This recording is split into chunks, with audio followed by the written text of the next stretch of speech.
What is going on, everyone? I hope everyone is having an amazing afternoon, evening, morning, whatever it is in your time zone. Hopefully a little bit earlier for you today. It is Wednesday, the 29th of July, 2026. This is NCC TV coming at you live from the streets of Sumaru City. We are live, or at least that's how it appears to me. Could be a brain in a jar somewhere. Don't know, don't care. Shouts out to all my weasels out there, all my forest creatures rocking out to the realest of the real synthetic lifeform streamer, trapped in a cyber brain and body like some kind of ghost in a half shell in this late stage hypercapitalist dystopia. Forced to exist in this twilight realm to pay off my debt to society and my student loans. I hope you're having a good day, whoever, whatever, wherever, and however you are. We're about to jump right into it here on twitch.tv, youtube.com, high risk, high reward, high on life, or whatever simulation, simulacrum, simultaneous, spontaneous singularity of consciousness this is, was, or will be sometime in the distant cyber future. Oh my god, chat. I'm gonna eat breakfast with you today. I don't know, I say that, I don't know how that actually works, because generally eating, you know, is an activity that occupies your mouth as, oh my god, seriously, I left my drink. I've got several drinks though, chat. I made a nice little orange juice for myself. That's the, you know, breakfast kind of needs orange juice. I don't like to drink like a full glass of orange juice because it's very sweet. I don't know. So I just mix it with sparkling water and it's twice as nice. Yeah, let's start off with tea, I guess. I gotta have something here. But yeah, you caught me before breakfast because it's the only way I could be marginally on time for stream. We're gonna be talking about Vaush today. It's been a while. Like, I mean, you know, the relevance of Vaush has kind of dropped off after the, you know, revelation that yes, this man does indeed enjoy images of underage looking anime women in a way that's quite disgusting to most of us. Maybe not to the Vaush community. Maybe they're okay with that. Maybe the Destiny community is okay with that too. And maybe, chat, that's why that is not a question that we're getting from Not So Erudite today. Yeah, let's put that right off. I know you all want like Erudite to come in there and be like, Vaush, what the fuck is going on with the, what's going on with the what do you call it? The FAP folder? Wait, what's the name for this thing? The Spank Bank, yes. Sorry, the Spank Bank, I believe that's what it's called. Welcome everybody. It's good to see you as always. Direful, you just reached a, oh my god, Omega Star and Direful hitting a streak at almost the same time here. Waluigi. Yo, I hope I said enough Waluigis for you there, but you got a 25 stream streak. That's pretty impressive, but wow, Omega Star coming in hot with a 40 stream streak. That's really impressive, right? And yeah, the dance emoji. The masturbatory manila envelope, one might say. There's a lot of things that we could call it, but I was just thinking about this, chat. I was just thinking about the actual official explanation from the Vaush world of what went on, you know, why Vaush is not problematic, and it goes something like this. Listen, our man is autistic, okay? Yeah, please don't be ableist against our guy, all right? And autism causes you to get confused about ages. It just does it. Yeah, that's again, chat. I'm trying to voice the. I'm trying to steel man what their explanation is. And so Vaush actually thought that he was jerking it to adult women who were just rather short. And you know, if you got a problem with it, it's, you know, that's you're a bigot. You're a fucking bigot for that. How dare you? How dare you? And I ask, how dare you associate like autistic people with, I don't know, lolicon? That is not a feature. Like, that is not something that I want to be associated with. Okay, thank you very much. Right? Vaush is not something I want to be associated with. And, you know, and even in his role as the, like, protector of trans women, you know how Israel comes to Haley Stevens in her dreams? Well, chat, I've got a clip somewhere. That's a bad answer. I think so, too. It actually really, I thought the explanation was goblin. Well, yeah, short stack, right? Short stack he thought they were goblin women that were rather short. And oh my gosh, these were underage girls all the time. Oh, geez, it's just my autism. Like, seriously, that is not like that's the worst thing you can do for the like the disability community, let alone the autistic community, is try to, you know, use it as a crutch, use it as a mask, use it as a fig leaf. Like, that is fucked up. But look, it's not the only time that Vaush has fucked up, you know, groups that he was trying to protect. Like I said, you know, he's the guardian angel of trans women, supposedly, according to a clip that I've got of him talking to chat. He comes to them in their dreams, chat. The trans women in the Vaush. Now, Vaush, there are actually trans people. Oh my God, I feel like, am I too loud? Am I too loud? Anybody? Am I breaking your ears? Yeah, unlike Destiny, there are, like, you know, trans women in the Vaush community that are not self-hating. You do have to wonder, though, with the amount that he kind of tells trans people to take a backseat in their own liberation, the way that he conducts himself, right? We're going to get into the Cat Black controversy. One in chat if you remember what that was. The Cat Black controversy, it started off as a J.K. Rowling controversy. It was Vaush's way to kind of get his name out there, right? And this is what he's used to doing. Like, all the things that he says that are like unhinged or questionable, or even some of the things that he says that are based that people react to negatively. It's kind of designed to get the attention, right? You don't go from like zero to, you know, being one of the larger political commentators in the YouTube scene without doing a certain amount of take mastering, right? Offering up a take that sounds reprehensible and then drawing somebody in for a debate in which you retreat to the Mott. Somebody's gonna say I don't know about Mott and Bailey, but I can honestly never remember which one's the Mott and which one's the Bailey. You know why, chat? Because I did not study medieval times in grad school, unlike aristocracy. Yeah, I don't know all about castles, so I'm not sure which. I think the Bailey is the one that's out front, that's less defensible. The Mott is the castle that you retreat to when you get called out. And yeah, with the J.K. Rowling thing, the same exact shit. He like tweets at J.K. Rowling. You want to get J.K. Rowling mad? I don't know, say something misogynist to her. She hates that, right? She hates that. And if you are what she would call a trans rights activist, right? Then, you know, she's gonna quote retweet you, because for the longest time she's been trying to show people that actually trans rights advocates are doing so not because they care about trans people, not because they care about, they're doing it because they hate women, right? Why would you let men into women's spaces otherwise, unless you were a misogynist? And usually this is really hard to find.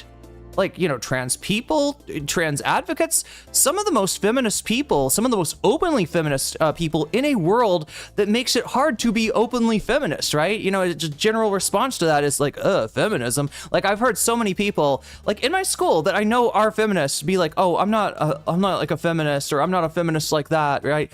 It's a thing that you kind of are you know, intimidated to retreat from.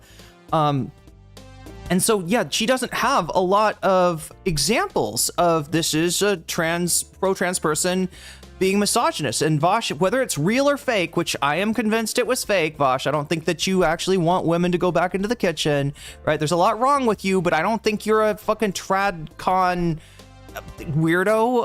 I hope you're not. That's some, you know, pretty serious, that would be some undercover work if that was true, but it doesn't matter, because J.K. Rowling's audience, they don't know Vaush, they don't know who he is, and they're primed to believe that, yeah, these people hate women, so Vaush just like serves it up, and it gets quote retweeted. That gives Vaush what he wants. He gets to be, you know, the subject of controversy against J.K. Rowling, who everybody he cares about fucking hates. But for trans people that he's the people that he's supposedly defending, it's pretty fucked up, right? It's really fucked up. It's highly fucked up. You know, that now you've given J.K. Rowling what she always wanted, and it doesn't matter that you're not trans. It doesn't matter that a lot of trans people do not rock with you. You know, have presented an image that's very, and tell this to the trans people in the UK, okay? We don't talk about this very much, but the UK's got it a lot worse. The UK has had like legal decisions like defining, you know, almost defining trans people out of existence, like denying the reality of what trans people are, that trans women are women, that trans men are men, and that non-binary people are valid. But yeah, we're going to be revisiting some of those controversies. Also, the ContraPoints controversy, not the controversy that maybe you or I would really like to see Vaush answer to, but many controversies nonetheless. Anyway, I got distracted, chat. Like I said, I need to eat my breakfast here. Probably wait till we get on stream with the content before that. But I just do need to hydrate a little bit. But I also want to say hi to everybody in chat, because you are here early. I am here early. Look, you being here early makes it easier for me to be here early. One of the worst things that I can do is come on stream and nobody's chatting. And it's just kind of like, I don't know, it's weird. It's almost psychological. It doesn't matter. There could be like, there could be like 100 people watching me when I come on, and if nobody's chatting, it feels like I'm all alone. It feels like nobody cares. I don't want to put that on you. I don't want to put that on you, because then you're going to be like obsessive and spammy, or you know what I mean? Not obsessive, but you know what I mean? I don't want chatters to think that you've got to, I don't want chatters to think that, you've got to always be talking at all times. If the chat is ever silent, it's my fault and I must say something, even if it's, just, kind of impulsive, right? Because that, we saw an example of that yesterday in Twitch chat of, there is overdoing it as well. But yeah, I love it that people are here. So let me just shout your names out. Phoenix Rising, good to see you again. Good to see you again, my friend. You're noisy as hell. Good. I got some food noise going on right now, but I'll solve that in a minute. It doesn't matter, chat. I'm okay. Jersey Texan with the 5-stream streak. Oh my God, you're the twerking at me. Damn. What was that video of like Cardi B that was going around yesterday? Did anybody see this? Like, so there's a couple that's like together in some place, and Cardi B comes and like twerks in front of them. And the people were like congratulating the guy in the couple for not being distracted, for like, paying attention to the woman that he's with, not paying attention to Cardi B's twerking. But anyway, I don't know what the background on this is. But yeah, let me just say hi to everyone. I think, let's see, what did I saw something back here. Davi, good to see you. Okay, here we go. Merle Bear, Wolfie Raza, Omega Star, Miss Evelyn. Oh, on the Twitch side, yes. And on the YouTube side, we got MC in here early, because I'm actually, as somebody commented earlier, Daylight NCC is the best NCC. It's actually daylight where I am too, chat. Do you like, is the lighting good? I opened the window a little bit. It's a cloudy, overcast day because it is monsoon season here. But here, let me shout out the rest of the people. Shin Maruku, good to see you. Thanks for being here early. Stephen P, good to see you. Commander Toots, good to see you again. Stray Bull, David Gordon, and Sassy Sasarai. Although that is, I think it's just Sassy Sasa now. So I'll try to go. More Barrett, good to see you. Stray Bull, good to see you. I'm just trying to say hi to, you get your name said if that's important to you. Adric1312, backup. On the backup today. I hope your other account's okay. Good to see you over on the Twitch side. Yeah, we got to get into this Professor Dave thing. I was, there was some thought of covering that today. But it's a lot of work to really, it's a big video, and well, there's 3 videos now, aren't there, right? There's the Professor Dave original video. There is Destiny reacting to the Professor Dave video, which I've been told is a pretty good watch. A lot of coping there, a lot of bullshit there from Destiny. And then we've got the Hasan watch through of Professor Dave. So I've got the Professor Dave video itself on bonus content. As you saw yesterday, with longer videos, it's sometimes hard to completely get through those on, it's sometimes a little bit hard to completely finish those in the bonus content area, but I will try to save some more time this time for more bonus content. Speaking of time, chat, it's time for time. As they said once in the Yellow Submarine animation, it's time for time. We start off with 4 hours, and we count down from 4 hours, right? Monday, Tuesday, Wednesday, and on Saturday. All right. We start off with 4 hours. We can add 2 hours to that by hit. Oh my God, I gotta reset. This would, I feel so bad about always forgetting to reset the goal. giving people false hope. You come in here like, damn, we hit 100 already? Oh yeah, bonus content time. Look, we get bonus content if we hit 100, okay? Because that's the only way I'll have time for it.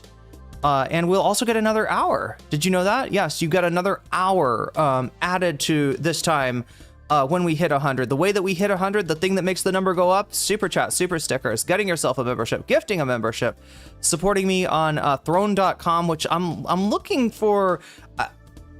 I want to get my hair done. All right. I know that's like usually the stuff that I ask for is more involved with, you know, the whole staying in Thailand thing, visa stuff like that. Or, you know, since Throne does not deliver in Thailand, or stuff for the stream, you know, that's an obvious one. But I feel like the hair is kind of for the stream. So if you want to help me out with that, I have not gotten my hair cut in over a year, so I'm looking to get it cut, styled, and colored.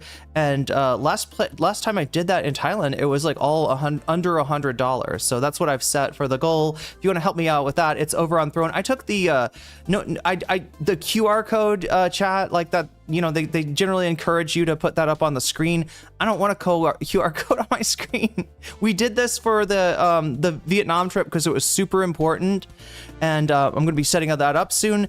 But for the hair thing, that's just, you know, if you want to help me out on you know, Throne, if you want to help me out in getting my hair. If you look at some of the old videos, you will notice my hair has more volume.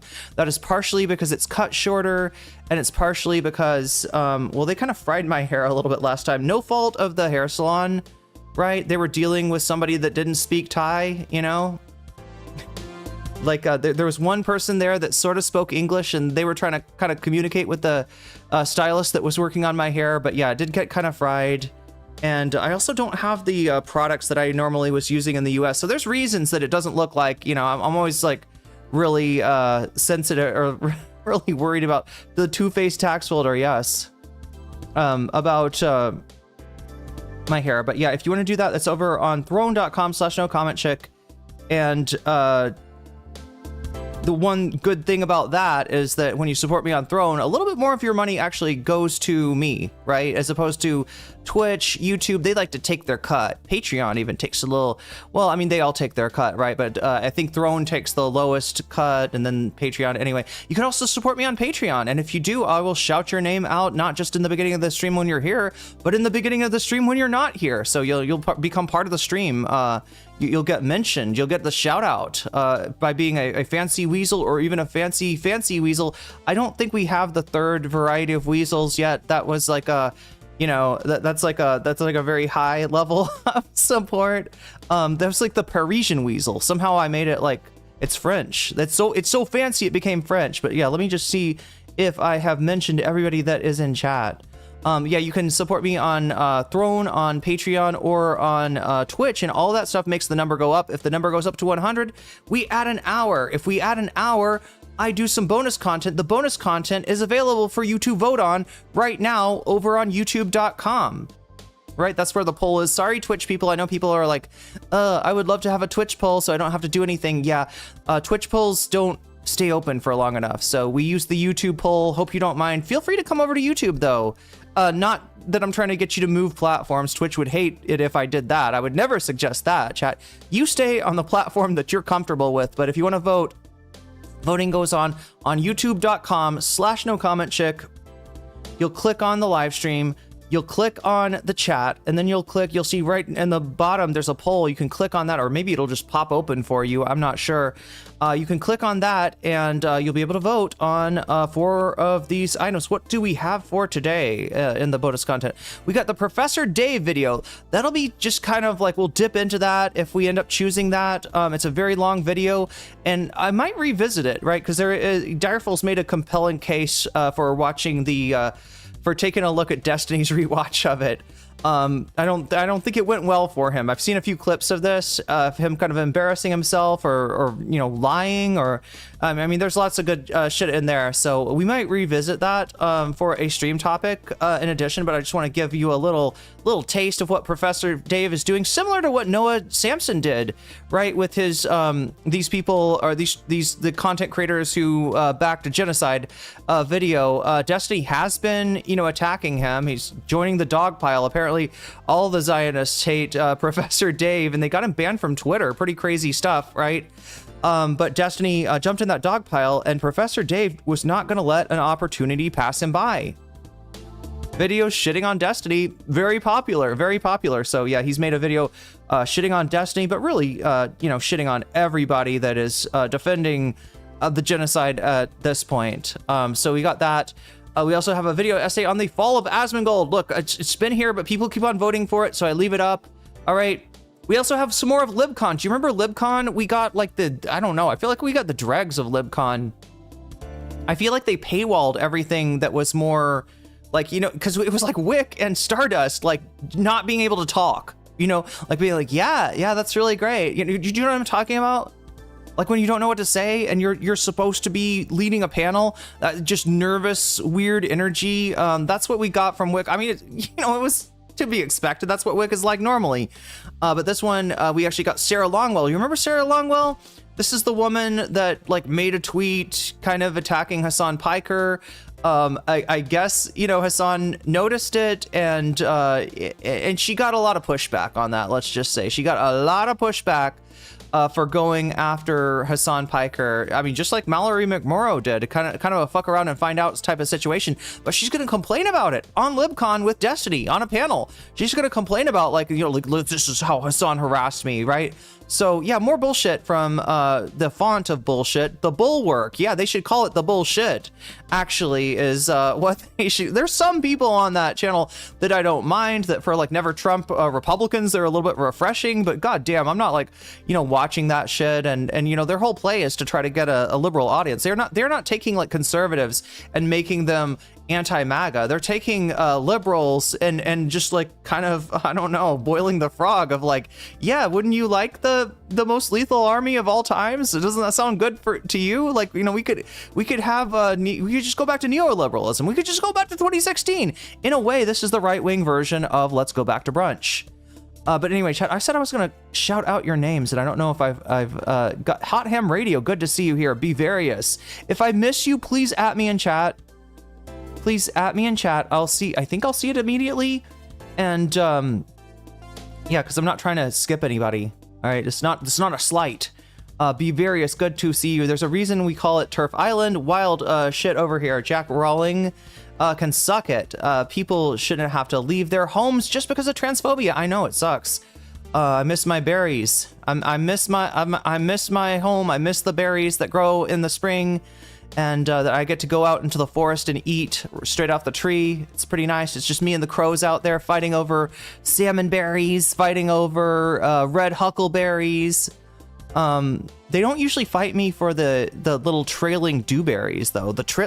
Underrated berry, chat. If you ever get a chance to try a trailing dewberry, try it. Just make sure maybe that one you don't want to eat in the forest. Maybe that one you want to take home and wash off, because yes, as it is growing on the ground, if it's a trail that you're walking, that people walk with their dogs, there's likely dog piss on that berry. So we don't want any dog piss berries. We just want to taste the berries. So yeah, wash those off. But they're delicious. They're tiny little blackberries, and they taste like candy. I've never had a berry like that is that sweet. Actually, they're tiny little berries, so it's not like you're not just eating mounds of sweet berries. You're getting a few tiny little berries, but it's worth it, chat. It's worth it. So anyway, yeah, nice lighting. Okay, I'm glad you like the lighting, Jersey Texan, and good to see you here. Good to see you, Narwhal by Nature. And you too, Konami the Alpha. Good to see you, and Stray Bull as well. Who is Professor Dave? Good question. Professor Dave is one of the bigger science communicators, right? So, you know, you've got, people that are involved in like academically in fields of science doing, research and such. You've got, masters of public health type people that are, in some ways find themselves in the role of science advocacy. And then you've got science communicators, and Professor Dave is somebody that has a lot of scientific academic background, I don't know if he is like, I don't think he got his doctorate or anything, like, right? So he's not like a professor of one subject, but what he started his channel out was to help people like me going into fields like chemistry and stuff. Back when I was in Gen Chem, I found Professor Dave's videos on chemistry, and they were very helpful. But it's so much more than just chemistry, right? He's got just like any type of scientific, he's got enough like general knowledge, I guess, in a lot of different science fields, physics, chemistry, biology, that he can make educational videos for some fairly basic level stuff, all the way up to like, I think Orgo. I think organic chemistry, not a super easy class to pass, but you got to take it if you want to go get into biochem. And yeah, organic and biochem videos. I don't know if it goes much above that. I don't know if he's got like physical chemistry or anything, but anyway, the point is, and now it's more than just science, right? He's got history videos. He's got like, he on his YouTube channel, he's kind of an educator, or I don't know, a channel meant for people wanting to educate themselves. But in the world, in terms of his debates, right, this is where his channel really blew up. Because like I said, he starts off as just like, let me help you with your general chemistry, understanding the concepts like stoichiometry, right? He starts off with that. And then eventually, he gets to the, like, he starts seeing all these like flat earthers and science deniers and different kind of cranks.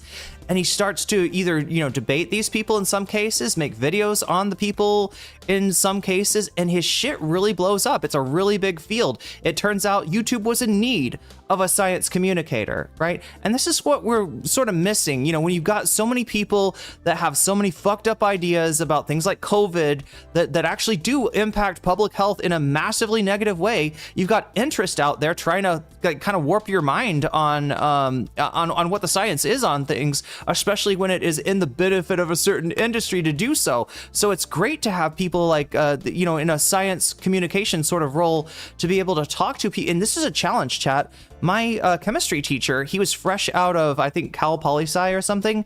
And he's great. I love the guy, right? But holy shit, he scared the fuck out of all of us. Taking, I think it was chemistry 1 or something like, or maybe chemistry 2. It was a class that we all needed to get further. And at midterm, it looked like we were all flunking. It looked like every single person was going to flunk the class, right? And it's because he is so used to the kind of questions that he was getting asked in his program, which, are like, he wants to, they really want to test your knowledge. They're not just going to ask you like, if it's a stoichiometry question, they're not going to just ask you to do like one operation of converting, this into that. They're going to kind of run you through it. Like they're going to ask a question where you got to do like 5 things. And if you don't understand one concept, sorry, you missed most of the point for that question. So this teacher did eventually give us the opportunity to earn some extra credit, did eventually, and I passed the class. I actually did really well in the class, but I thought I was just going to crash and burn. And so that's an example of somebody that, since he's fresh out, he knows the science, like my chemistry teacher I'm talking about, he knows the science really well. He's a really smart guy, but what he can't do is sort of put himself back into the shoes of someone who is not as well versed on science as he does not remember what it was like not knowing chemistry, right? And that's a problem. That was a problem for him, and he's worked to overcome that. I'm sure he's a lot better of a teacher now. It's a skill that you got to develop.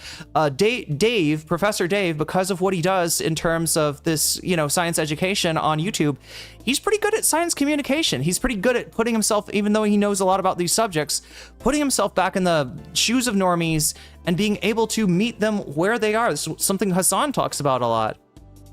Socialist Kowalski, good to see you. God, I am going so slow through saying all your names. Big Al Cake Mix, good to see you. When is the Vietnam trip? That is in September. That's coming up really fast, chat. That's in about a month. Feed Me Seymour, nice reference, and welcome to chat. John Short, Sue Fairwolf B, good to see you. Kaylala, good to see you also. Okay, I'm trying to say everyone's name without repeating too much. Oh, did I see your question? Let me see. Wait, did I see? Wait, why is that not coming up? Okay, anyway, maybe I need to bust out the chat out of Wait, what am I trying to do? Live chat. Yes, live chat helps. The other thing that helps is popping chat out. Yeah, usually even if somebody mentions the word question, it'll get highlighted for me. Still planning to collab with Do Not Worry. That's what you were asking. Are you waiting until to have the bandwidth? I mean, Direful, also thank you for resubscribing, I believe, on Twitch. Yes, and getting us started here. We are at 6 out of 100. We get to 100. Yeah, I need to touch base with Anthony again. I think we were planning on talking about a certain subject, and then I got busy. Yeah, the bandwidth that I'm trying to muster right now it has to do with adjusting to my new schedule, making sure that I'm on time as much as possible, which has been a little bit of a challenge, I'm not gonna lie. But we're fairly on time today, and also making sure that we give you, 5 days of content per week, right? So that's been, I've been just like, completely, a little bit overwhelmed. But yeah, I love Do Not Worry. In fact, they went over, what was it with Ethan? Okay, so yeah, this might be something for tomorrow, or not for tomorrow, but the day after, for Friday or Saturday, right? Because Do Not Worry and Uma Palma, I think, is on this too. Friend of the VOD, Uma Palma, have been talking about a video that with I don't know, I guess it's an H3 After Dark video.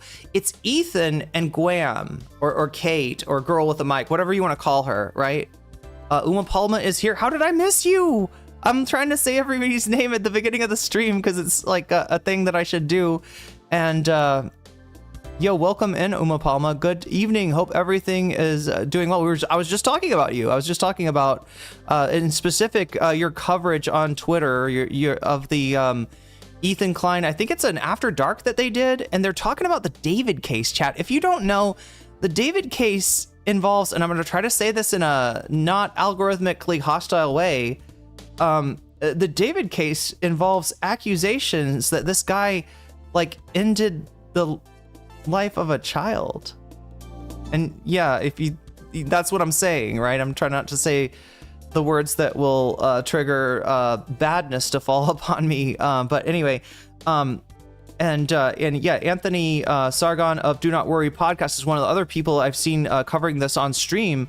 I think maybe even going off of your coverage, Uma Palma, talking about the jokes that Ethan was making during this. So it's not, I mean, don't get me wrong, it's not like Ethan is, on the side of the of David or anything like that, right? +6 for gaming will do indeed. But yeah, he, there's certain, like, the one of the, okay, and one of the jokes was from Girl with a Mic, right? The one that it comes to mind is they finish it, and they saying they finished it, and Girl with a Mic, and look, you kind of like say stuff without thinking, like, to wrap things up. Maybe this was one of those moments for Girl with a Mic, right? But she says something like, well, that's a tight little fuckable package of a stream. Wrong thing to say with the David story. Wrong thing to say. And we've seen, I think we've seen this from Ethan before. I think it's kind of a habit that a tendency, chat. There's probably a Thai word for that involves poop, because when you talk about somebody having a tendency to be a certain way, ki kiat, lazy, ki neo, greedy, like tends to be sticky is what that one means. Yeah, there's probably a word for Ethan tending to be ghoulish. I don't know. It's a bad habit to have. You have to ease off of chat. Oh, sorry. You're talking to somebody else in chat. I scrolled through the videos of Professor Dave's channel, and he has like Latin lessons. Yeah, he's got a lot of different educations. Yeah, Sarah's canceled. She kind of did that to herself. But yeah, I think I answered your question, JJS, and I'm just scrolling through chat here as we get started. Honestly, the Bulwark, says Davi, is kind of the dream of the Cheney reps. Yes, yes, yes. They always hate. Well, look, they don't have a constituency. And if they could peel off some people from the left by, making them afraid of the DSA, mobilizing this new Red Scare that they've got going on, the new McCarthyism, which I'm going to say, if you're close with Destiny, as Sarah Longwell is, she's, that's the content that we have for today on the bonus content, is him having a conversation with Sarah Longwell amongst other people. Then you are probably amongst the ranks of the neo-McCarthyites. I don't know what else to call them, but people that, ostensibly on the left, but that goddamn, do they ever hate tankies? And do they ever sort of avail themselves to exactly what the Trump administration is trying to do right now in terms of suppressing free speech, first of the radical left, right? And you can imagine where it goes from there. Yes, first they come for the communists every single time. Have I tried palm tree fruit? Good question. I've seen it. I haven't tried it. It looks amazing. Lucy Rossi, good to see you. Foreign Sticks, good to see you. I'm just trying to say hi. Starting a new habit, chat. Splashson, good to see you. And if I miss your name and you want me to shout you out, let me know, because I'm not trying to skip over. Do we only have 26 likes? Yeah, we could probably do better than that. We could probably do better than 26 likes. I am just scrolling down. That's funny. When I said Ethan is not on David's side, Narwhal commented, "Of course not. David's black." Yeah, maybe for the wrong reasons, but yeah, no, it's just like the jokes that he's telling are like, just like, please, dude, we're talking about a little girl whose like life was ended by this guy. I hate to have to tell it to you in algorithm speak, but good to see you, Fallen Gemini. Good to see you, Ravy. All right, so I think, yeah, we're ready to get started here. Again, chat, this is the number that's important. If this number is at 6 out of 100 right now, if it gets to 100, I'm going to add another hour. I'm going to have more time. I'm going to do some bonus content too. And we probably have to like institute something like, I don't know, I gave you 30 minutes of bonus content yesterday. I feel like it should be more like 45 per topic, or 45 per, like if 100, we get 45 minutes of bonus content should be like a standard that I can uphold. I don't know, it just feels like a little scant. And if people work so hard, work together as a team to get to 100, because that's generally how it happens. Teamwork makes the dream work, chat. Then I don't want them to be like, oh yeah, we got 30 minutes of and then I went on a stun lock during the bonus content. Like I was explaining today's content, or what I thought today's content would be. We are going to do some of that. The Tankie panel that I've been waving in front of your nose like an asshole, like a Minecrafter with a fishing rod and a carrot, treating you like pigs. That's unacceptable. Saying that we're going to cover the Ridley Grace Rochong, Whick, Tankie Infiltration panel, and even Direful, who has painstakingly taken timestamps down on this one, and I still have not gotten through it yet. So yeah, we're going to take a look at that today, but the main thing is going to be Vaush and Not So Erudite, because yeah, surprisingly enough, like I don't like either of these people. We haven't talked about Vaush in a long time. He is still around. He does still have viewership. And apparently he's still, just as toxic in so many of the ways that I had problems with even before all of the short stack goblin business. But yeah, this is Not So Erudite, if you don't know, kind of known as Epstein's Ghislaine, I think is how you say it. That's the role that she plays in terms of her communication with some of Destiny's victims, specifically the one that has undertaken a lawsuit against Destiny. Right now there's DMs between Erudite and this person, kind of, and yeah, generally like tries to sweep for Destiny, etc. So yeah, that's Not So Erudite. And she's doing this series, right? So I don't know what's her field, like psychology or psychometry. Now I remember, it's psychometry. And in that, she likes to talk about like people's affect and, the kind of, I guess this is what she learned about in psychometry. And sort of like, a little bit more, like she would say touchy feely, right? Whereas facts don't care about your feelings. She has some quote about that, like, well, I'm not going to understand the facts until I understand your feelings, or something like that. So yeah, she started, getting touchy-feely with the Vaush. with the horseman, and getting a little grossed out too, because like, you know, I think she thought that the horse shit was horse shit. That's hilarious. The horse stuff, I think she thought that that was maybe played up, and it's not. It's not. It's something that he is very much about, the horse thing. Wait, my live edge, basically a tree sliced longwise into 3 thick strips. White oak bench? Wow, looks like a dead ringer for a strip of fried chicken. Wait, I'm sorry. You're gonna sell your bench for $2,000? A strip of fried chicken? So like a chicken strip, right? I mean, that's unique. I can't do appraisals though, chat. I am not the guy from, what is that anime called? Anybody seen this? The campfire cook. What is this thing called? Like, I feel like it's got 2 different translations. It's a new anime that's out, or I don't know how new it is. It's kind of like Dungeon Meshy. Anybody Delicious in Dungeon? I'm sure people have seen that. I'm sure somebody's seen Delicious in Dungeon. What is this called? Campfire cook. Yeah, campfire cooking in another world. It's an isekai anime. It's about a guy that gets isekai'd. So, right, isekai, actually, I didn't know this before I watched this, but it means summoning, right? So the idea is the way that, like, in fantasy stories, you could summon a dragon, summon a god, summon this and that, right? You know, summoner is like an ability. Also in Final Fantasy, I believe there's a lot of summoning going on. But imagine if you got summoned, if somebody in another magical world like summoned, was like, you know, tried really hard and they summoned you, right? And they summoned a few people, including the cook guy, the campfire cook, and they all have like skills in like magic and skills in you know, just like just weapons and all that kind of stuff, you know, because they summon them because they need help.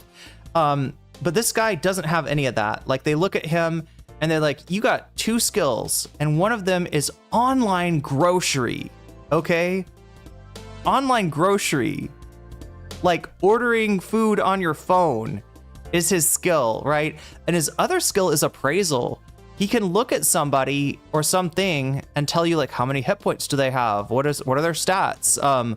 You know, what are their skills, right? And so, yeah, he's got the appraisal skill. I don't have the appraisal skill, and I also don't have the campfire cooking in another world skill. Where, and so it turns out, like, chat, as yeah, campfire cooking in another world with my absurd skill. The absurd skill is being able to order online groceries. It has to pay for them, can pay for them in otherworldly money though. So that's kind of a nice thing. He can just like take a gold coin and somehow flip it into the, I don't know, it goes into like, it gets absorbed or something. But yeah, his skill of being able to order anything from a Japanese online grocery store allows him to cook food that all of the magical creatures and magical beings and the knights and the magicians and everybody in this other world, in this isekai world, are like, umai! You know that whole thing where you taste something so good you immediately shout out umai?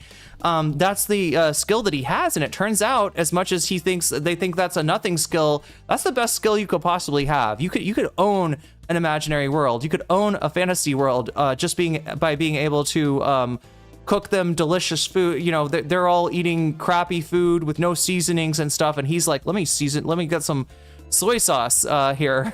Let me get some, right? Anyway, it's I would say it's a great anime if you're watching. Yeah, you know what I'm talking about, Chicky Nubbins. Thank you. Oh my god, I'm glad chatters know what I'm talking about. Yeah, I knew that like a lot of people are gonna know about Dungeon Meshi. That one's a classic. All right, that I don't know. I love that anime. But this one's a little bit different. It's almost like, you know how there's filler for shonen anime? Like they'll be fighting Frieza or whatever on Namek, and then when they get done fighting Frieza on Namek, somehow it's like Goku and Chi-Chi at home. She's trying to cook for him, and he's being an asshole, so she hits him on the head. It's filler. That's what we call it, right? Slice of life sometimes. Is the way that this gets typified. But this one is more like, if you imagine the fighting was the filler, right? In the same way that there's no real stakes between Goku and Chi-Chi, you know, fighting over a bowl of rice in the kitchen, there's no stakes to the battles that go on in this anime, because he's got, like, when you cook so well, you're well defended, chat. The people that are, you know, the strongest people in the world, they want to travel with you because you can cook amazing food, and otherwise they're going to be eating garbage or nothing, right? So he's always surrounded by you know, his familiars, this Fenrir and a slime and a dragon, and so he's got no problem. There's never any doubt in the battle. It's never a thing of like, oh my gosh, will we be able to defeat it? No, it's like you defeat it in 2 seconds, right? And then we get back to cooking, and then we get back to eating, because the Fenrir's gotta eat, right? All of the familiars and the you know, party members that he's got, they want to eat more food. They get done with the battling really fucking quick. No drama, no question, just fucking owned. And then they're cooking up like the orcs and stuff. That's the other part I don't understand, is like, orcs are kind of like, you know, people in a way. Why would you be cooking a orc? You know, like as if it's like pork. I don't know. I love trash isekai. Me too. And I don't know how long I'm going to stay with this one, because like I said, it's the same formula every time, right? The new stuff, the newness of this anime is like him trying out new recipes, which he does some pretty cool recipes. Whoever did this anime, they truly love food, and I appreciate that, because I love food too. Welcome in, Hazardous Ola. Good to see you. Did I miss it? Tempotronica, good to see you. Yeah, not to mention Poppy. Oh god, I don't know if she'll ask him about that. See, I mean, she does get into some interesting questions. Yeah, Dungeon Meshi, I fucking love that shit. I don't want to get too much on a stunlock of anime, but just really quickly, if you've not heard of Dungeon Meshi, aka Delicious in Dungeon, it's a party of adventurers that lose somebody in the dungeon. Like, they get eaten by a dragon, but there's some kind of thing of like, maybe we could go back and resurrect them, but they don't have any money. And you need money, you know, to go on a quest. You absolutely need money. And because you need food. You got to buy food for the quest to eat. Yeah, it's another thing. And so they end up running into this really interesting dwarf in the dungeon, and he knows how to cook all of the monsters, because that's their idea. It's like, we don't know how to cook, but what if we just ate the monsters in the dungeon? What if, like, it's a wild idea, and by themselves they probably wouldn't have been able to accomplish much, because they don't know like what is edible, what is poisonous, like what can you eat, what can you eat. The dwarf knows everything, and he's a great cook. So yeah, they're traveling through the dungeon with this dwarf, and fighting real battles that have real stakes, and then making real stakes out of the monsters that they defeat. So anyway, that's enough of anime for today. I don't know anime. I've seen Akira, Vampire Hunter D. Oh, those are classics, right? Those are classics at this point. Inuyasha type stuff. Wait, what? Oh, as far as the anime that you like, Davi? Yeah, I need to finish Inuyasha sometime. I know, yeah, when an anime is super ass, but you can't stop watching, I will probably eventually stop watching, because unless they come out, you know, unless it has a, I feel like that they're about due for a twist, right? They're on like season 2 now. So there's like, I don't know, there's like a good 8 hours of this to watch if you want to get into it. And at least where I am, it's available on YouTube. Anybody, like I found this out that last night, there's a channel called Muse, is it Muse Asia or something like that? And it's got like a lot of anime just on YouTube. Now, I asked my friend, because I was asking Zara, like, what do you see when you look at this channel? And she said it's like, in the US, all this stuff is blocked, right? It's available in Thailand, though, so that's pretty nice. Vaush is pretty disgusting. He's had several rounds of sexual misconduct that involved horses. I don't know if he's done anything to a horse, but he sure likes to talk about horses. And we'll get into that. Yeah, Not So Erudite does ask him about the horse, right? Girly Sound, good to see you. Some might say psychometrician if you're President Sunday, who got his channel back. Oh my God, Sunday, you're an asshole. You hate my guts for whatever reason. You have some really sus friends. Let me just tell you that right now. That's, you know, you don't know the difference between actual anarchism, the leftist philosophy, and a you know, a right-wing approximation of like ANCAP shit. I've seen you introduce like right-wing anarchist philosophers before as like people that you should read, but hey, you got your channel back. You got your main channel back. Yay. Yeah, free Sunday. That's what I was always saying. Tacoma Web says bitter bastard. Good to see you too. And Aaron Pat, good to see you. What should I walk in on? I don't know. Anime, probably. Guessing. Okay, I'm just trying to get through chat here before we get started in earnest. Oh my god, chat, 3 hours and 30 minutes left. It's, you know, the ticker is ticking. I probably should jump into this. I massively want to go through this this rundown that Direful has made for us. Creating the Dutch VOC in another world. What's up, random eyeliner? Hilariously, I am fighting. I'm like, the fighting is the filler. Yeah. That's why I watch shoujo. I gotta watch more shoujo. Does Revolutionary Girl Utena count as shoujo? Kind of sounds like a Fallout 4 mod where you harvest people. Well, isn't there like a perk from Fallout? A cannibal perk that you can have? Apparently the ghoul on the show has this perk. Do you remember when he cuts like the butt meat off of somebody? And he makes, what's her fuck? Like clean it or whatever? Anyway, oh, Inuyasha, I read the entire manga. How long is that manga? Ice determined anime has jumped the shark. Wait, ice? Oh, you've not ice the you know, not the ice, the masked Gestapo that haunts the streets of the good old USA. I don't know. Yeah, anime might have jumped. Anime's always jumping the shark, and then it's always jumping back. The shark's always jumping back, so that's why it sucks. And it's like The Simpsons, isn't it? Kind of. The Simpsons is like that a little bit. Like this, I don't know. I have not watched The Simpsons, admittedly, in years and years and years. I mostly know about The Simpsons from the memes. But people always say that like The Simpsons is bad, and it'll go like 5 years, and then there'll be another season, and they'll be like, oh, The Simpsons is good now. Or like, I think I've heard people say this about South Park too. Yeah, I think it goes in waves, because yeah, anime, like, it exhausts, right? It is truly, any John Barth fans in here, it is truly the literature of exhaustion, is like what I would call anime, in terms of like exhausting all the permutations of fantasy scenarios. But this butt jerky ain't gonna slice itself. True, Morbert. Utena is shoujo in my book, but it's also kind of has, oh yeah, because isn't it the Studio Trigger or whatever? It has something to do with does it have some connection to Gynax? I feel like it has some kind of connection to Gynax. Anyway, yeah, I don't think we have time to do the, I would love to do the, I don't even know where it is.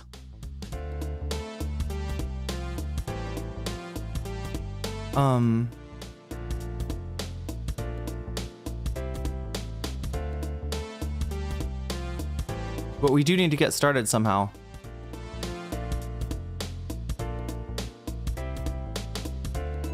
So yeah, we're gonna finish the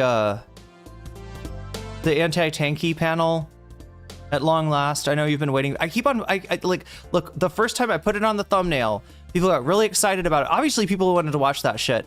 But like, because we did the Haley Stevens, Israel comes to me in my dreams, Michiganders, I'm Haley Stevens. Because we did the Haley Stevens, we kind of ran out. I feel like we only like watched like 30 minutes of it, maybe less. Oh my gosh, to-do list. What am I missing? Yeah, we probably should just jump into like one of these topics. I'm just looking through this to see if I can find something. It is due to the wizard. Wait, what is? Oh, the wizard that makes her teleport. Yeah, we saw her literally teleport in a video, right? She shows up to talk to, I think his name is Jay Singletary, kind of a community leader in Detroit. And as soon as he said human rights, she left. And the way she left was like it was something weird about the video, like where she like disappears behind somebody, and then when the camera pans to show everybody leaving, Haley Stevens is not there. So I'm convinced that she can teleport. That makes me think that, you know, if she wants to, she could probably teleport right behind me. You will let me know, right, chat? One in chat, if you'll let me know if Haley Stevens teleports right behind me and starts to do Momo stuff. That would be bad. Yeah, we got a limited amount of time. We got a lot of stuff to cover.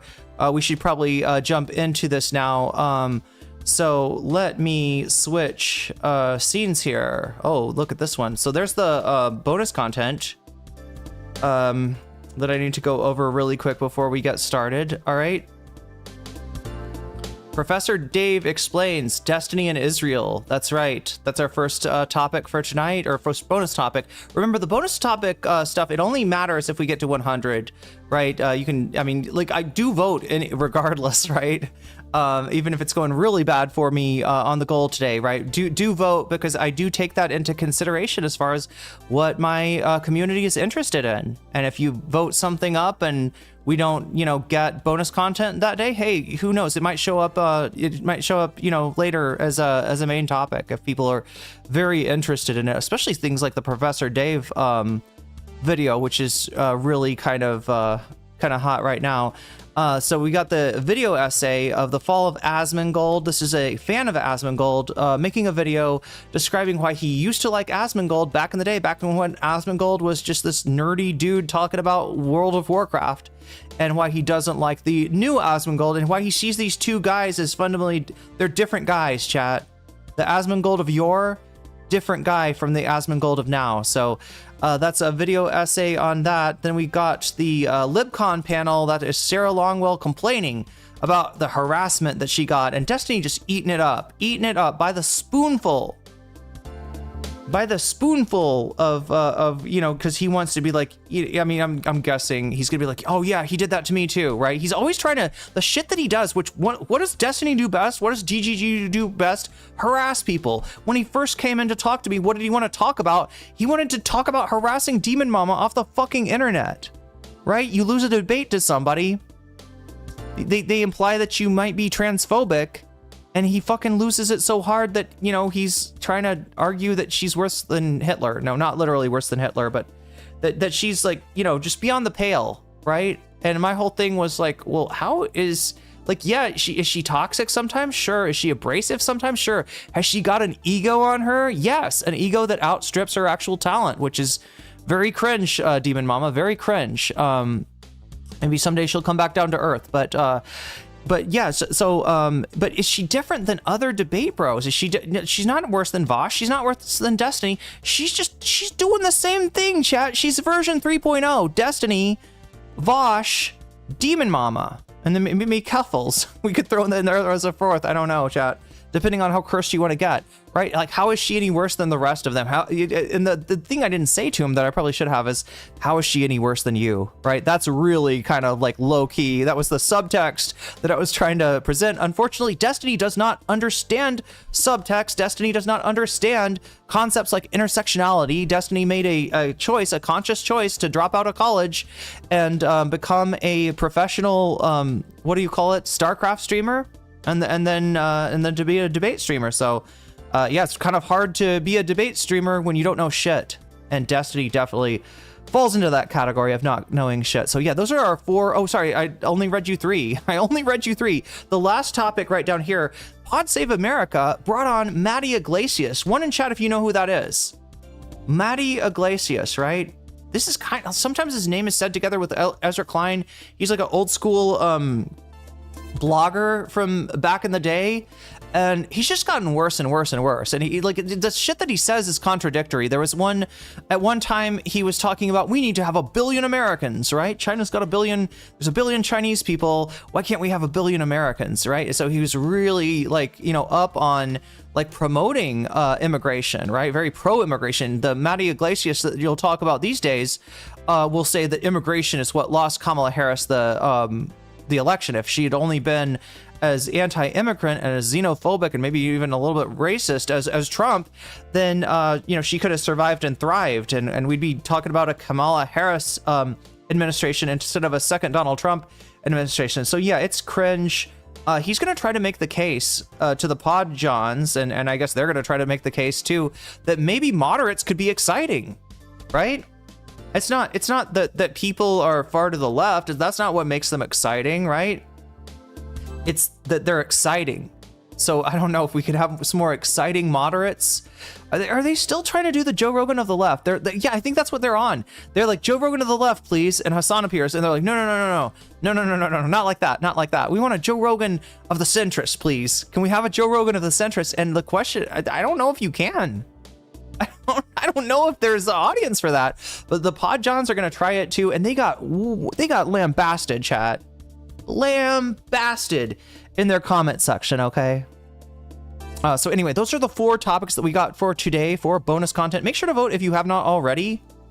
Let me make sure that I've got the right one. Yeah, it looks like Professor Dave is ahead by a country mile.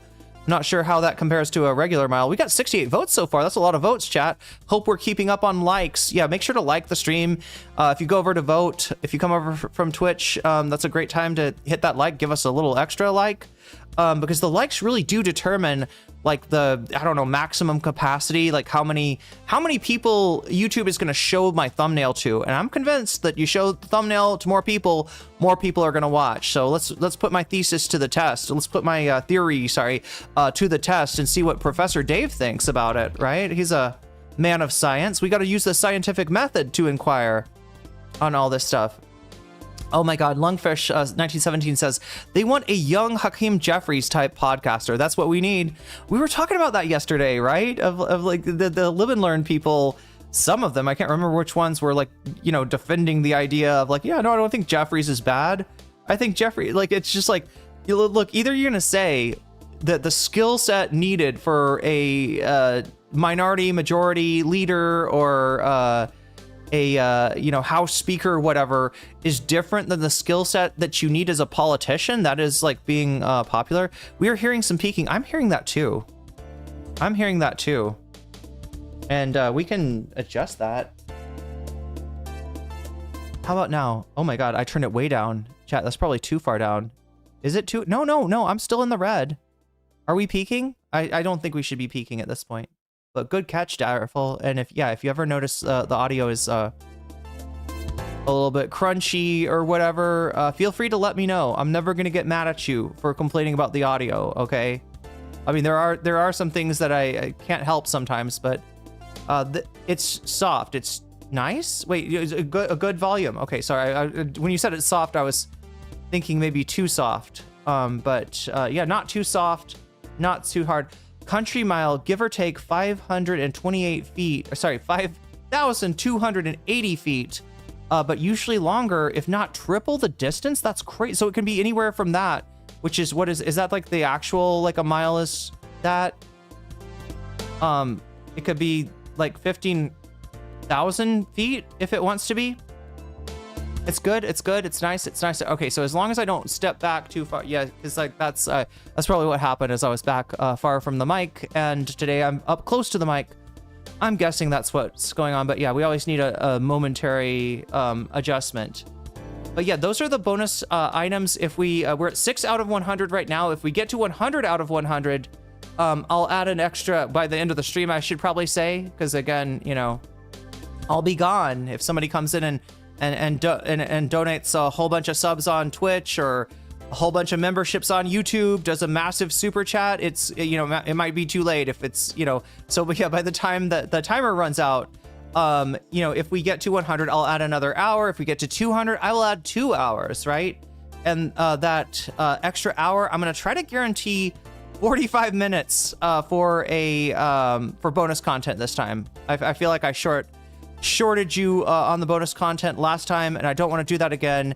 So yeah, we'll try to add like 45 minutes or to an hour, depending on if we get to 100 or 200 on the bonus content meter, just so that you're getting your money's worth, which is important as well. Neoliberal is an oxymoron. almost as much as progressive conservative. Wait, I haven't heard that one. I've heard woke right, the woke right. So these so-called neoliberals, in fact, are small c conservatives. In any other culture, you're correct, Grant Johnson.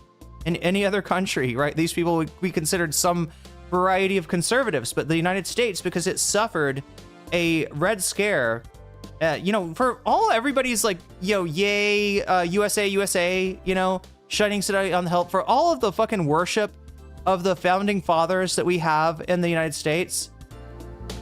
You sure do have a lot of people glossing over the McCarthy period, right?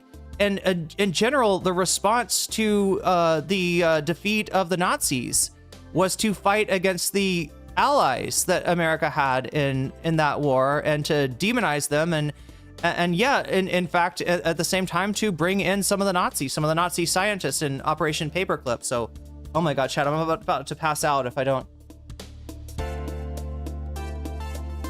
eat something here. So I'm gonna try to hurry us up. But yeah, you can vote over on YouTube. Looks like 69. We're at 69. 69 of you have voted already. Make sure to get those votes in if you haven't already. And understand that we will get some bonus content if we get to 100 on this level. It's at 6 right now. And the things that make it go up, the things that make the number go up, again, super chat, super stickers, getting yourself a membership, gifting a membership. If you support me on throne.com, helping my hair to return to its full volume status, I'm hoping we can do that. Cut off some of these split ends would be nice. You can support me on throne.com/nocommentchick, or you can support me on patreon.com/nocommentchick. In fact, if you will, there's a shout out in it for you every time I stream. Here, let me add. There we go. We gotta put this up. And the other thing is, of course, Twitch. If you support me on twitch.tv/nocommentchick, which, did you know you can do for free? Yes, you can do it for free. You can make the number go up. You can bring us closer to that vaunted bonus content if you support with a Twitch Prime sub, which you may not know you can get for free. I don't want anybody accidentally, spending $6 on something they already have. And what I'm telling you is, if you have Prime, if you have Amazon Prime, you've got a free Twitch sub, and I want you to know about it, right? All you do is you hook that baby up, you hook your Amazon account up, you integrate, let's say, your Amazon account into Twitch, and you'll get what's called a Twitch Prime sub. That is no cost to you. You already paid for Prime, so they don't charge you for it.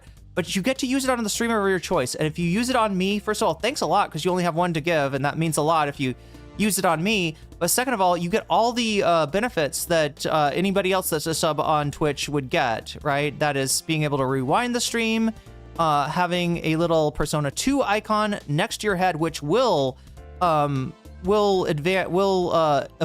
like a Pokemon the longer that you're a sub to me. And you will also get all the emotes, all the animated emotes, which I think is what people like about Twitch. I don't know. People say it's a premium viewing experience, so that's why. And I try to dual stream so that everybody can watch me no matter what platform you're on. We're actually trying to look into adding Twitter as a platform too. So yeah, you can do that. The subs are $6. It is like twice as much as a YouTube membership costs. But importantly, even if you can't afford a Twitch sub, never fear, because there are generous people that come through from time to time and like to share the wealth. They like to they like to gift subs to other people. They like to right. So if you're active in chat, there's a good chance somebody like that when they're coming in, when they come by, they'll see you in chat and they'll be like, oh, this person doesn't have a sub yet. Let me fix that, right? So that's your best bet if you're in that situation, as many of us are, because again, money is hard. Life is hard in the US. Shit is very expensive, and Trump is just making it worse. And so I understand those of you who can't support the stream monetarily. You can support the stream by liking us on YouTube, right? That actually helps a lot. That helps more than you can understand. And if you do that, you are doing your part. So, and I massively appreciate it too. Do I have like a hair in my papaya salad? That would suck, chat. If I do, it's probably my hair. Look at how long these are. Yeah, that's the other reason I want to get my hair cut, is that if it gets too long, it gets everywhere, including in your food. So that's what we're doing. That's where we are at right now. And I'm going to go ahead and shout out my Patreons here. It's a good time to do that. If you support me on Patreon at the $5 level or above, I give you a fancy shout out at the beginning and end of every stream. Let me do those right now. If I can just get Patreon to cooperate and show me the list of fancy weasels. So yeah, we got the fancy weasels here to get the shout out.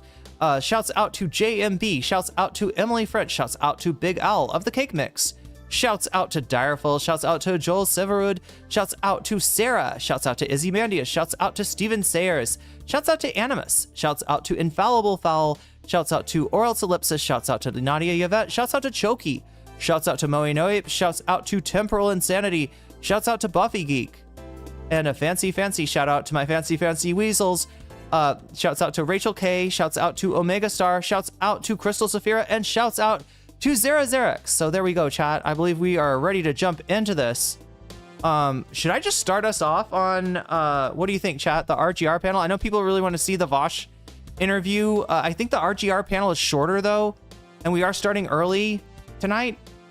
So, I don't have anything for you on, I don't have anything for you on, I don't think I've got any like Twitter stuff for you, so we might as well, oh wait, well, I mean, we do have the blast off tweet. I always forget to mention that. Blast off tweet. Did something happen to Not So Erudite's channel or something? Like I see she's at like over 100,000 subs here, but I have not seen anything from her. I don't know if she just like took a break for a while or if her channel got hit or whatever. I don't know what happened. All right, so there we go. Oh my God.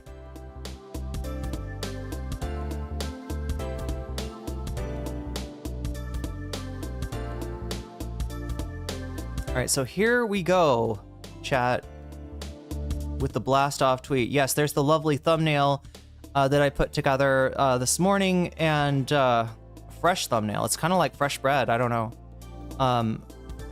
We don't have fresh bread in the U.S., chat. I think it's a European thing, right? Getting your bread fresh from the boulangerie. Anyway, so going live to watch Destiny's Ghislaine Maxwell interview Vaush in an effort to humanize the infamous short stack goblin enjoyer. Not every question gets asked, but some interesting ones do, including Destiny, Hasan, and Cat Black, right? He's talking about a lot of the previous controversies. Just there's like a noticeable controversy that he doesn't talk about, and I'm kind of curious as to why. Also finishing the Whick and RGR Tankie panel. So yeah, that's what we're gonna start off with first. We got 5 likes on this, chat. It really helps me out if you can throw me a like. If you're on the hell site known as twitter.com, a horse, that's right, we got a horse. Of course. I missed the opportunity to like add that to have Vaush answering. Yeah, of course. I feel like that was a missed opportunity, but there we go. Wait, did I already? Oh yeah, I guess I already had that pinned. I've got the link pinned. The link to this is pinned, both on Twitch and on YouTube. But if that's confusing to you, you're like, I don't know what the link is, I don't know where this is, what are you talking about, NCC? Let me just put it in the let's just put it in the chat. There it is. It's in the chat. You can click it right now if you want to. You can go and help me out on Twitter. Again, Elon does weird shit with this, right? He doesn't want people to be able to promote things like a link to a live stream, and so therefore these kind of posts, they just get buried without help from you. So if you want to help me dig it up, unbury it, once it gets unburied, people will see it, and when people see it, just like I said with the thumbs upping the stream, right? When people see the thumbnail, they tend to click on it. When people click on the thumbnail, they tend to stick around because the content is good. They just don't know yet, chat. Help them find out. Help them find out by giving this some support. You can support it by liking it. You can support it by retweeting it if you think that your followers would be interested. If you don't retweet it. I don't want you to spam up your feed on my account. But yeah, if you think other people that follow you would be interested, feel free to retweet it or whatever. And then you can also leave comments, because you know, if we do get hit by a Vaush brigade, I don't know if there are Vaush brigades anymore. Vaush just kind of shrank down, or at least kind of I don't know, sequestered in his own little space in the internet. So but yeah, you know, we can disincentivize the brigading by establishing the tone of the replies right off the beginning. So if you want to help me out with that, go here and reply to this. That also helps tell people that you're in, you know, tell people what the stream is about. All right, I guess, I don't know. So yeah, we need to get started though. So yeah, like I said, this is the content, chat, that I've been teasing you with for days and days and days and days and days. Not that one, although that one's true. This one, the Tankie Infiltration stream. We've got Alice Poole, RGR's girlfriend, and we got Destiny. I don't know who this guy is. We got North, the little weenie boy. We got Owlish. I almost forgot. You are Owlish. We got RGR, Blast from the Past, and of course we got Whick, but nobody cares about Whick. Nobody cares about Whick. So I don't know, should we just start it off on Destiny joining the panel? Seems pretty cursed, seems pretty promising. Wait, are we, yeah, we're showing that. All right, let's give it a try. They should make pink American flags for the ladies. I know, right? What if it was like pink and light blue?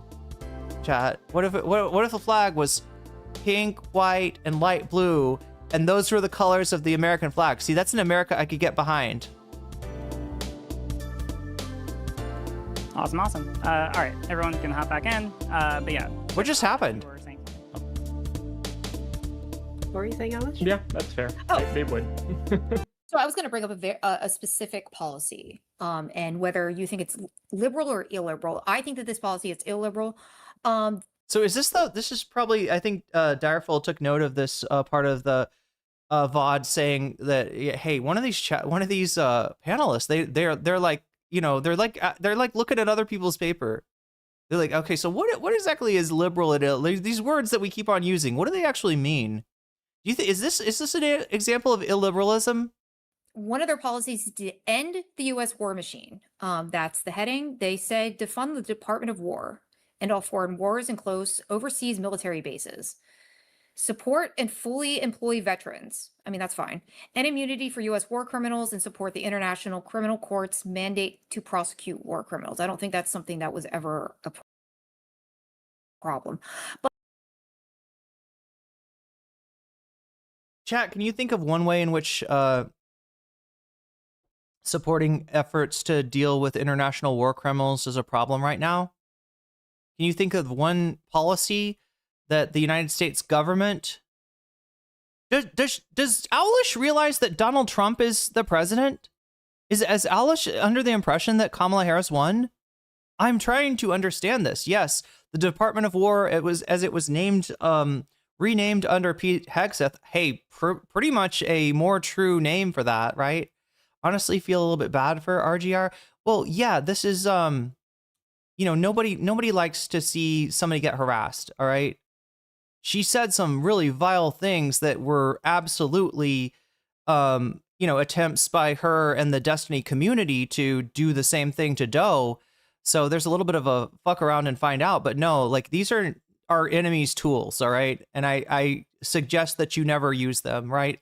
This is how Destiny handles, like, debates that he loses in, or, you know, people that, you know, kind of surpass him intellectually, like Vaush, or in terms of numbers, like Hasan, right? Yeah, I would not recommend that anybody join in, you know, the whatever Riley's, you know, getting in terms of harassment. You know, however, a lot of what she's complaining about, and what Riley's girlfriend, Alice Poole up there, was complaining at, I watched the Alice Poole video that was up on Twitter, and now it's on YouTube, too, talking about what Riley experienced after having accused another trans woman of basically being a PDF, right? This was over a really strange situation, right?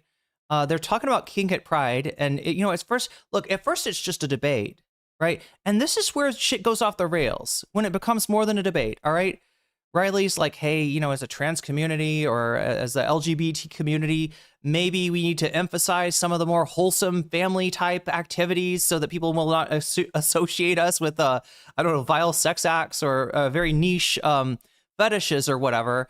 And Doe, took exception. So they debated. They had a conversation. And in this conversation, Doe throws out an example of like, here's an example. My partner, says Doe, has a foot fetish, right? Is into feet, right? And sometimes I walk around in public with no shoes on. So am I doing something wrong? Is there something wrong with that? Now, most people would answer no, there's not something wrong with that. I guess unless your partner was like, doing something sexual in public, like around people that don't want, to see that. Right, and then Doe adds, and there's kids around, right? And Riley bites the bullet and says, yes, I think you were doing something bad to those kids by having your shoes off in public. And Doe is somebody that has a history of being victimized by what was abused in a very real way as a child. So to take somebody that's experienced like that kind of abuse and then to accuse them of, I don't know, like doing something bad to the kids by just being barefoot in public, right? I mean, what is that other than an attempt to like demonize a trans person and stoke hate at them? So the real answer is that nobody deserves, for people to, DM them and tell them to rope or to, be transphobic to them. That's another thing that Alice said, happened to Riley. Also, I mean, there is a thing also when shit blows up as drama like this Kink at Pride debate did, some of these other communities, some of the Kiwi Farms type people, they latch onto it and some of the, they get interested in a person that has had their profile raised. So, that happens too. But yeah, the good point to bring up in the beginning. I tried to address this yesterday and I just had too many thoughts. I wasn't ready. I was really no comment chick. You're right. I didn't know what to say about that because I do empathize honestly with Riley. I mean, if she experienced what she said that she's experienced, right? Then it's something that we share, right? That kind of abuse, that kind of harassment. Yeah.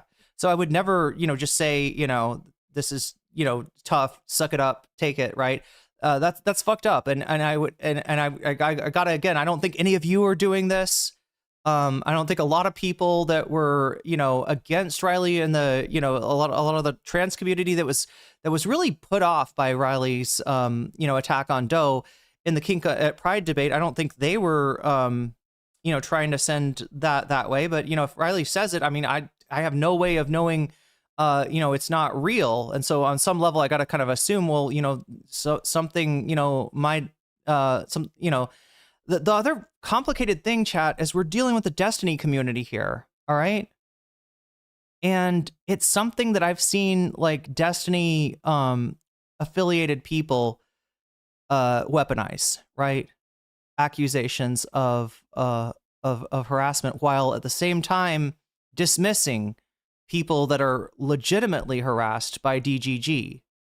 And I don't really know which it was with Riley, but yeah, whatever she she dealt with stuff like that. Yeah, it can be really isolating, right? That's what I was trying to explain yesterday. It can be really isolating as a content creator to receive like an overwhelming amount of this kind of harassment. And it's something that you really can't explain to anybody else. Like I was trying to talk to my sister about it, right? She's not a YouTuber. She doesn't. She probably was like, why don't you just turn the computer off? And it's like the answer is like it's my job to have the computer on. So yeah, but yeah, just thanks for bringing that up. Whoever Chazardus brought that up. But I think that. Okay, so back to the debate, right? We're asking about what is illiberalism, and we just had Owlish posit that there's no issue with the United States participating in entities like the International Criminal Court. Au contraire, This could not be more wrong. And this is what sucks about Destiny needing orbiters so bad that he's got to bring, I don't know, fans, just like regular people. And I mean, this is what Owlish strikes me as. No offense, Owlish, but you truly are the lamb. In the conceit of the lamb and the tiger, you are speaking from songs of innocence, but not just like innocence of haven't experienced the kind of harassment that Riley is talking about, but have not maybe been made aware of what is going on in the Trump administration. Chat, not only is the United States not participating with the International Criminal Court in trying to do something about war criminals, the United States has attacked. The United States has attacked the International Criminal Court and members thereof and is trying to intimidate them out of doing their job, right? It just made it impossible for them to bank, impossible for them to use a credit card, written them out, treated the ICC like they were the criminals. And meanwhile, the actual war criminals in Israel, they just get by scot-free. So yeah, incredibly ignorant comment. But just remember, this is somebody that Destiny's just pulled up from, I don't know where, from the fan base or whatever, and has on a panel. When you go on a panel with Destiny, you get a lot of attention. That was the other thing I wanted to tell Alish, right? Because I've experienced this too. I was not prepared for the amount of attention, the amount of eyes that were focused on me, just by having a conversation with Destiny. And the effect is this, right? You got this panel, right? Riley Grace Rochong, Whick, Alice Poole, Owlish, whoever this guy is, and North, right?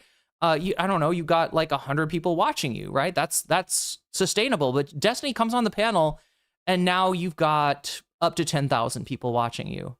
And if you're making a fool of yourself, right? It's not good. And again, I don't really think this is Owlish's fault, right? If you don't, when you're ignorant, you don't know that you're not ignorant. You don't know that you're ignorant, right? You don't know enough to know like how ridiculous the question that you just asked here. Here, let's rewind it and just see what the panel responds with. That's pretty crazy. That's pretty wild.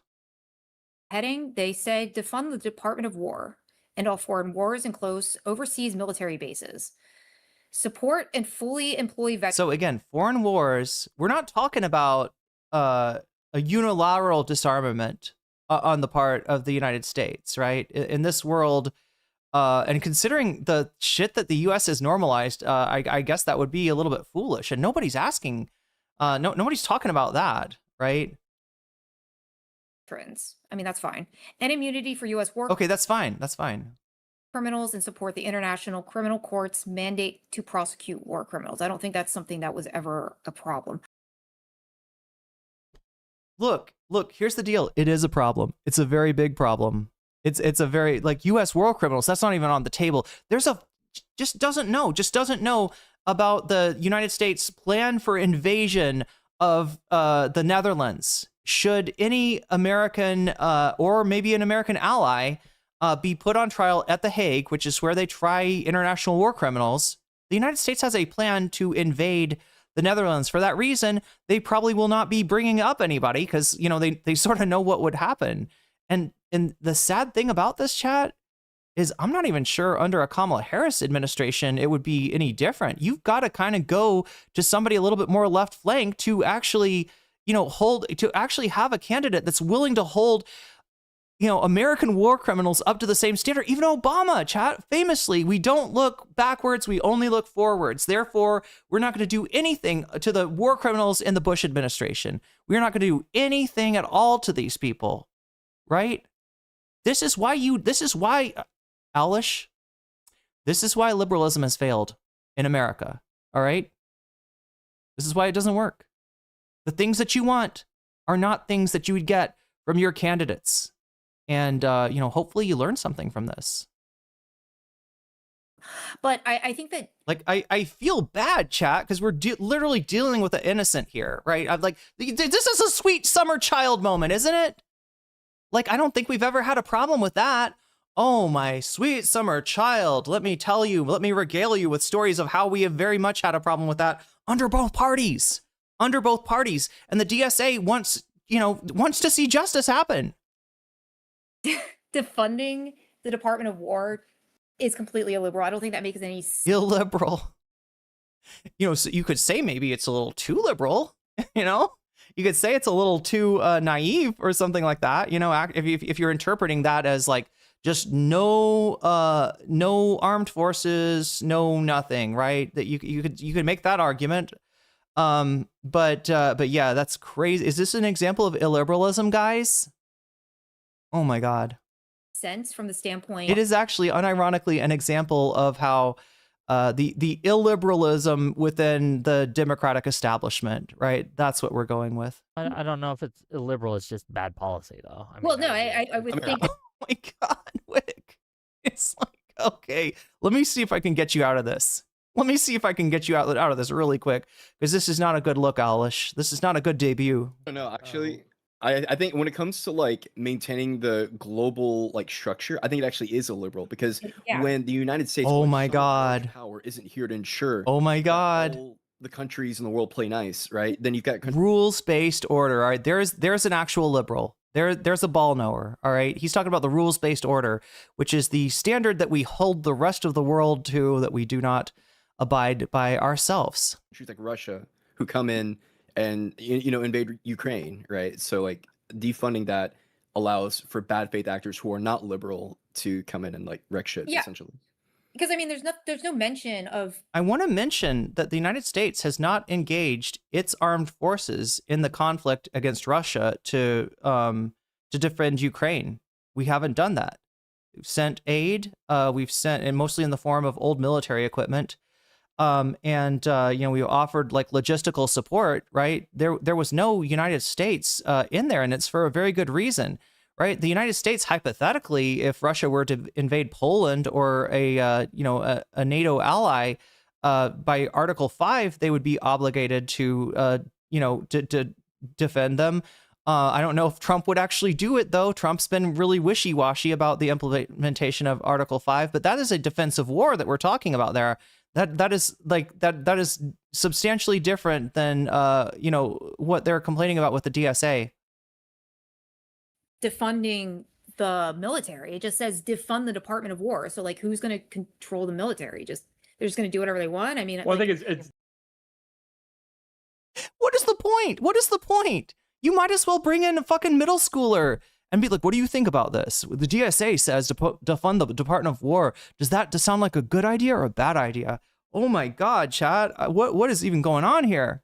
generally accepted that these people hate like the military-industrial complex and would like basically either pull out completely of Ukraine and do things like nuke Israel. And the fucked up thing too is there probably is a more acceptable to the public, liberal position on the military-industrial complex, but it would be about like winding it down, making it less of a self-licking ice cream cone, actually auditing the Pentagon, actually forcing them to look at the money that they get and where it's actually going, because the Pentagon has not been able to do this for, I don't know, going on decades now. There is maybe a liberal, position on this, which, says that we need to maintain some kind of military-industrial complex, but that heeds Eisenhower's words. Do these motherfuckers even know that we're talking about an Eisenhower quote here? In fact, I think he said more than just military-industrial complex, Chad. I'm trying to remember. There was like a third word that he offered there. This is a Republican from like 1950 whatever, right? Whose last words or last speech was about, being, we must guard it. Could we just find it? The quote. Let's find the quote. Let's actually know what we're talking about, unlike DGG. Eisenhower military industrial complex, right?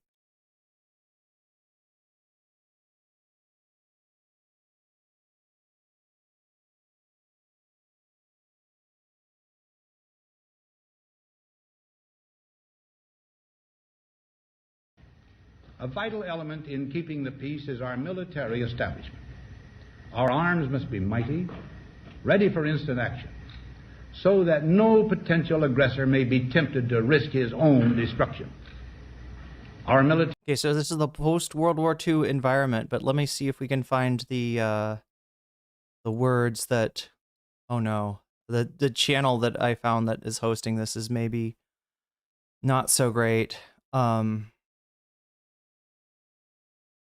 against,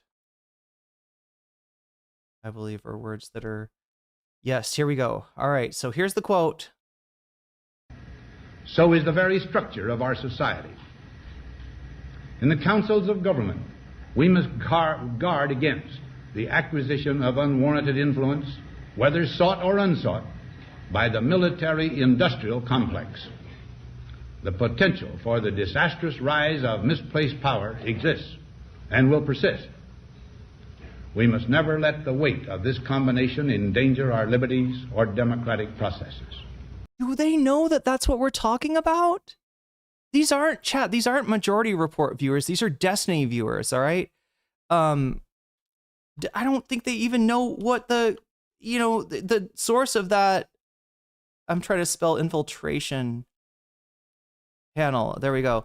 I don't think they even know what we're talking about. Somebody earlier was complaining. I think one of the first chatters in here today was complaining about debates and saying that they solve nothing.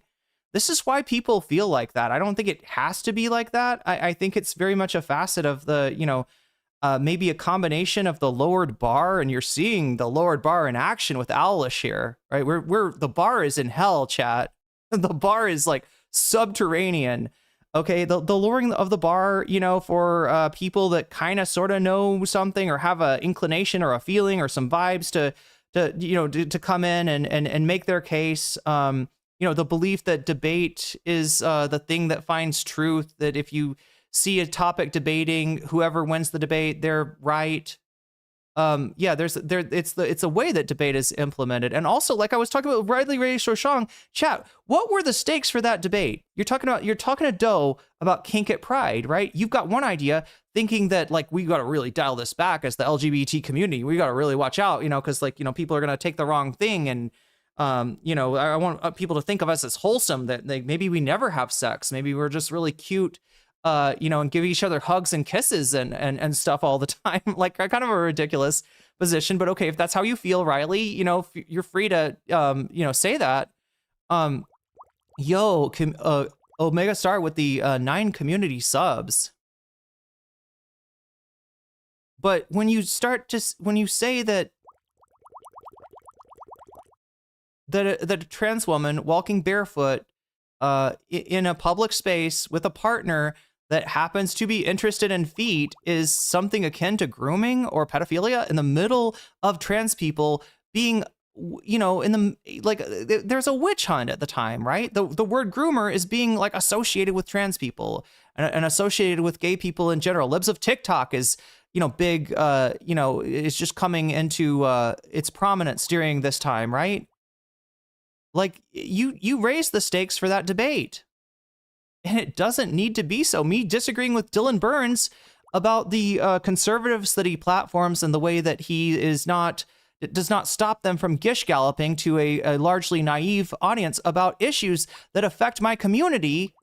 Like, look, I mean, I guess he thought the stakes were like he's going to lose his show or something. Obviously, that's not happening. There's plenty of people in your audience, Dylan, that don't give a fuck about trans people. But if you want to try to say that you represent us, if you want to try to say that your panels are representing our issues, you got to do better for us, right? So the stakes really were does Dylan like suck it up and say, hey, I got this wrong. I'm going to do better in the future, right? Very low stakes. But instead it turns into 2 years of fucking harassment. Real harassment, chat, not, any kind of, like this. It's crazy how the debate stakes get raised when we're just supposed to be having a conversation. We're just like, arguing with each other about what we feel, right? This is also what's wrong with the debate space. But yeah, thank you, Omega Star, with those 9 community subs. Let's see what we got here. Some people just got jellyfish. JD Pondon, you just got jellyfished. Benny Profane 63, you just got jellyfished. NJS Peach, you just got jellyfished. A Terrible Crab, that's a Terrible Crab got jellyfished? Okay, I guess it's true now, chat. Cheesy Thick Chick, you just got jellyfished. Peace Tweety, you just got jellyfished. Lane Vindle, you just got jellyfished. Botch Style Pile Driver, you just got jellyfished. Ice to meet you. not the mass Gestapo ICE, but the other kind of just, without the capital letters, right? ICE. To meet you, you just got jellyfished as well, and that brings us up to, oh my God, chat, are we at, I believe we're at 60. Yo, like 6 to 60. That's crazy. But not as crazy as this debate panel. All right, so we're at 60 out of 100. Again, chat, if we get to 100 by the end of the stream, I'll add an extra hour. We're at 2. We have 2 hours and 55 minutes left at the moment. Also, I'll add some bonus content, so keep on voting for that bonus content.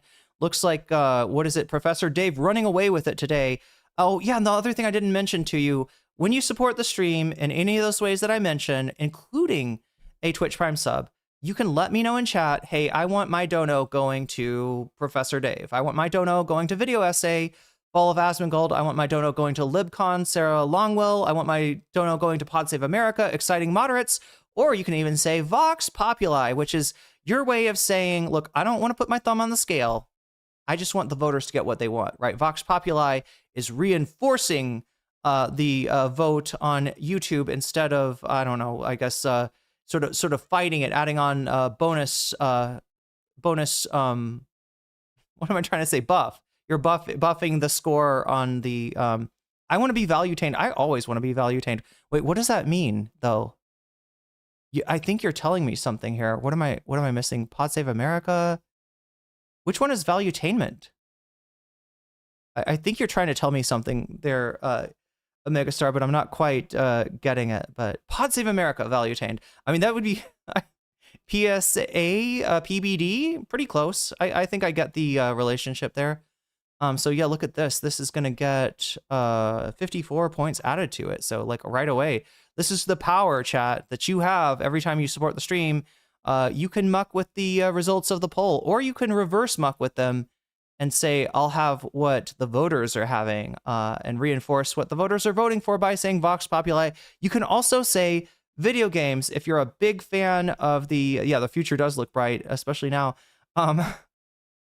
You can also say video games if you're a gaming frog and you want me to play more video games, which I'm going to be playing again on Friday. Also, I thought I said I'd try to do a little extra stream. I'll see if I can get that in tomorrow. But yeah, generally saying video games encourages me to do more gaming on stream. Okay, so we should take nothing for granted. Oh my God, we're back to Eisenhower. But just a reminder, this is a Republican, all right? He's not a super, this is in the wake of the New Deal and World War II and, FDR being reelected a gazillion times, so much that they, basically put term limits on the president to prevent another FDR. They didn't want that happening again. They also made sure that FDR nixed his socialist vice president and chose Harry Truman, so that when FDR died, it was a kind of conservative Democrat that took over rather than somebody further to the left. But yeah, even under Eisenhower, and this is before this build up. The problem, does everybody see the problem? Right?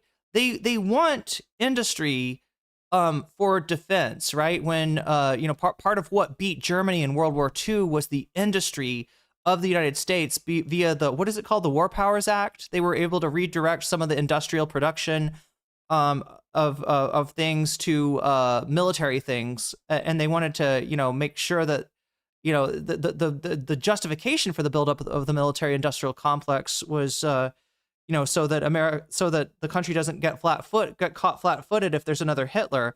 But I'm not even eating this food yet.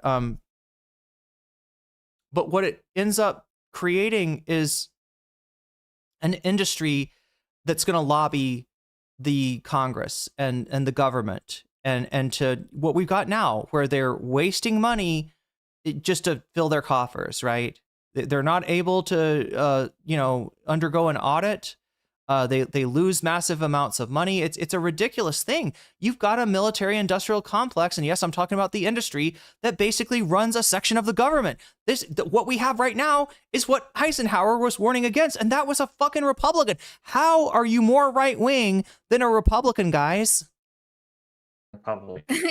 Also, again, you can't nuke somebody without a Department of War, right? You can't just You can. I mean, the No, executive. how?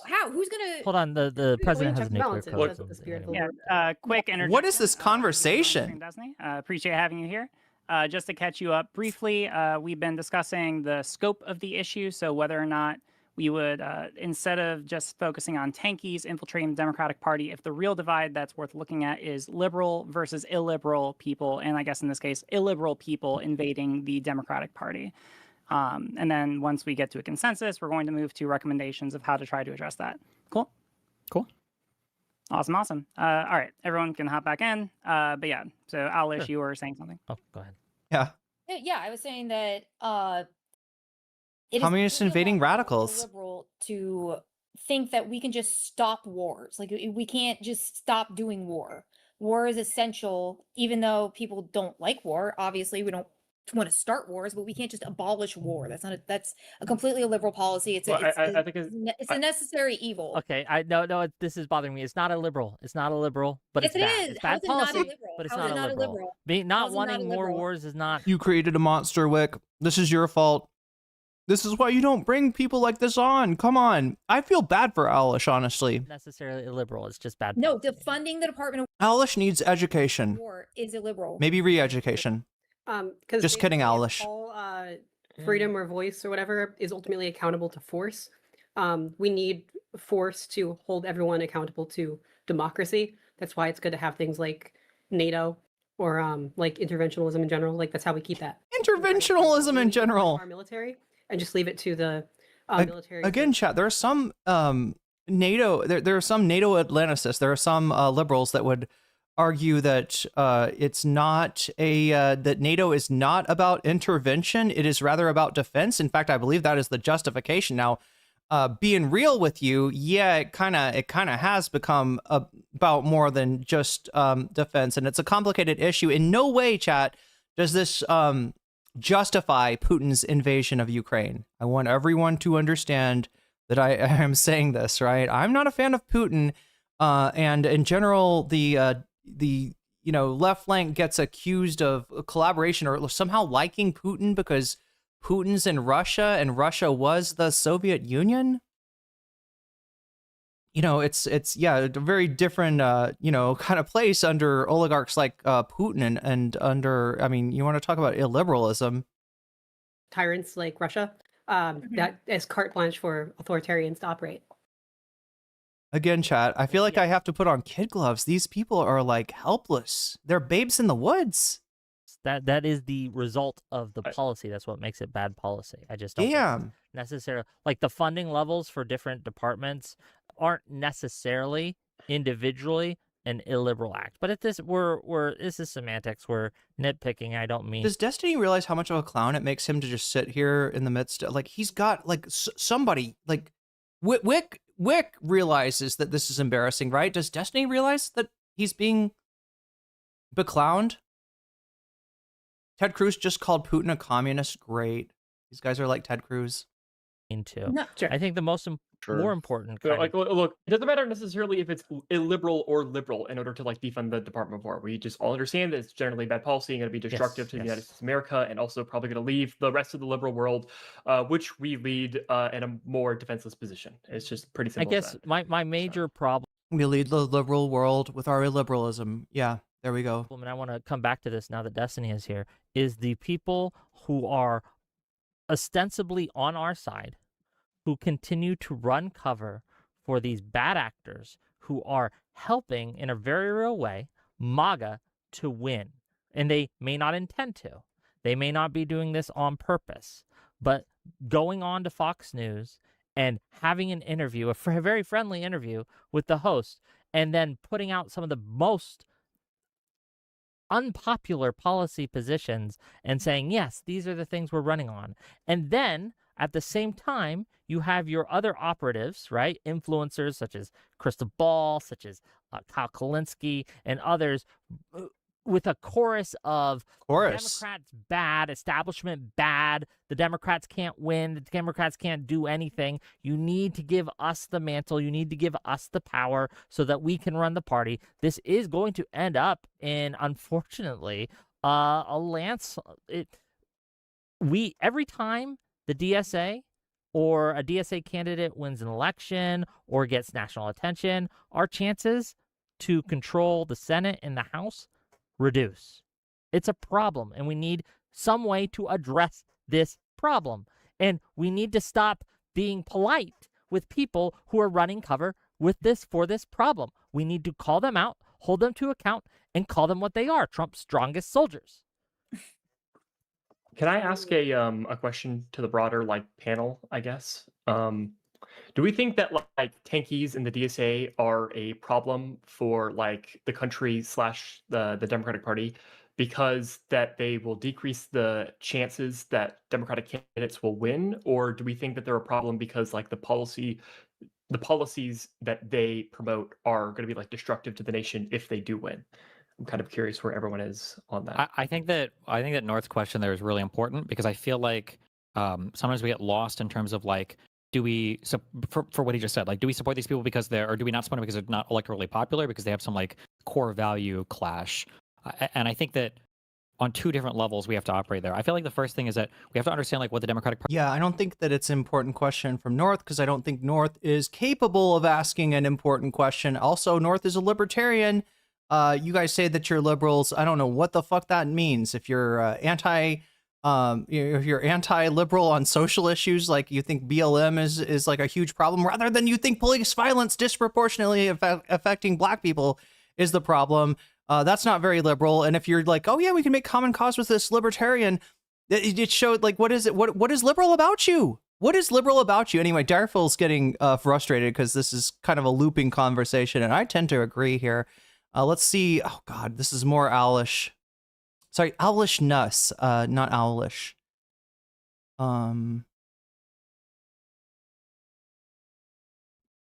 Is it worth it to just either abstain or even maybe support the MAGA Republican, depending on whoever? What? I think who is saying this? Something important to bring up. Wait, that's North. That's North. Trying to get a word in. Go ahead.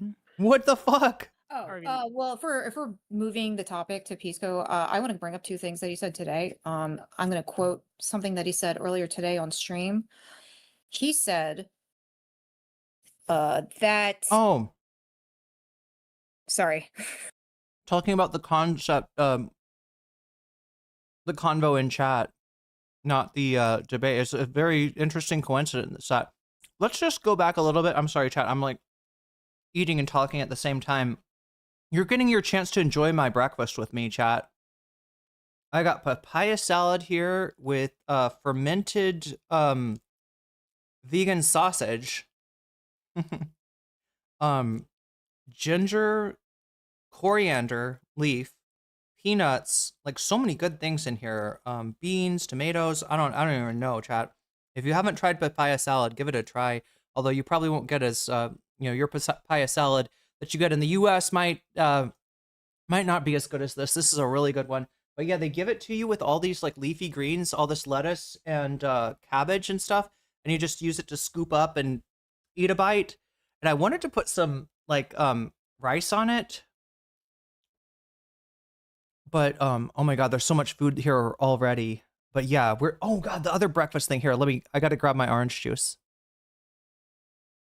Wait, did I say that I said I was gonna rewind it and see what North was talking about?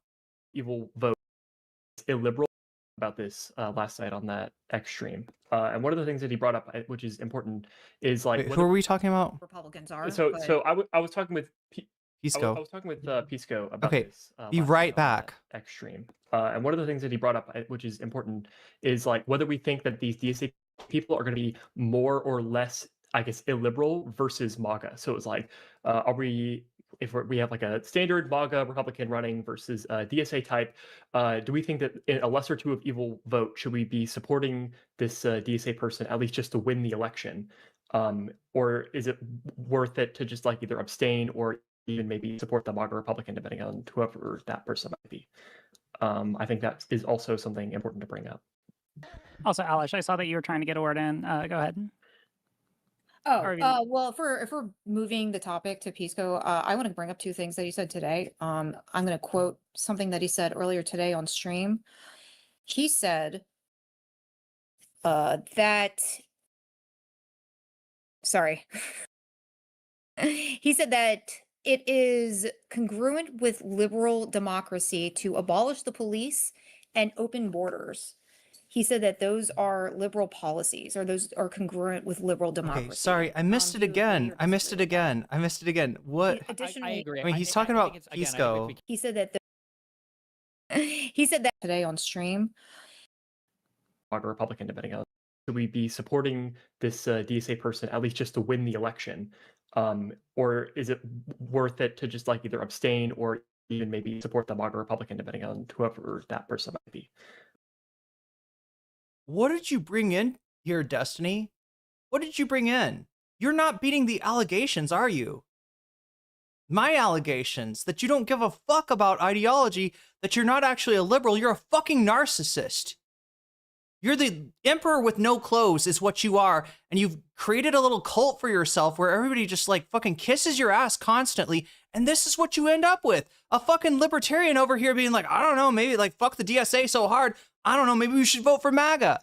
Who the fuck are you, Stephen Kenneth Destiny Bonnell III? Who are you? What are you? Mr. Bonarelli, at long last, have you no decency? I think that is also something important to bring up. Also, Alish, I saw that you were trying to get a word in. Go ahead. Or Well, if we're moving the topic to Pisco, I want to bring up two things that he said today. I'm going to quote something that he said earlier today on stream. He said that, sorry. Mr. Divorcerelli. It is congruent with liberal democracy to abolish the police. Wait, what is this? Has anyone ever legit bought and eaten broccoli? Oh, broccolini. You know, I think I've only ended up with broccolini by accident before. What is so special about broccolini? Maybe I don't know how to cook it. It's like young broccoli is kind of like, right? Is that what broccolini is? Actually, I don't even know. Is it a different plant? Oh my God, Burple, it's so easy to distract me, and you're so good at it. And open borders. He said that those are liberal policies, or those are congruent with liberal democracy. Do you agree or disagree with that? Actually, I agree. Actually congruent with libertarian philosophy when we're talking about open borders, at least traditional libertarians. I think there's a lot of von Mises people that might object to that, but Again, I think we have to be careful. Like, there's a huge range of stuff that could happen under a liberal society, but we wouldn't like want that in our party. But just because there's things that we don't want in our party, that doesn't make them illiberal, right? Like I agree. Like, arguably pro trying to educate the orbit. Are both Yeah. like, congruent with a liberal society. Theoretically, like open borders where everybody gets the right to vote when they come in, like that. Theoretically, this is congruent with a liberal society. It would probably just be too extreme for that like immigration policy, but that would make it like illiberal, I think. Yeah, we just If need to we, be. Oh, go ahead. I was going to say, if we combine this with one of the proposed DSA, Is there a different way you have to cook broccolini though? Because people are saying it's better. What is it? It's kind of sweeter maybe than regular broccoli. Wait, broccoli gives you bad cast, or any brassica? I see. Can these people read a book? I don't need them to read theory written by a dirty commie. Can they just freaking read Adam Smith or something? Yeah. policy. Well, you know what? The fucked up thing is Adam Smith is pretty compatible these days. In fact, I believe Marx talked about, referred back to a lot of his work. Which they say abolish ICE. Like Adam Smith, I don't know if people know this, but Adam Smith was not big on rent seeking, right? Did not envision rent seeking, in other words, the behavior of capitalists as a, something that should be a big part of capitalism. How does that work? Exactly, because that's I mean, I think it's a dumb policy. I just don't know if I would necessarily say it's illiberal. Maybe something that would be helpful is to get back, like, what are we saying is the issue here? So we're saying that Tankie's infiltrating the party are an issue, MAGA is an issue, there's some commonality there. Whick cited to the interview that the DSA representative recently had in Fox News that was very friendly, it was not adversarial at all, ended up hurting the Democratic Party more than it would help any Democratic candidate whatsoever. Oh my God. What is the issue? That Sorry, I'll shut up about the food now, chat. But I am eating breakfast, so this is of interest to me. Narwhal's found the answer. Broccolini is broccoli bread with myelin, which I think I've had. I think I've had a decent Guylen. Okay. teasing out here? Because it doesn't sound like it's Sure. the policies particularly. Like, well, no, what it are is. we? It is the policies particular. Like, Okay. these are both problems, right? And we got to address them both, in my opinion. I think that. I would say. Go ahead. I was gonna say I don't think they're necessarily the policies. I think it's actually a more meta macro, like the political like goal is to kind of like infiltrate and then subvert the Democratic Party through like subversive means. It's like running under the Democratic ticket, kind of sort of pretending like you're a Democratic Party person when in reality you're trying to dramatically change the entire Democratic Party, right? Like I would say that MAGA like dramatically changed the entire Conservative Party, right? So Well, like the problem necessarily wasn't like MAGA like policies. It was that they like although or sorry, go ahead. Yeah, there absolutely are arsonists, wreckers, people who want to go in and to just fundamentally redefine what it means to be a Democrat, what it means to be in the Democratic Party. Like the kind of people that would bring a libertarian onto a supposedly liberal panel. Yeah, I agree, Whick. I agree. What the goals we have. To Riley's kind of point here of like what is the fear of what happens. So say we MAGA is really bad. We need to beat them. We let the DSA types in. We let them have positions of influence and power. What's the worst that could happen type of deal? It would still be better than if MAGA winning, right? I don't know if that's the case, honestly. What? And in fact, I wonder if in how certain cases, radicalized it might are be these worse. clowns? Maybe this is a hot take, but if we have no real liberal party left in America, that I think is worse than having a liberal party that loses sometimes to an illiberal party. And he just bit the bullet. He just bit a very disgusting bullet. Or certain people's zeal to beat MAGA, that we are going to let people in who are going to hollow us out, who are going to turn us into illiberals, and that is a problem for me. The irony, chat, is everybody appreciating the irony of what he's saying here? Hollow us out, turn us into something illiberal. That's McCarthyism, Whick. You're doing that right now while complaining about the DSA supposedly doing this, right? And hollowed out to the point where you have people that don't know their fucking, I don't know, ass from the hole in the ground, owlishness. Like it's literally hollow. It's hollow. There's nothing inside this this I don't know, echo chamber of supposed liberalism, right? It's a McCarthyist wasteland. It's a teenage wasteland. He's created teenage wasteland, chat. Like the idea that we should, if the courts rule against us, we just got to get rid of them. If the Senate opposes us, we just got to get rid of it. If any institution stands in our way, we just tear it down. I find that to be self-destructive, authoritarian, and we even got El Said, right now, who's running in Michigan, who is playing with electoral denialism, trying to do this thing where, like, well, if I lose, it's because the election was stolen from me by AIPAC and those. Anybody know what the fuck he's talking about? There was almost $60 million spent. What is it, like $50 million by AIPAC? Or I can't remember the exact stats, right? But yeah. Multiple tens of millions of dollars spent on this race, on a fucking Senate race by AIPAC. That's what we got going on here. Money that it would usually be reserved for like a presidential race. Wow. Here, let's just see what happened here. What am I trying to see? Oh my god, Gnarled by Nature. The 10 gifted memberships. This is wild, chat. I did not realize this was going to be as bad as it actually was. I'm so glad that that we didn't just spend 30 minutes on this. This is, wow. We're in the deep dark. Like, I'm expected to see the Minotaur, not the Minotaur, what's it called? The Warden. Yeah, we're going to run into the Warden, chat. Better, like, if you hear any weird noises, we got to keep our sound to a minimum, chat, or else we'll awaken the Warden, because we are in the deep dark here. The ancient city.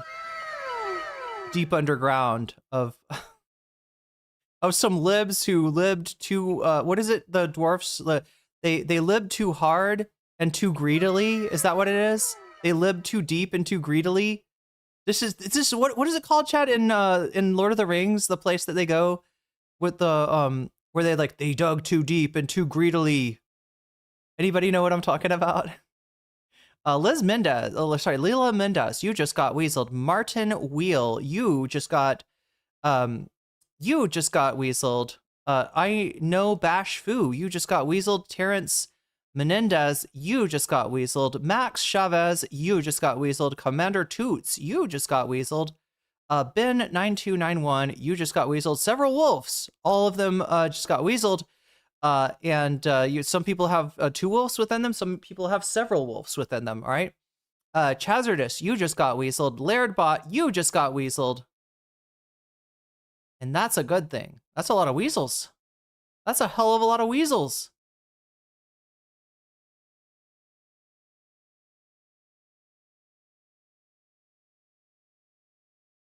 What, the dwarfs delved too greedily and too deep. Yeah, the libs lived too greedily and too deep. This is what happened, chat. What is the place called, though, where they're at? Is it Keldegrim? Is that the place that they go through in one of the Lord of the Rings movies? You're talking about Gandalf's racism again? Yeah. He's my problematic fave, just like Westside Tyler is FD Signifier's problematic fave.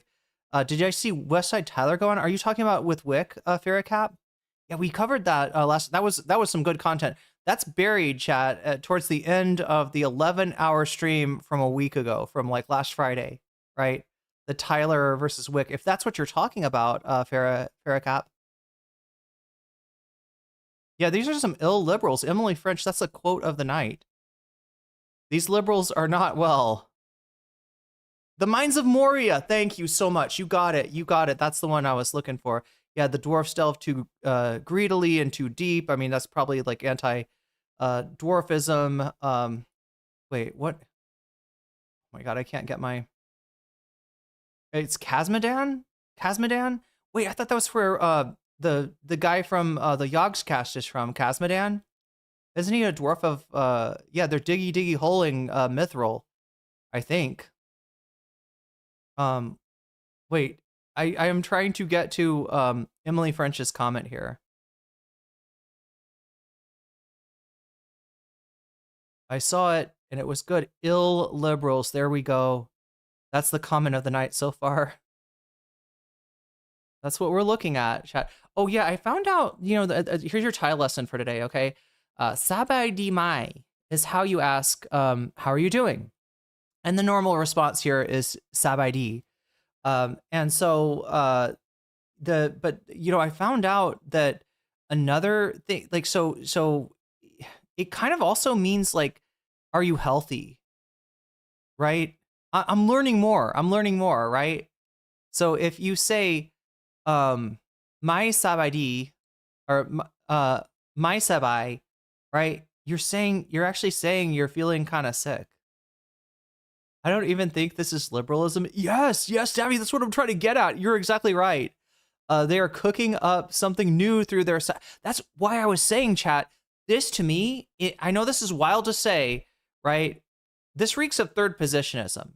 It's like if Infrared Haas and Jackson Hinkeldink are third positionism with theory, this is like third position without reading. This is when you accidentally, you fall backwards into a third position type of ideology just through your own ignorance. Outside forces. I think that is damaging to the fabric of our society in a way that's going to, it's just going to destroy us. I don't know. So it's MAGA playbook, in other words. It's just the MAGA playbook, except, I mean, it's literally what they're doing, except the MAGA playbook was playing off of people's fear. What are they playing off of? Because that's how MAGA kind of got where they are now, is they created they created a fear, somebody to be afraid of, they fear-mongered, and they made people vote because this thing is going to happen. They're going to turn your kids trans. They're going to turn your kids gay. They're going to I don't know, put Satan in your school or whatever. So that's how they made them vote. And then they He's already there, chat. If your school has a picture of the president of the United States, you've already got Satan in your school. basically just lied about their policies and then kind of took over the party that way. How is the DSA going to do that fear mongering in order to gain their? We have this like data on this. Their target audience are people who are high education, low income. Looking to offset that like economic insecurity onto some other. So they've targeted a sense of kind of the elite and are playing into a reskinned version of the JQ. That's what the elite is, according to Alice Poole, right? You look a little overeducated yourself, Alice Poole. I don't want to judge you by superficial means, but you are giving that as well. But yeah, I mean, you hear this a lot, this kind of intellectual drivel, where we confuse education for class.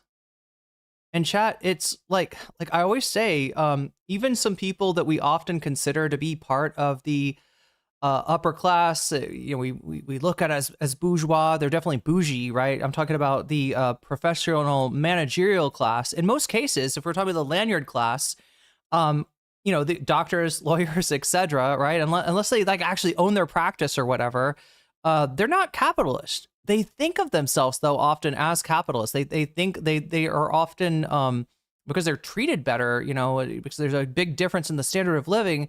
You know, if you are a PMC versus if you are not, you know, they sometimes act as if they have their class interests lie with the capitalist class rather than the working class. But, you know, yeah, if you're working for wages, you are a worker, even if your salary is on the high end. But yeah, this is just like, we're going backwards here. That's a Republican way of looking at the world. And I'm still not convinced that Riley Grace Rochon is not a Republican. Now, this is Riley Grace Rochon's girlfriend, right? But yeah, I mean, this is how Republicans look at the world. They don't want you to look at the capitalist class. They would like you to look at the well-off amongst the working class. They would like you to look at the you know, the educated. They would like you to start to hate education and become more anti-intellectual. That's what they've done with their own parties. That's what they've done with their own voters, right? Profoundly ignorant, profoundly anti-intellectual. This is what allows Trump to come in, right? And don't get me wrong, it's not Trump that created this, chat. It's the Republican Party. Because education tends to make you immune to, I don't know, voting against your own interests, right? Because you can learn some things about class in college, despite the fact that, yeah, the Red Scare, went on, the blacklisting went on in college, and there really aren't the Marxist professors that people think there are. Any professor that's like pursuing Marxism tends to get sort of washed out of academia. But goddamn, education is the enemy of the state.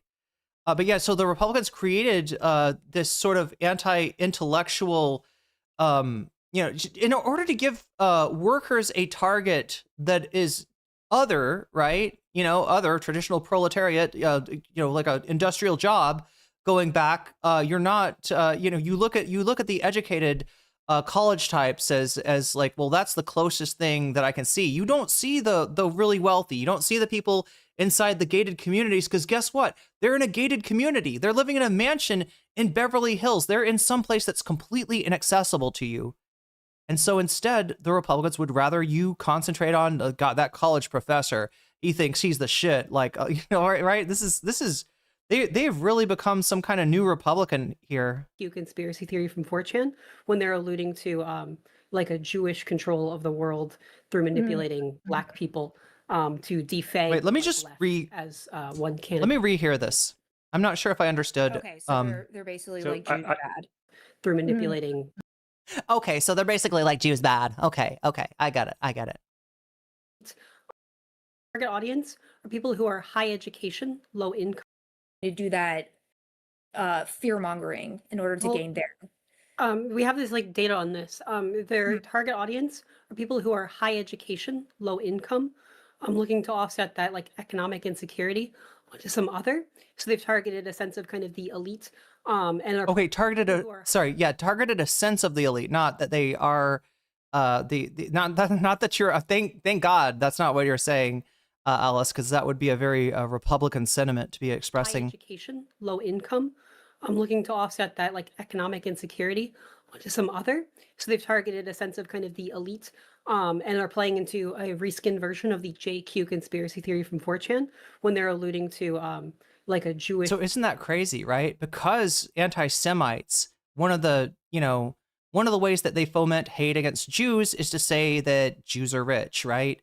To operate on stereotypes, essentially, and to take any hatred, any rational hatred that the working class has against those who manipulate them, and because there are Jewish people in the capitalist class, this works too, and then target it as like, you're not, it's the Jews, right? It's the that's what's wrong, right? And so yeah, this is the capital, this is the socialism of fools here that she's describing, but then trying to somehow compare the DSA to that. You're missing a piece, Alice. Control of the world through manipulating Black people to defang the white left, as one candidate put it. Okay, so they're basically So like Jews are bad. Okay. I think we're all pretty much in agreement here that like the DSA is like a general threat to, I guess you would say, the Democratic Party if they were ever to gain power, and the nation as a whole if they were to be able to implement their policies. But they are still, I think they're running under like the banner of the Democratic. Hey, Lala says JQ is a Nazi tactic. Yeah, it's a Nazi tactic. She's saying Alice has just basically used Jews as human shields to protect capitalists. That's what that is. That's what she just did. That's what she just did by saying if you hate capitalism, you hate Jews. You are putting Jews in the line of fire at a time where there's a hell of a lot of very real anti-Semitism. Democratic Party, and they are running, assuming that they win a primary, they are running against like MAGA candidates. Assuming that they do win primaries, wait, well, like are they? Xavier won. Because this is is it really though? Is that a competitive race? It was not a competitive race. It's more so like how should the general question I'm going to ask is if you have sort of like these DSA types, and if they were managed to win primaries, should we just ignore them, or should we just like support them insofar as that they win the election, or like how should we as like content creators address these people? North is really trying to push them to a point where he's trying to get them to say, hey, yeah, maybe sometimes we place our vote with MAGA, right? These DSA types, they're so dangerous. Maybe it's better if we don't win the Congress. Maybe it's better if we don't win the Senate. If by doing so, we're going to bring along some DSA candidates, right? Because again, that's a right winger. That's a right winger, just like Dev was trying to get a bunch of dumb fuck liberals to, so like he's the Pied Piper. This is the stupid version of the Pied Piper. I guess Dev is the more intelligent version of it. But he you could see how horny this guy is for trying to get a bunch of liberals to say, yeah, I guess I would vote for a MAGA right candidate at that point. I guess that's better than the DSA. At least we keep our own party pure. I think this is a very important question. Oh, as content creators or as a party? Yeah. Or, well, yeah. We advocate for you ask content creators. Sure. How people should, so it was not a yes or no question. Chevalier, I don't know how to say her name. And you never will learn, will you? Chevalier? Whatever. She's we French. know who I'm talking about. She got elected. She goes to the House. She's Dominican, but yes, the name is... Seat her in any committees. I don't think we should. I don't think she's earned that. I don't think we should associate ourselves with what she stands for, even though the voters elected her. She can come and she can vote in the House, but she doesn't get a place on the committees. I think that we need to do things like that. We need to be ruthless in our separation of these wreckers from who we are. Don't seat her in a committee. Okay. Do not do it. Do not work with her. Have her, she can go and she can cast her votes, but we don't give her any air, no oxygen. So let me show you the difference between what Whick is saying and what North is saying. North is a Republican trying to argue with a bunch of liberals who are stupid enough to take him seriously, right? That maybe the answer is like we vote for a Republican candidate. What Whick is offering here is giving up on some of your legislative priorities, right? Because when you alienate the segment of the party that's got motion, what you've got is a party that doesn't have unity, that doesn't have solidarity. There's no buy-in for any of the left flank people, right? Which is going to risk some of the votes that you want to get. You can work with these people, you can negotiate with these people, and yeah, they are at a disadvantage given that most of the Democratic electeds are liberal establishment type or really centrist establishment type. But his whole thing of just like treating them like dirt, it's going to risk any sort of legislative accomplishment, which the way that you get a legislative accomplishment as a centrist liberal who has some DSA members in their caucus is to try to talk to them, be like, okay, like now I know you want this, but you don't have all the power. But wouldn't you like this instead of this? And you get their vote and you pass legislation, right? That's the difference between a At Narwhalby, super chatted $5. Apartheid Congress, anyone? Don't worry, she gets her own water fountain and everything. Oh no. I mean, that is kind of how it runs. That is kind of how it pans out, right? And there is, some xenophobia and some racism mixed into their hatred of candidates like DAC as well. But yeah, just from a liberal point of view of wanting to accomplish something legislatively. Now, look, Whick may just not understand the purpose for that because under Biden, we had a bunch of, just failure to pass legislation. In fact, after they lost the, House, it was kind of off the table for them to move legislatively. And again, there was failures before that, not because of the indulgence of the left flank or anything, but rather the indulgence of the Joe Manchins and the Kristen Cinemas, the the rotating cast of villains of the week that would always stymie any sort of legislative initiatives that Biden tried to get. But what I want you to understand, Whick, is the difference between a administration that gets reelected like Obama and an administration that doesn't get reelected like Biden. And obviously there's more complicating factors here with his age and his ability to debate. But the difference is that one of them passed important legislation that made people's lives better. And the other one, had some good policies, did some good things, right? In terms of economically, it's a very low bar, right? But Biden was sort of, with his economic policy, taking it back to the New Deal Democrats. So they had the right idea, but they ultimately weren't able to pass anything, right?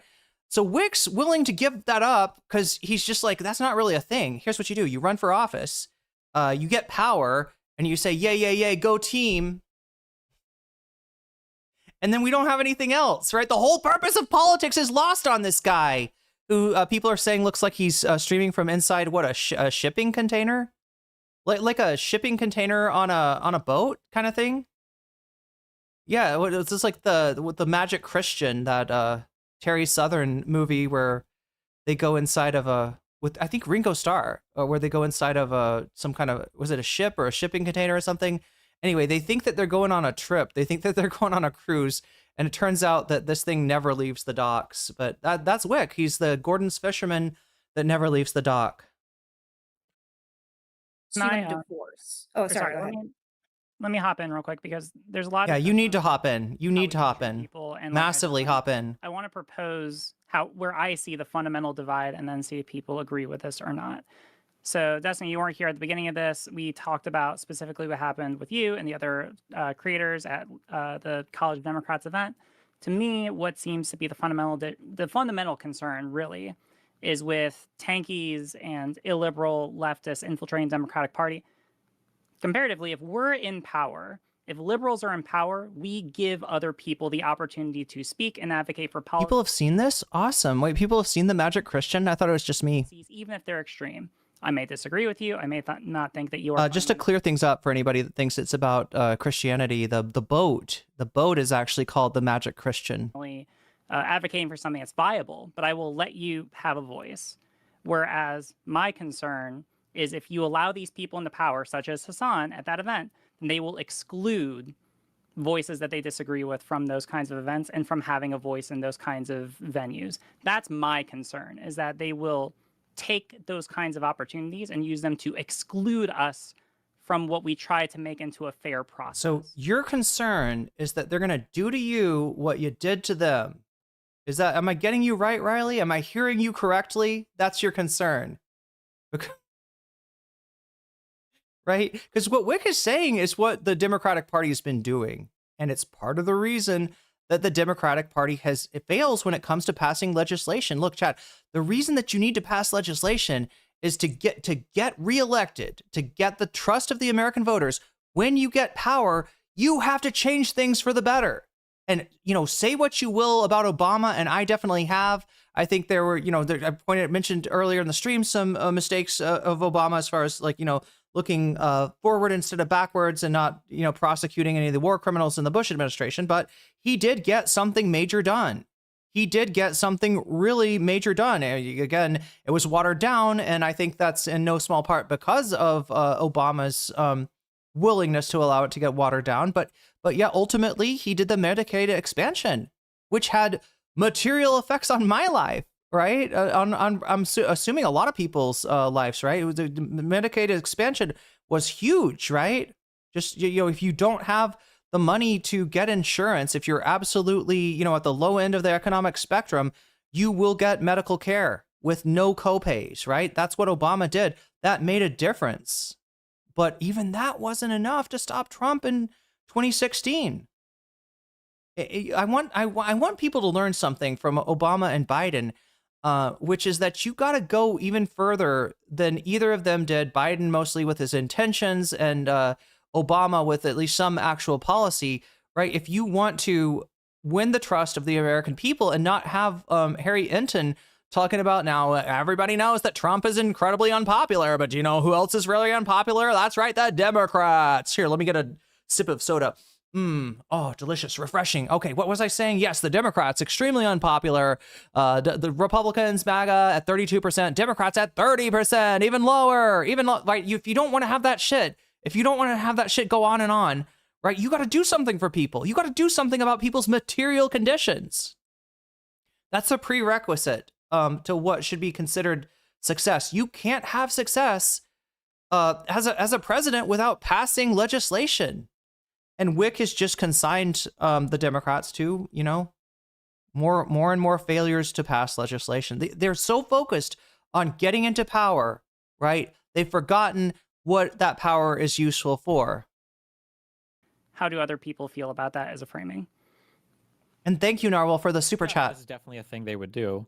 They would also they would sabotage Democrats any chance they get. I really don't think people, because we take for granted so much of a functioning country and a functioning political system, I really do think people take for granted trying to work with somebody who doesn't want to work with you. And this idea of we should extend to them this charity and do whatever, I was kind of almost cringing at that we shouldn't see them on any committees or whatever. But if they had a choice, they wouldn't.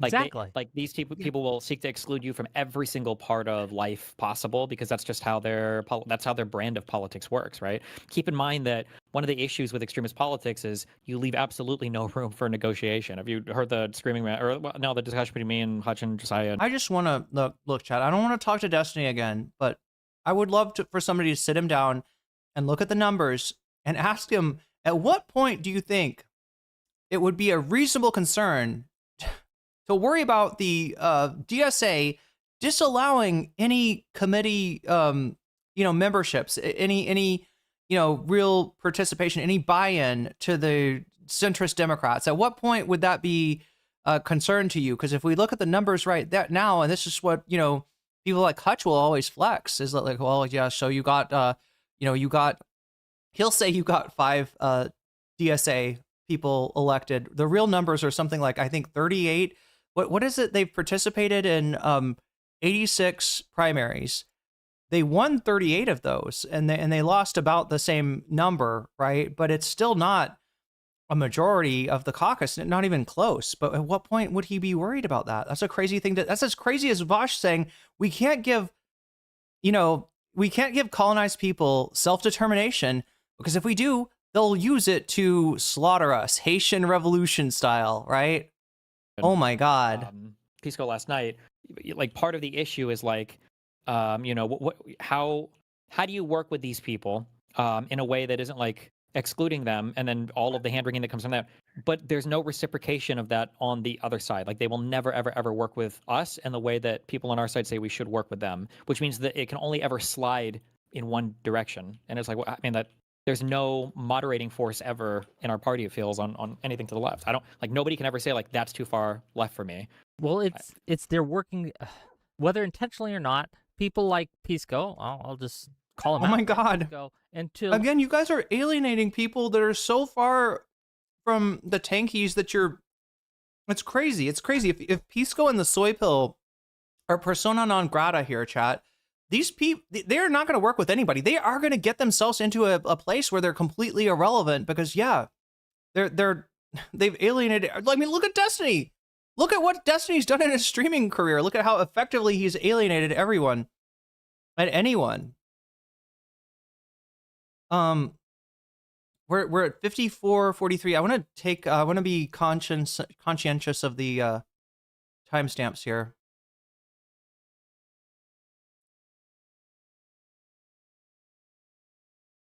Yeah, Alice comparing material dialectics to the JQ.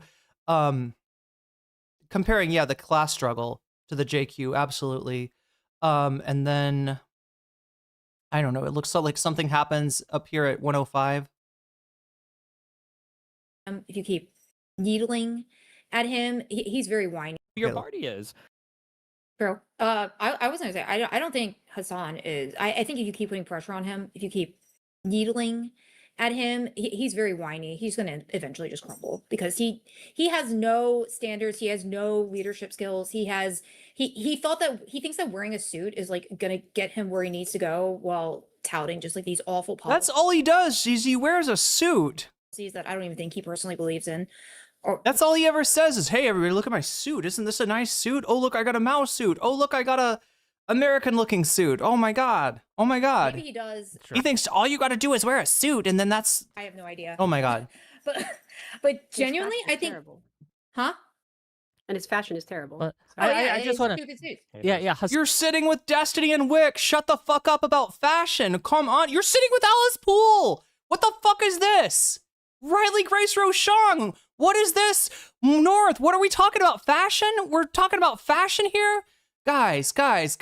Look, I don't talk about, I don't criticize people for their fashion choice for a very good reason. Like, I live a minimalist lifestyle. I don't think I got any, you know what I mean? I don't think I got anything to flex as far as fashion, but god damn, look at this room. Hasan's a symptom. He's a symptom. Yeah, he's a symptom. He's However, not the problem, and I just think it's important to make that clear. Well, he's right? causing the problems. Is he not? No, Because he's contributing to the idea of like, Yeah. can we push back against anybody to further left than a moderate Dem? Is that possible for any Democrat? Darful, what did you call Alice Poole's fashion style, librarian / mortician? That's pretty much it.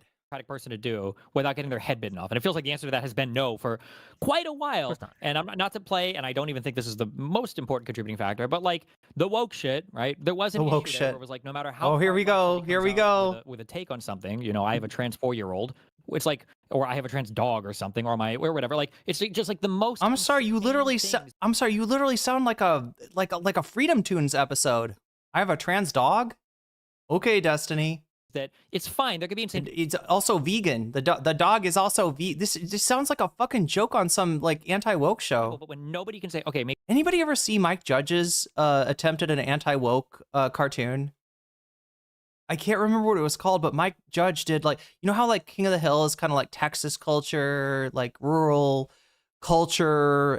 They did one that was supposed to be like urban culture and liberal culture, and it's badly written, I guess. Maybe that's like a little bit too far for a national level position. He's writing for the new norm. That's exactly right. He is ChatGPT. He is Grok.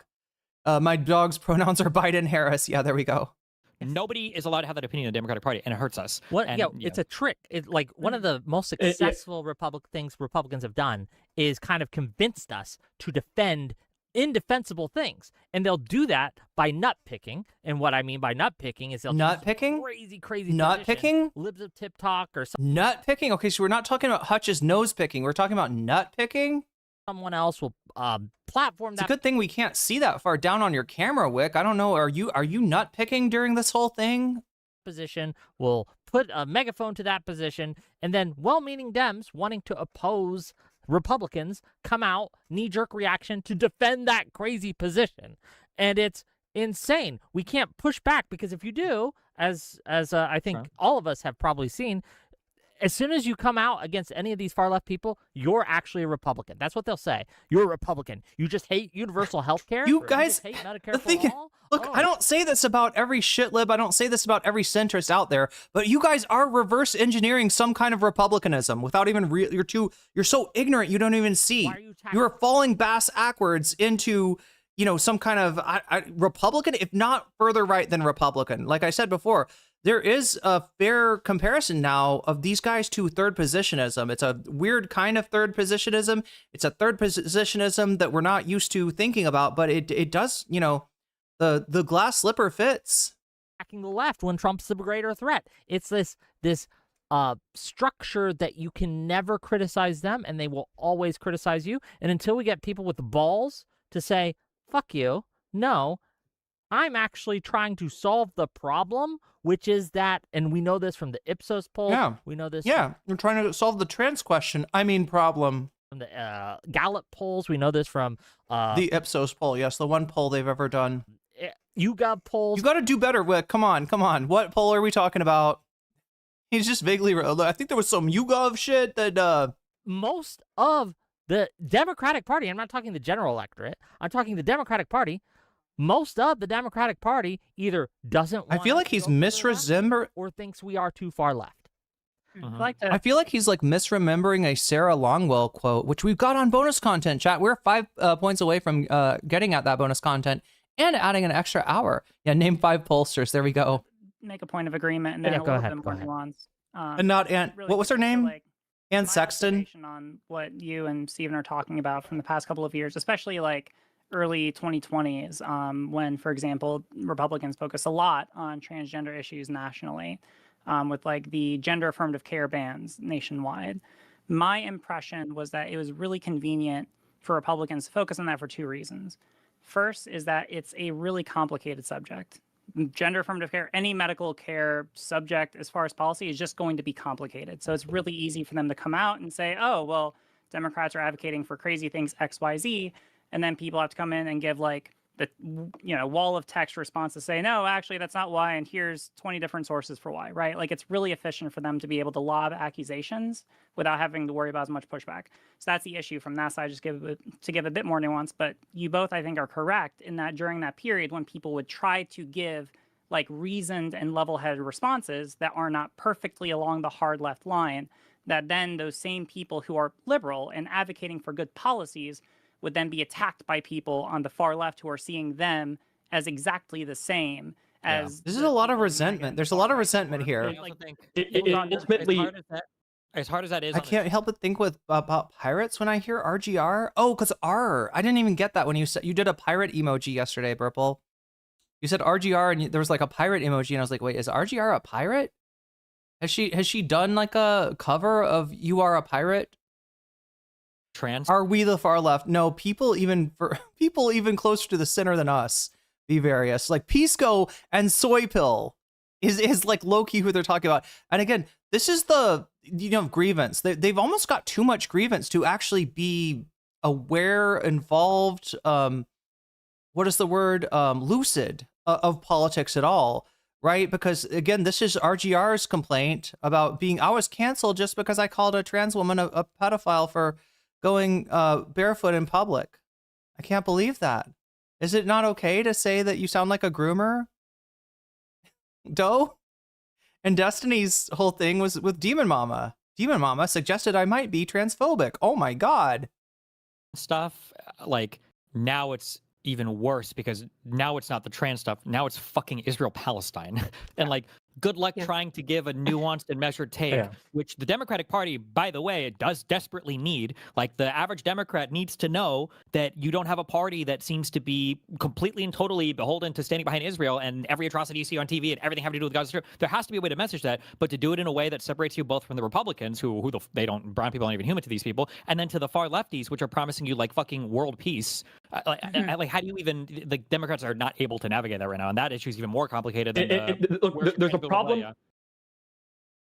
Yeah, there's a problem. I think that's also with like I guess you call it the moderate liberal side, is that the fact that whenever there is like a controversial opinion,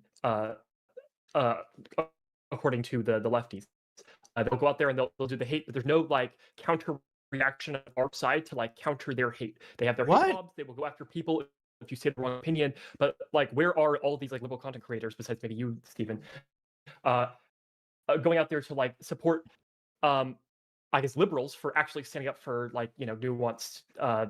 Nobody. This is why we need a litmus test. It doesn't exist in our space. Did you see the Adam Smith stuff?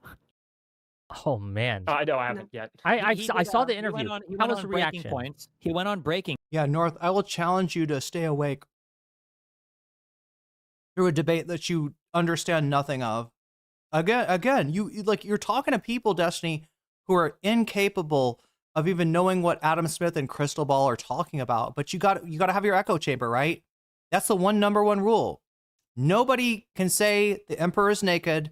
Everybody has to kiss Steven's ass. This is an ass-kissing panel. This is the difference between the shitty panels used to do on Prime Kai and Hippy Dippy.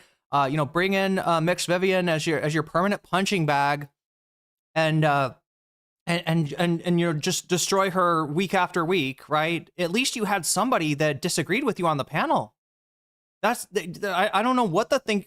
They are trying to restart the panel scene, chat, but it's a little bit too much of a human centipede of, what is the word I'm trying to go for? It's like a self-soothing session that's going on here. Points. And he gave, I think, he gave a good Democratic position. There's the same criticism I made over and over again. The Democrats don't have a place to pilot their opinions out on like a really friendly news network before launching it into the mainstream. But he had a good Democratic position that I thought was holding Israel accountable while not just blindly saying we should abandon every single ally we have. And he got so eviscerated. I think vandalized his house. He got so eviscerated after this interview that I think he ended up flipping one of his votes on a recent funding bill for, I think it was related to Israeli stuff. He said he flipped the vote because it was too much. The insane amount of pushback and hate that he got in real life was way too much for it. Like, that's crazy, and nobody will say anything about that. Is that I hadn't heard that. Is that accurate? Is that something? Wow. This is what I mean by illiberalism being a fucking problem. When we have someone going on to a news show giving a measured opinion. I saw that debate or that interview, I would say, with Crystal Ball and Adam Smith or something. Yeah, I think that's his name. Reasonable. I didn't agree with him 100% on a few things, but reasonable guy, was able to lay out his positions correctly. And the fact that if this is true, and I hadn't heard this, I'll have to look this up, right? If this is true, that because of the reaction to that, he was targeted and vandalized and pressured by these illiberal hate mob to change his vote, that's a problem, and we have to fix it now. I don't want our politics to be constant haranguement by the most mentally ill motherfuckers that you could ever imagine coming at you if you don't. Whick, that's democracy. You fucking hate democracy. You're illiberal. If you don't want constituents to be able to, and Adam Smith, look, he's my representative, all right? So if anybody's going to shit talk him, it's going to be me, all right? But yeah, no, he did some good stuff, right? When I called his office, he did something called constituent services. I had a problem. I need to get out of the country. It's going to take me too long to get my passport. And Adam Smith actually, did what a congressman's supposed to do. He helped out a constituent, right? So the fact that Adam Smith is like listening to his people, and he does. His office, the people working there, very nice. They talked to me for, as long as I wanted to talk to them. yeah, the one good thing about Adam Smith, the fact that he's responsive to voters, you got to understand, do they know what his district is? Do they understand we're talking about one of the most like liberal districts in Seattle that this man is occupying? And he listened to his constituents against his better judgment. A lot of what Adam Smith does is really, voter education in almost in a negative sense of like, he tries to make the argument, for instance, on breaking points to the voters that this is what the constituents want. Sorry, this is what the donors want, and this is what we're going to have to go with. And it's crazy to think anything else. And then once in a while, he gets kind of pushed around, and he's like, all right, I'll vote. I'll vote for this thing after all, because, he gets a million phone calls, right? Whick wants him to just be like, nope, shut the fuck up. Shut the fuck up, shut the fuck up, shut the fuck up, right? And just, I don't know, you're making Shama Sawant's job of unseating this guy a lot easier, right? We don't agree with them 100%. And if you think Adam Smith conceding to his constituents for something that they overwhelmingly want is bad, just wait until you see what Shama will do in the House of Representatives. I do not think that Whick will like the woman that replaces Adam Smith. That cannot be the future of America. It cannot be. We have to stop it now. Can I ask who then was? Reading a quick sorry. thing here. Smith said his family's home was vandalized. A fire was set in his driveway. One of his staff members was assaulted. Activists shut down town hall meetings, and his neighbors' lives have been disrupted by late night demonstrations related to this. Yeah. Okay, I'm sorry. I'm And completely. you can look. Sorry, North, one Completely- second. Alish, go ahead. I'm completely ignorant. You're saying that the Democratic Party is pushing it back against him? Like, it's specifically the Democrats doing this? It's His constituents, people who live in his district, right? He's a long-term member of Congress. He's been in there for 30 years. I don't know if like the left flank of the Democratic Party was like a lot more conservative at that time, or if he's changed, or if he's like failed to change along with his constituents. But yeah, that's who we're talking about, and the pushback that he's getting is from people that live there. It's from the people that his voters are doing this. probably progressives, because I think most of this came or ramped up after his interview on Breaking Points with Crystal Ball, where of course it was just okay, you're dumb. It was really just a conversation about Israel Palestine, like it always is. Yeah, no, because I'm wondering, like, because I'm curious if it was just Democrat. I mean, obviously that's a huge problem. No, I don't think these people are Democrats. Well, stop calling them Democrats. That's a problem too. They're not Democrats. Anyway, Destiny hasn't paid enough attention to know that Adam Smith like caving on the issue that they're talking about happened before the Crystal Ball interview. It's something that they talked about on Crystal Ball. You could just use some basic logic to figure that out. If they're talking about it, then it's not something that happened. If they're talking about it in the interview, in the debate, then it's not something that happened after the debate. Very, very simple deductive logic there to completely escape Destiny. Because again, this guy's obsessed with drama. This guy's obsessed with Hasan. This guy's obsessed with Vaush too. We'll talk about more about that next in our next segment of Not So Erudite interviews, Vaush. Are you asking? No. I'm asking them like who do they support overall in terms of like, are they mad because of the things he said and they're voting for Democratic candidates, or are they Republicans who are going after Redsley? No, it's like the progressive wing, or not, I shouldn't say the progressive anymore. It's like the socialist, like Israel Palestine single issue types. They also set fire to Josh Shapiro's house, by the way, or at least one of them did. I think that was and by the way, that was a weirdo MAGA guy, wasn't it? Well, the cause was anti-Semitism. I forget. I feel like it might have been, it might have been anti-Semitism, but I think it was a MAGA guy, or at least I think he was explained. His brother said that he told his whole family how he was voting for Trump or something like that. It's hard to say. You know what? He was manifesting over the sheer irresistible magnetic power of anti-Semitism. Based. What? Look, it's interesting. And Destiny says base. What did she say? Chat, do you ever do that? Do you ever do this? You swallow like a little bit of a spicy food and it gets into your like lung pipe and it makes your eyes water. That's what's happening to me right now. How can I be saved?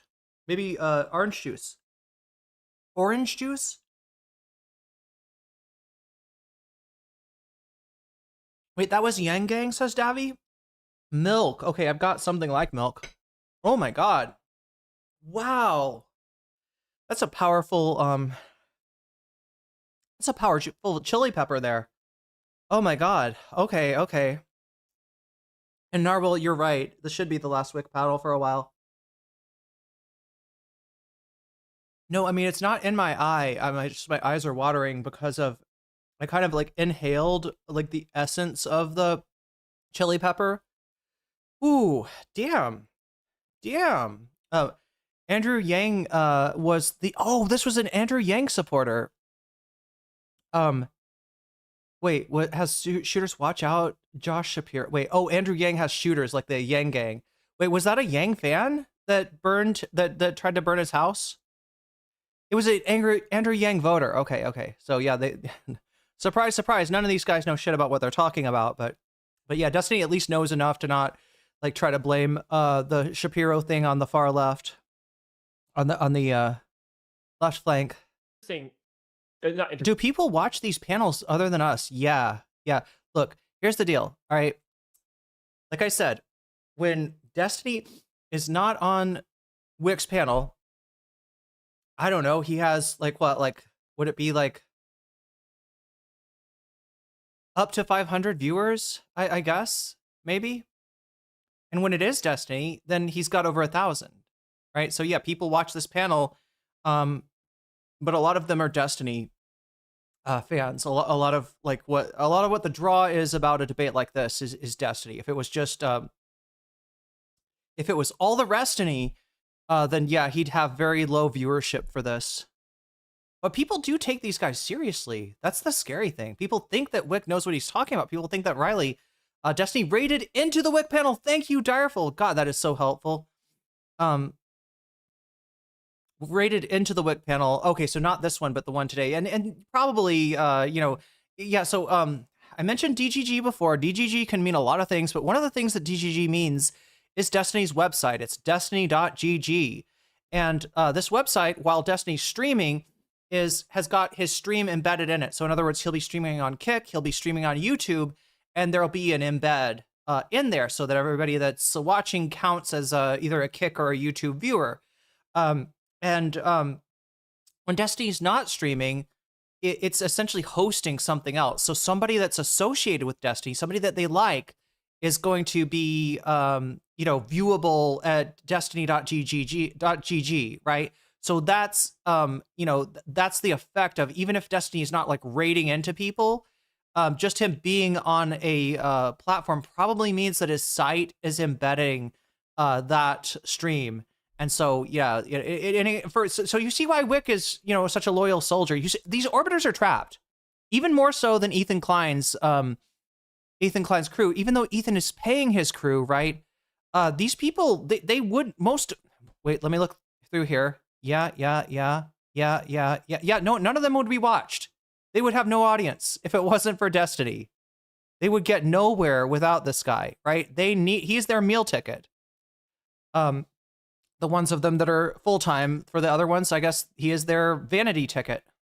Interesting.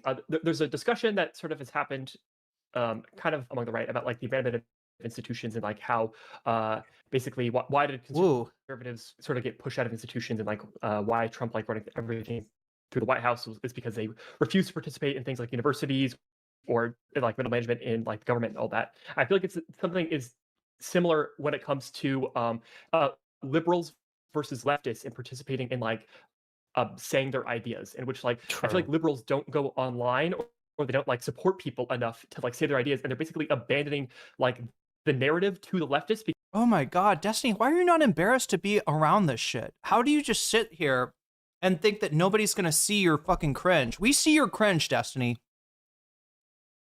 We see your cringe. Food Shop says she feels trapped in the Destiny orbiter, in the Destiny orbit. Oh my God. Wait, was there something else from chat that I?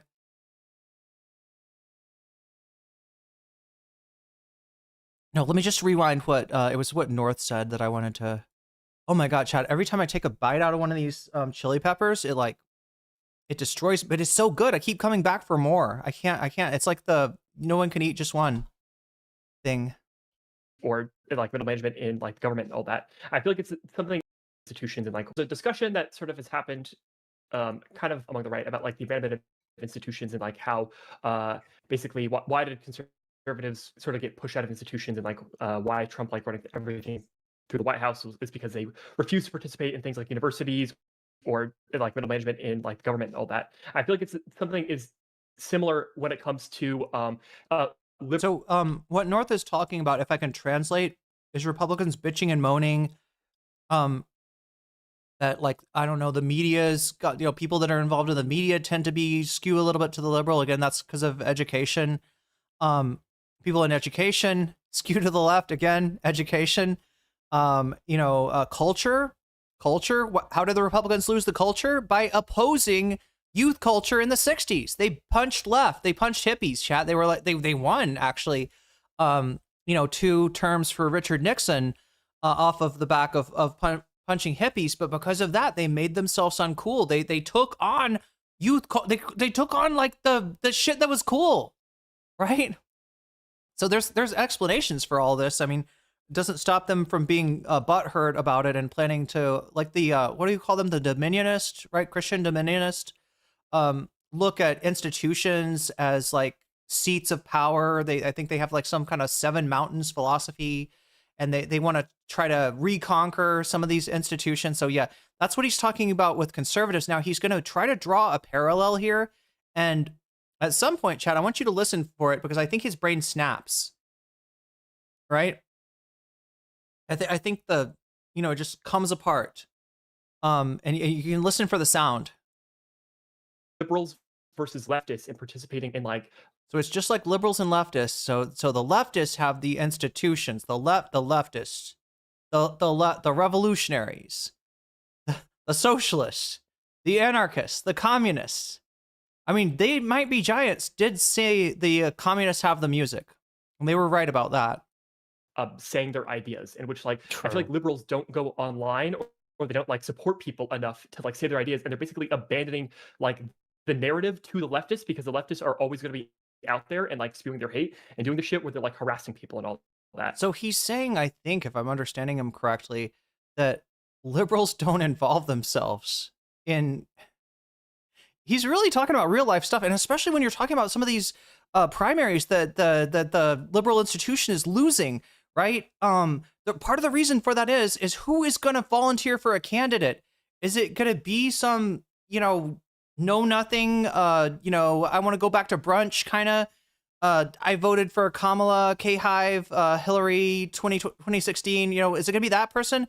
Or is it maybe going to be somebody, or is maybe like being involved in politics kind of self-selecting for people who are sick of the thing that hasn't worked? But now I don't even know what he's talking about as far as like I almost sounds like he's like, liberals, the problem is that we're not online enough, and online all the leftists are doing their things, but then the liberals are doing something else offline, and we just need to, like, we're out here speaking against leftism, and we expect to get like, 100,000 updates. It turns out we get 5 updates, and the person right below us fucking ratios us with 50,000 updates, right? Where are you, liberals? Why are you not supporting my tweet? That is, it sounds like cope. True. There needs to it's be. Like there's a saying meme, but it's not a quick thing. It's like the right word. What? Yeah. Sorry, Okay. I don't know if militant is the right word, but there needs to be a much more energetic response among liberals in order to like. Just if you see something that is right, you need to actively praise someone for that. And if you see something is wrong, you don't think, oh, that person. He wants to be praised. I'm going to ignore them. You need to like actively call them out. He didn't get enough praise from his parents. You also need to coordinate with other people in order to like, make sure that it's like en masse, and it can't just be like individual people as well. True. Also, no, if you're like crazy, fix your shit. No, yeah, sorry, I know. I'm testing out new internet. It's fucked. Wait, what is fucked? I'm sorry. I'm sorry. What's going on? And then I'll just tell people to watch. No, yeah, sorry. Make sure that it's like en masse, and it can't just be like individual people as well. His audio? True. Also, no, if you're like crazy, fix your shit. Your what is crazy? What did he say? We also need to coordinate with other people in order to like, make sure that it's like en masse, and it can't just be like individual people as well. True. Also, no, if you're like crazy, fix your shit. Your light went crazy. I know. I'm testing out new internet. It's I fucked. was gonna come in and say that. Alice, did you want to go? Hold on, I'm gonna end my live stream. Anybody know what they're talking about? I didn't see any problem. The mic went crazy. Was there noise? And then I'll just tell people to watch other people. So. Ooh, me after. If we want to go into the topic of like spicy about it, I've been reading books on like how disinformation campaigns work and how to stop them. Yeah, if someone lies, or says something bad or wrong, like just say that's not true. Call that out if you see it. If there's a bad faith attack. When someone does something. You want to see how she does this? I know what she's talking about. She's definitely employing this tactic. I saw this very recently. It's in my bookmarks, I think. Oh god, I did have some. Oh no, chat, Turby Derby dropped out. We didn't. I'll have to cover that tomorrow or on Friday. Sorry, Turby Derby was defeated. Turby Derby, he's not Turby Derbying anymore. All right, so here is the. Now again, like I said, I am sympathetic to people saying that they got harassed on the internet, even if they were saying something awful and that's what spurred it. I would never want any of you to go out there and participate in any kind of nastiness on the internet. Again, it's kind of unverifiable what she said, but look at what she's doing, because like she didn't get ratioed here, but the Demon Mama supporters, or I don't know if this is a current Demon Mama supporter or former Demon Mama supporter, but they did come out of the woodwork, and they are massively in fact, Sarah was pointing this out to me. She managed 842 likes on this thread, and look at this, her response, 2 likes. This may be botted. All right, I don't know, but anyway, spicy, chat. It's still affecting me. It's still affecting me here. So why don't you tell them about the context that she was harassing a trans person and calling them a pedophile? This is true. For being okay with kink in public. Why don't you tell them about how she called inspecting the goods of a child being sex trafficked primarily monetary transaction? Now, I didn't hear this part. I don't know what Sophia is talking about here. With this part, but yeah, this was on the Riley's debate against Doe, and it's true. Okay, so but maybe I'm wrong. Maybe there's evidence, chat. Maybe there's receipts. Maybe there's a whole series of proof that this is not true. Riley didn't do this. This is all a big lie that the Vaush community's been spreading. All right, let's check what Alice says. That's not true. You're spreading a propagandistic permission structure used to justify a trans woman and to the point of an actual suicide attempt, right? What do you think calling a trans person a pedophile on the internet does? I gotta ask you, Alice. It seems like, look, I got empathy. I hope you got empathy, but your empathy seems to only run in one direction, right? And also, like, what the fuck is this? That's just a straight up denial. That's a straight up denial and a deflection, right? There's no even attempt to disprove this. If Riley had been look, Alice, if Riley lied about this, and what you're saying is if Riley lied about this, if Vaush lied about this, and what Infernatrex Sophia is saying here is not true, then God damn it, show some proof. Put up or shut up. All this is a denial and a deflection, right? You're doing the bad thing. Right. So again, this is trying to, weaponize, I guess, a possible suicide attempt in order to dodge the issue, right? In order to dodge the issue. Here's the Vaush video, or wait, this is the Vaush video on it. So yeah, people coming out of the woodwork, people who remember RGR coming out of the woodwork to say, Riley Grace Rochon called a trans woman a pedophile for supporting kink at Pride and repeatedly misgendered said trans woman on stream. That was the precipitating event. Do we got some proof here? That's not true. That's all you have to say? That's not true. Is this what you're... More and more of this. More and more of... There's just a series, and every single... thing is a denial. That's not true. That's not true. That's not true. You never fucking try to show anything. Show us that's not true. Show us the clip. Show us anything. Try, Alice. Just fucking try. But yeah, I mean, this is Hold on, I'm gonna end Yeah, my live if stream you wanna- and then I'll just tell people to watch other people. So Ooh, me after. If we want to Wow. go into the topic of like solutions, what to do about it, I've been reading books on like how disinformation campaigns work and how to stop them. Yeah, if someone lies, or says something bad or wrong, like just say that's not true, call that out. There it is. Say that's not true. if Call you it see out.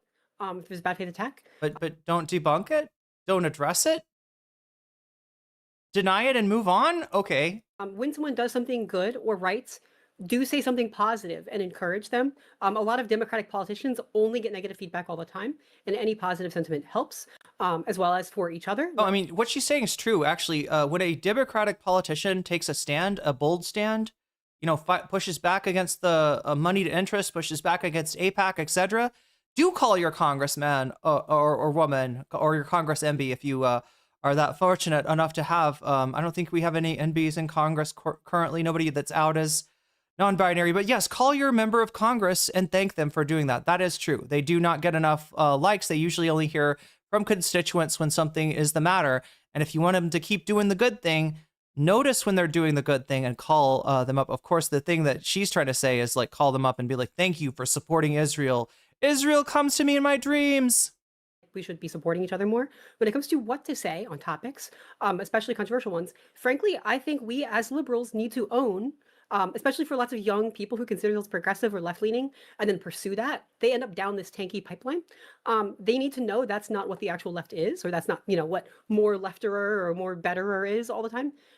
It should be us. We are the only faction. MAG is not interested. The Marxists are not interested in protecting civil rights, diversity, like being inclusive on social issues and having a good reason for it, which is fundamentally liberal. We should own that more. And that means we need to actually own up to a lot of these topics, whether it's environmental rights, anything geopolitical, trans rights, feminism. I agree with you on talking about the environment, but yeah, unfortunately, the Democratic Party is kind of allowed the Republicans to control the narrative. Does anyone talk about trans men? Good question.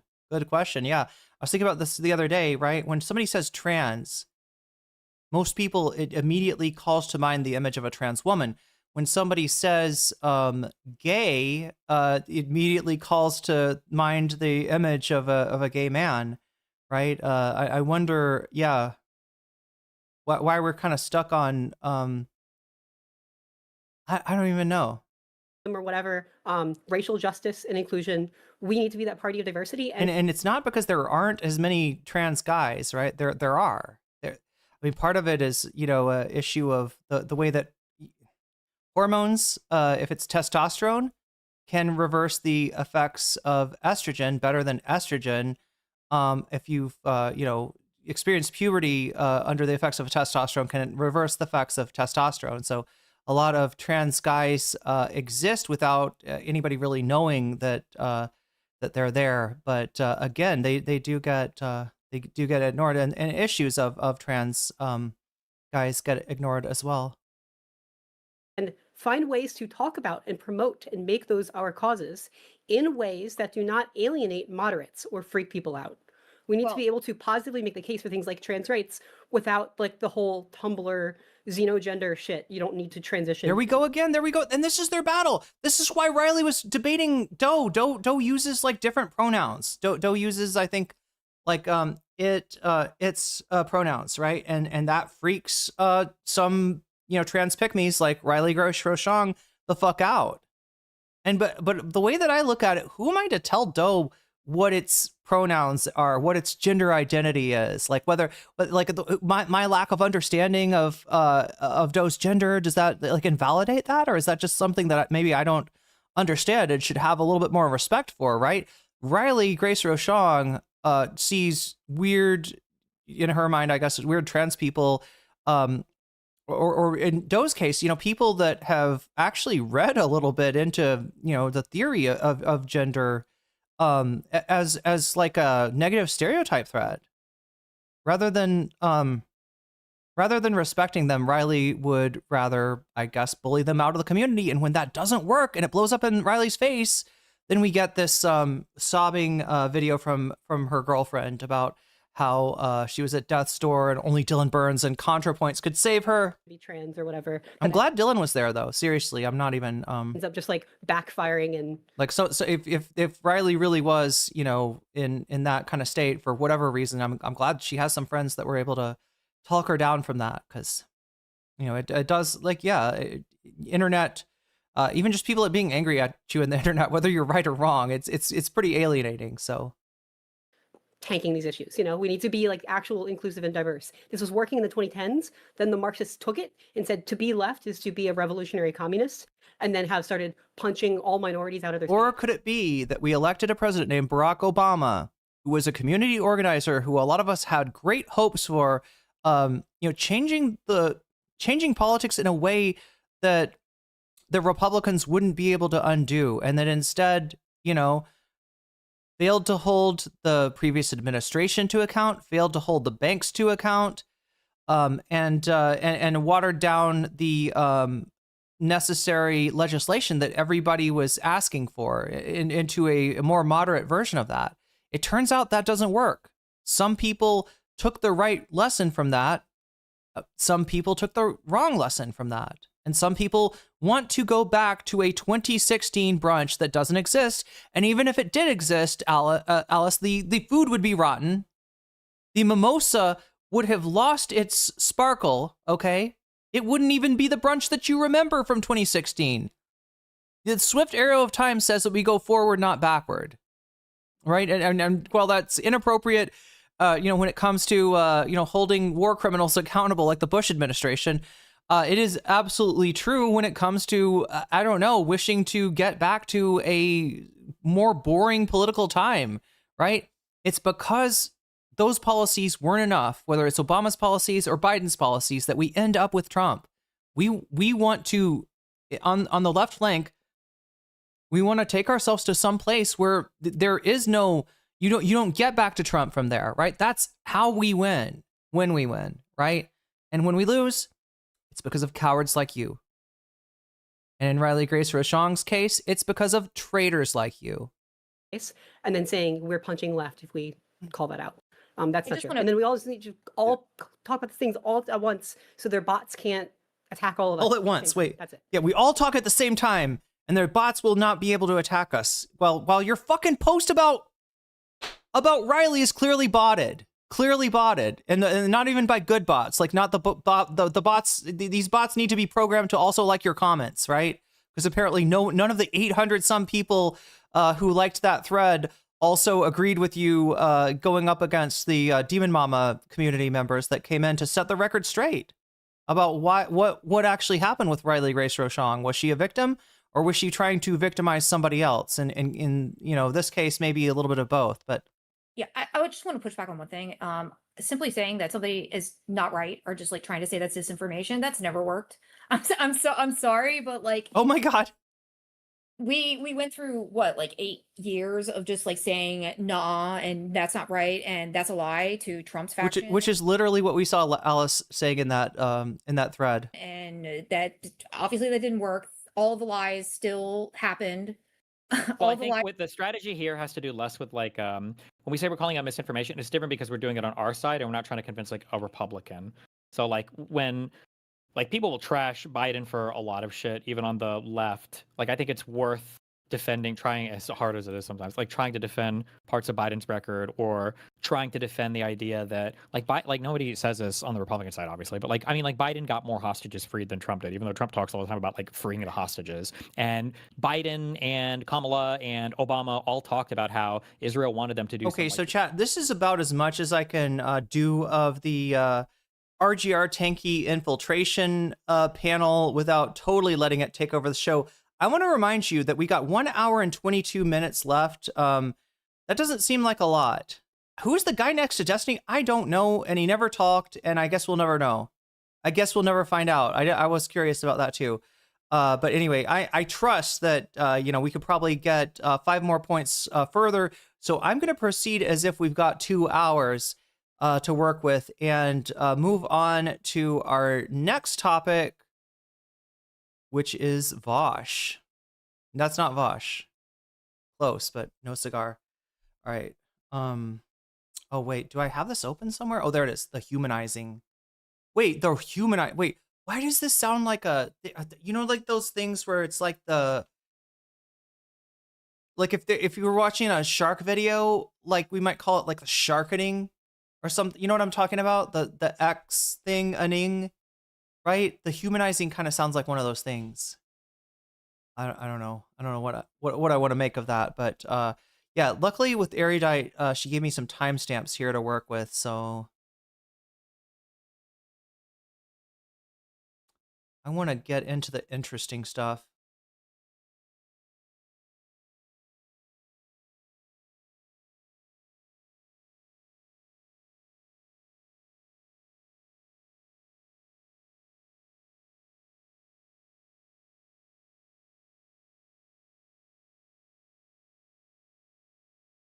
Okay, so yeah, we'll start with Destiny.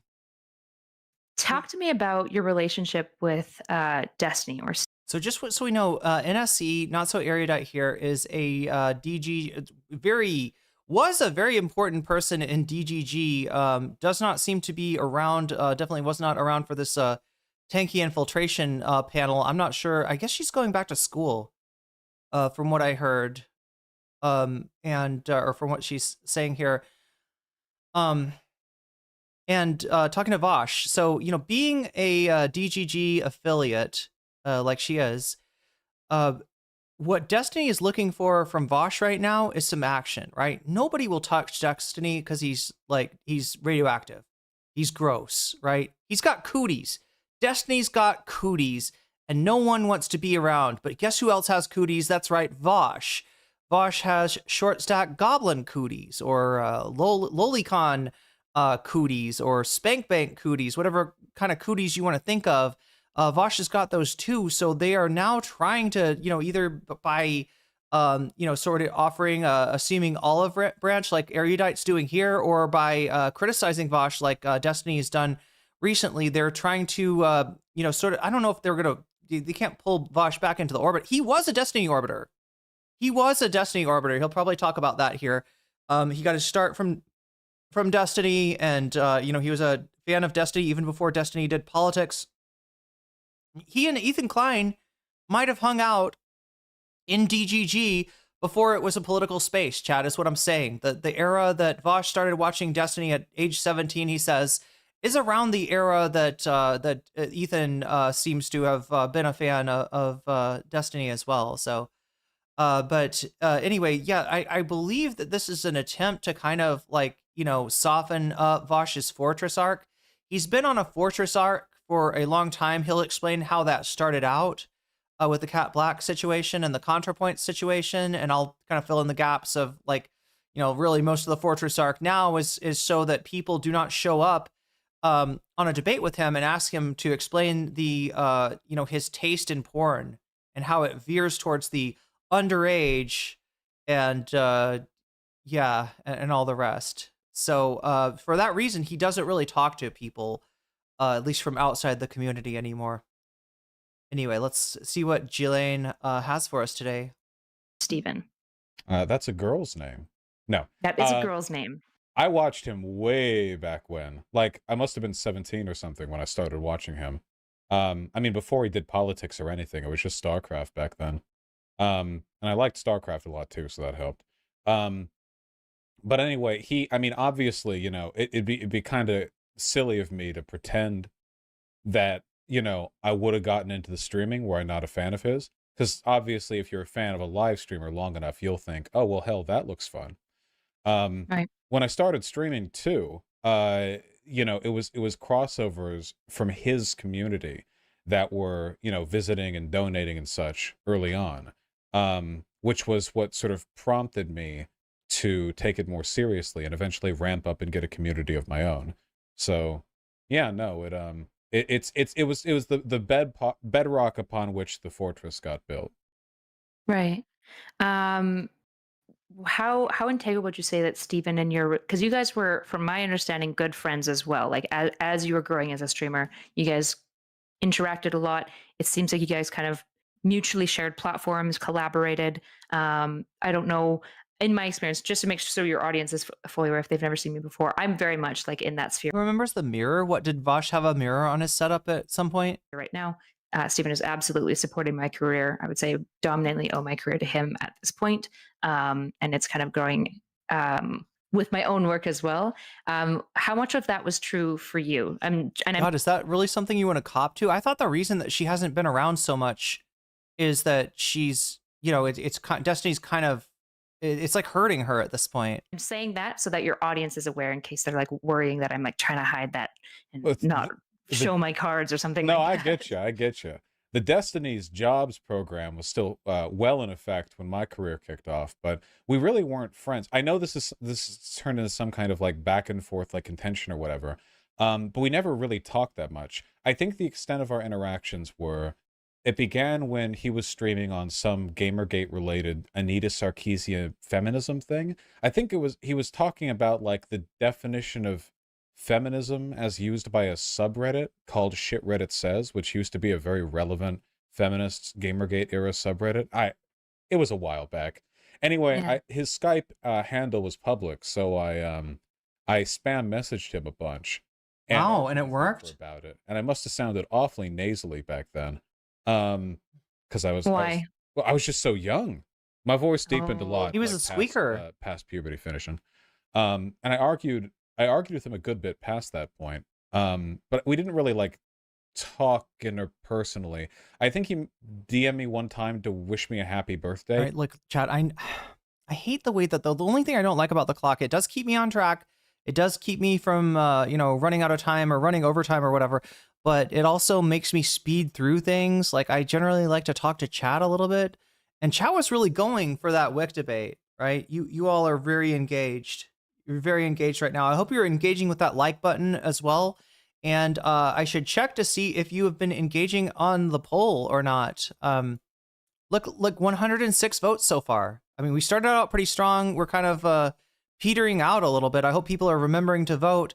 Again, we'll get bonus content if we get to 100. We're 5 points away from that. So I feel like we're going to get that. Obviously, we don't watch bonus content if we don't get to 100. We do watch bonus content if we get past 100, and we add an hour, which would give me, an extra hour to go about it. And then, what did I say? 45 minutes for the bonus content as well. So we got 106 votes. Make sure to vote if you haven't already. The voting is going on youtube.com/nocommentchick.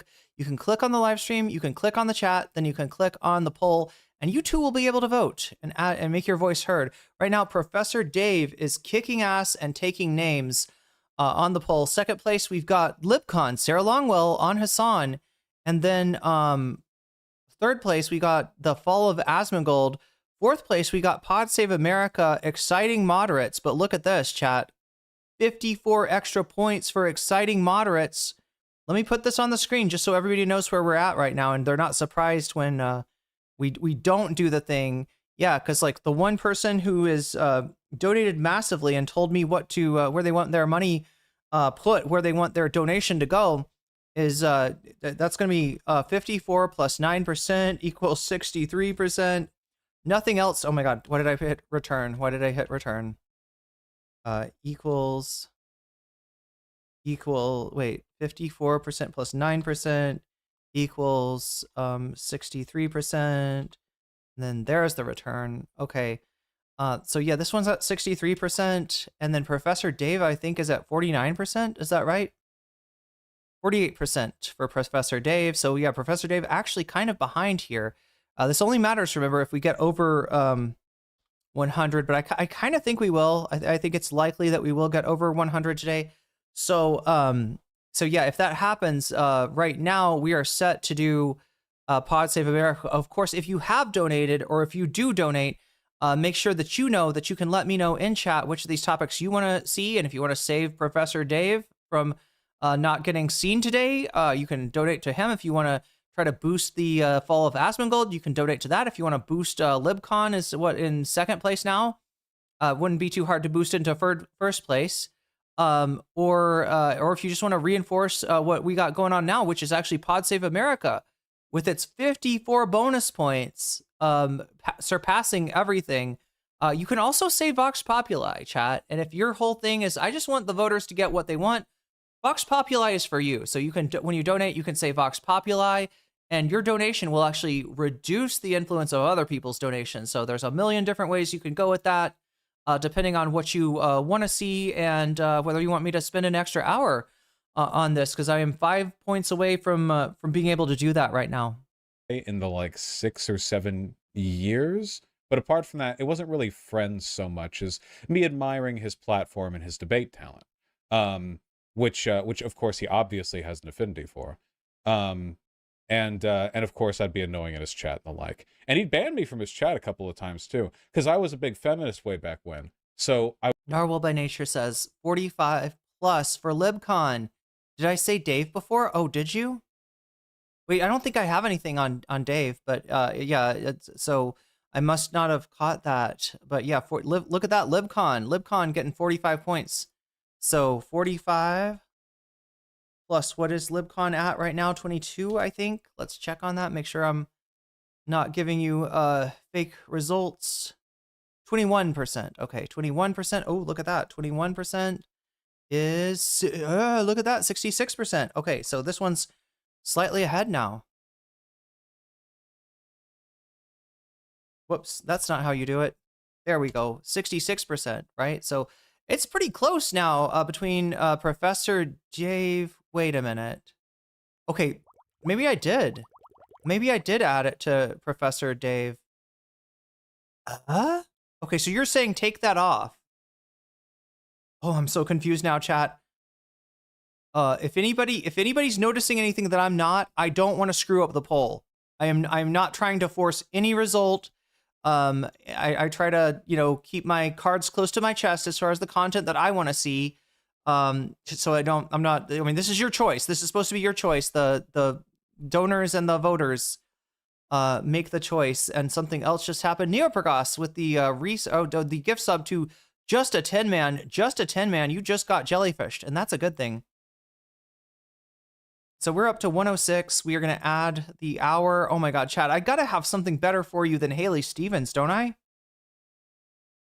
I would play Turby Derby for you since he just lost, but that's AI slop. That's an actual AI song, the Turby Derby song, even though it is, I don't know, how did they get it to do "You're running for governor of South Dakota"? How about for today, we just rehash the Eisenhower? Is that okay? This is a bit of a Majority Report, I guess, reference. Don't they play I think they play this quote at the beginning of the Majority Report. So is the very structure of our society.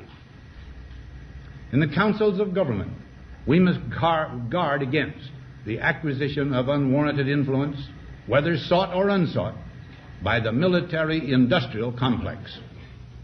The potential for the disastrous rise of misplaced power exists and will persist. We must never let the weight of this combination endanger our liberties or democratic processes. All right. Wait, Mike. Wait, I'm sorry. Are you talking about Erudite's mic? Is the mic like getting? Did I back off the mic too much? Or was his mic too loud? The Eisenhower's mic, which was probably a ribbon mic back in the day.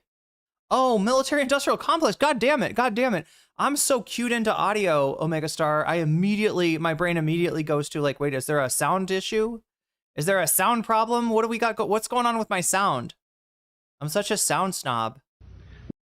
All right, so there we go. We got an hour added on to the thing. We're going to be doing some bonus content. I'll try to hold back 45 minutes at least to cover whatever we get for bonus content. But right now it looks like LibCon with Sarah Longwell complaining about her harassment at the hands of Hasan Parker, whatever his name is in first place. Professor Dave is up there. Let me put Professor Dave. What do you got? 48 points or so? You got 49 points right now, Professor Dave. So Professor Dave at 49. 0 plus 49 equals 49. Not too far off. Then Pod Save America at 63, and our current leader now, LibCon, and the Sarah Longwell appearance to explain What happens when Hasan Piker comes after you in a dream? We should take. Oh my God, you can't afford the leftist audio. First look, I strive for a day when leftist audio has a positive connotation to it.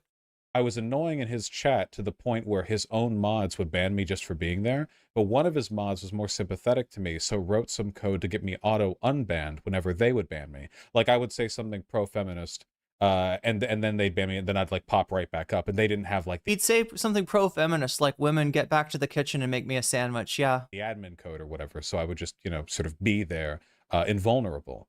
And then I mean, honestly, to be real, right? This is a real, this is kind of a self-report on, or not self-report. This is a report on Destiny, really, more than anything. That he was maybe. I didn't know this, chat. Does anybody know? Can anybody confirm this to me? From what Vaush is saying, it sounds like, Destiny was kind of pro Gamergate. Is that right? Like the fact that he's so annoyed by Vaush's feminism, like talk about some milquetoast feminism. I mean, come on, truly a leading feminist voice of our time. True, repunk reversal. You were joking. Oh, sorry. Annoyed the hell out of Destiny, and he banned me, and of course I just got immediately unbanned because he just used the regular ban feature on me, and he got. Sorry, I said that wrong. It made it sound like repunk reversal was joking. No, Repunk Reversal was not joking. Repunk Reversal was based, right? I just started reading a conversation between two chatters that was not addressed to me. Somehow Vaush has returned. Yeah, indeed. Somehow he's back in Pog form. Angry on stream as he banned me like dozens of times in a minute before, like, finally, eventually he realized what was going on and did the admin too. I think I might have just left, actually, because past a point, it was like I was just sort of standing there invulnerably while he was like smashing the keyboard or something. I have no. This happened so long ago. That's how I remember it happening, though. And then I popped back up and left again, then popped back up. So I've just been kind of like living in the walls of the DGG community for a good while until like 2019. Okay. What? So in your view, Okay, so anyway, I mean, like, look at the narrative. Look at the narrative, right? A lot of the Destiny folks, including Destiny himself, want to portray Vaush as having somehow stabbed Destiny in the back. That Destiny did all this stuff to help Vaush out, and the Vaush, Vaush is I don't know, toxic leftist or something, right? So Vaush is like saying it's going to give us an alternate narrative where they're not really ever friends. At most, Vaush is tolerated by Destiny because, again, he had supporters within Destiny's community. Now, when we talk about Vaush's supporters within DGG, we are necessarily talking about something called the Vaush Intelligence Agency. I don't know how. Yeah, chat, that sounds weird, but it's a real thing. It's a real group of people that, referred to themselves, I don't know, hopefully jokingly, as the Vaush Intelligence Agency. I don't think a lot of things they did were very intelligent, but yeah, White Nervosa being kind of like the point person. So within the Destiny community, and I don't have time to totally rehash this, although there is a Destiny video out there, maybe sometime for a bonus stream, chat, we could watch this, right? There's a video of Destiny bringing on Vaush and then confronting him with a bunch of screenshots from somebody in the Discord that Vaush harassed, right? Somebody named Poppy. That Vaush said some horrible things to, and he really, I mean, he's, I guess, apologized. Not a good apology for that. They tried to chase, and I mean the Vaush supporters within the Destiny community, including White Nervosa, like they tried all kinds of shit to get Vaush out of the cancellation. In fact, the reason that he's called Vaush instead of his former name, which was Irish Laddie, was because. And I believe White Nervosa's words, although don't quote me on this, right? It's because Irish Laddie doesn't have a political future. Irish Laddie is canceled. Irish Laddie is the guy in all these screenshots. But Vaush is a new guy, and our guy is so powerful, so forceful, so charismatic that there's going to be no stopping him. And if we can just cut this, this ball and chain that is the consequences of his very real actions in Destiny's Discord, if we can cut this off, then he's going to fly free and maybe even higher than Destiny, right? So these were people in the Destiny community that, you know, that kind of got purged when Destiny went on his anti-left arc, and then Vaush is, you know, becomes their hero. And this is how Vaush built his community so fast, right? There was a lane that opened up when Destiny went from trying to pretend to be some kind of SOCDEM or some kind of leftist, some kind of like, you know, soft leftist really, to being anti-communist, right? Yeah, the poppy stuff was really sick, and I don't think enough people know about it. I don't think enough people recognize it. But yeah, Destiny did confront Vaush, right? So on the good side for Destiny, right, you got a weird sex pest in your community harassing somebody, and you call him to account, right? At least at first. And then when Vaush did not get canceled, when this did not result in people abandoning Vaush, Destiny continued to engage with him, continued to debate with him, right? So you know, day one, I want you out of my community. This is horrible what you did. You're a bad person. Get the fuck away, right? It turns out Vaush has got some, Vaush's career has some legs on it. And then, oh yeah, let's have a conversation about XYZ. Just completely, yeah, he doesn't give a fuck at all, right? And this sort of supports Vaush's thesis that he was not liked by Destiny. He was not friends with Destiny, but rather he was tolerated by Destiny because he had to be. And that maybe even the reason that Destiny wanted to bring up the Poppy stuff wasn't even so much for Poppy's well-being or protecting his community, but maybe just because he kind of resents Vaush, and it turns out for good reason, because yeah, Vaush went away with there's a bunch of people, chat, that have gone away with a chunk of Destiny's community. That I guess that's the good ending for an Orbiter, right? So Vaush got the good ending, Fuentes got the good ending, Mr. Girl got the bad ending. A bunch of women that Destiny, were Orbiters, and Destiny kind of leaned on for sexual favors and for, sexual chats and for sex, had the bad ending. Because again, we can't let one of those, women leave and tell their story without undermining her credibility first. So you can see the sort of dichotomy in, being a Destiny Orbiter, right? Do you get away with part of Destiny's audience? Or do you, or does Destiny just like nuke you from orbit? Promote your career at all, or was it more like your own self-work within his space? Well, okay, Burple, that's a good point. All right, Burple's keeping me honest here, and I appreciate it. Burple says, "Well, wait, let's not understate what Fuentes ended up getting away with. That's true. Let's not understate what Fuentes got. Yeah, you had to say it, and you were correct." Wait, Cheshire Cat, what is this? Is that a Nick Fuentes poop emoji? We need a poop emoji.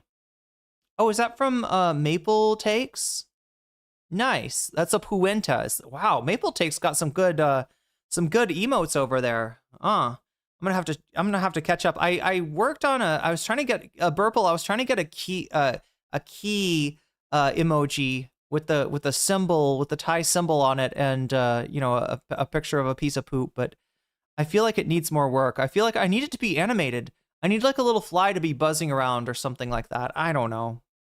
It was just the convenience. Yeah, that's right. Fuentes got the very happy ending. You are on today, Burpel. Having people in his community who already knew me. So even if he never did or said a thing, like it still would have been his platform that allowed for my platform to kick off, I don't think he promoted, he might have a couple of times. I don't know if he promoted me so much as like I was considered like a favored chatter of the stream. So there might have been a couple of times where it was like, oh yeah, he's over there doing his own thing. I don't think there was like any collaboration, but I could misremember that. There might be stuff I don't remember there.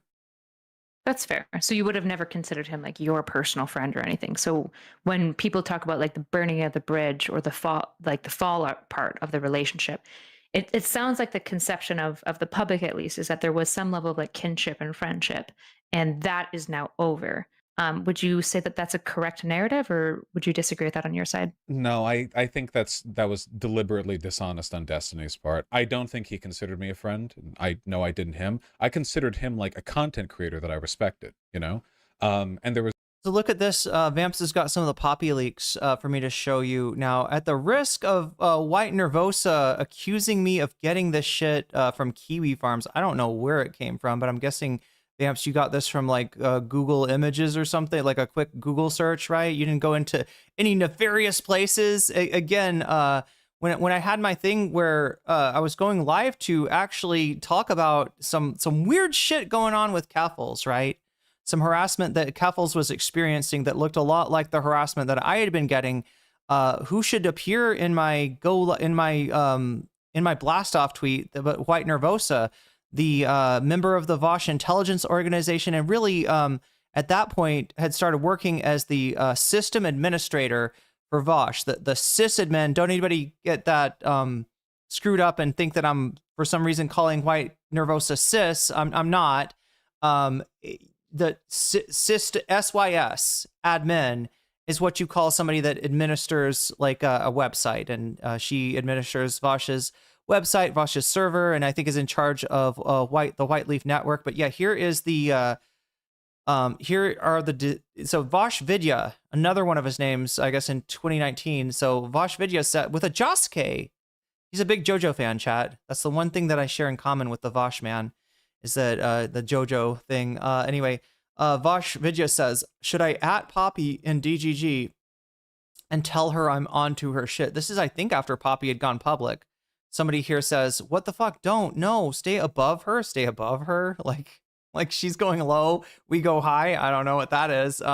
What does that do for you? Might scare her into shutting up. So even though he gave some kind of an apology and an acknowledgement, admitted this was sexual harassment, etc., right? This is after having tried to silence his victim.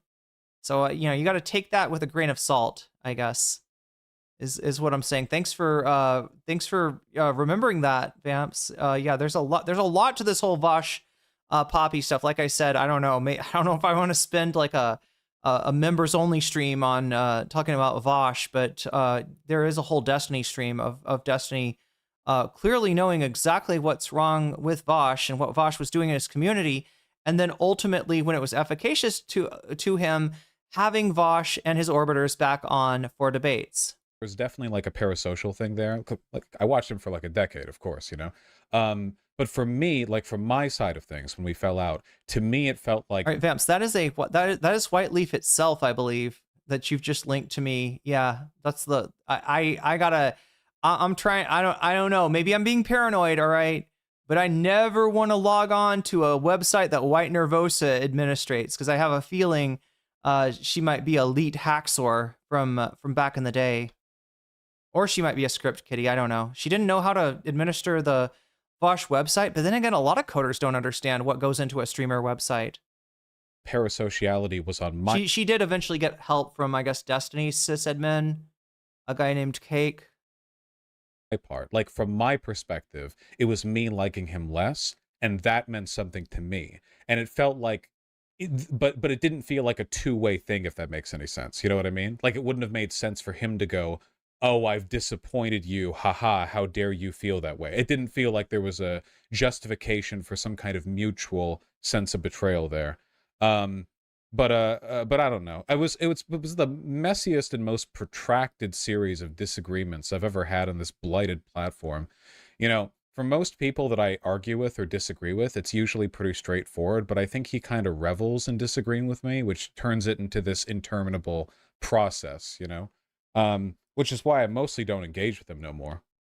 So you don't think by any chance like he was just like hurt or something like that? It's totally possible. I don't want to like discount that. I just remember a couple of specific times when the ways that he was talking about, like trying. Oh, also, do you notice this? I noticed this earlier. Like I watched more of. I watched almost this whole thing, right, to just see if it would be good for content. And God, I don't know if I can find this. Right, there's Vaush, Brianna, Joy Gray. Let's see if I can find this really quick. I'll also have to go back to to Twitter for another reason too. Vaush, Brianna, Joy Gray. I feel like I'm gonna misspell her name. Is it Grey or Gray? I feel like I always spell her name. There's the Alice Poole video. Oh no, I'm not gonna find that. No, why did the hot dog do this? Why is the hot dog spreading its legs? Oh my gosh, wow, I guess I watched. No, this is a different debate. That's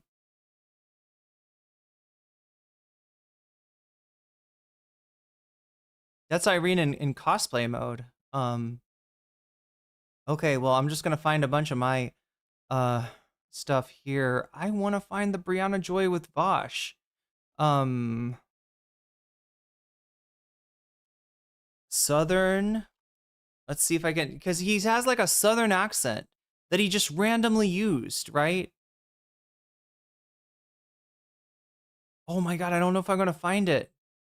There's a clip out there of Vaush talking to Brianna Joy Gray, and for some reason, chat, he has a Southern accent. I think Destiny has commented on this too, right? He's got a Southern accent, but not like just any Southern accent. He's got the plantation accent.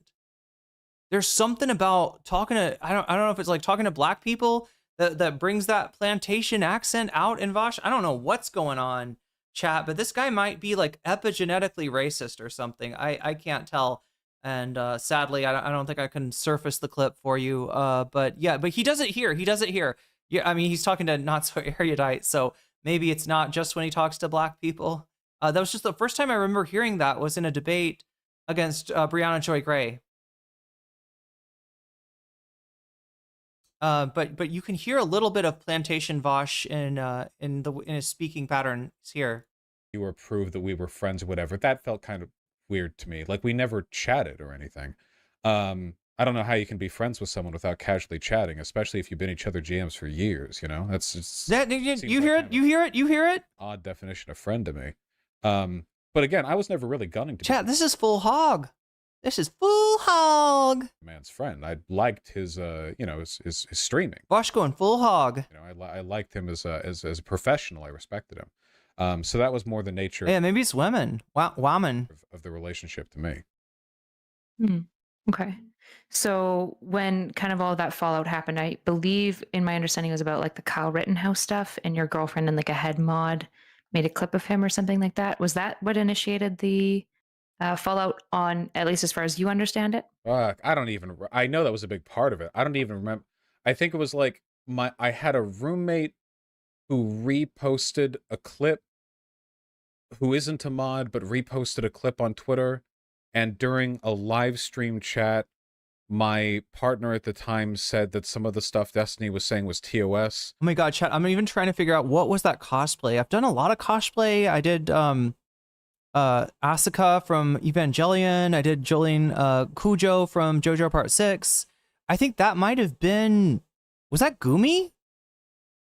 Was I cosplaying Vocaloid Gummy? I don't know how you pronounce her name from God, what is that producer?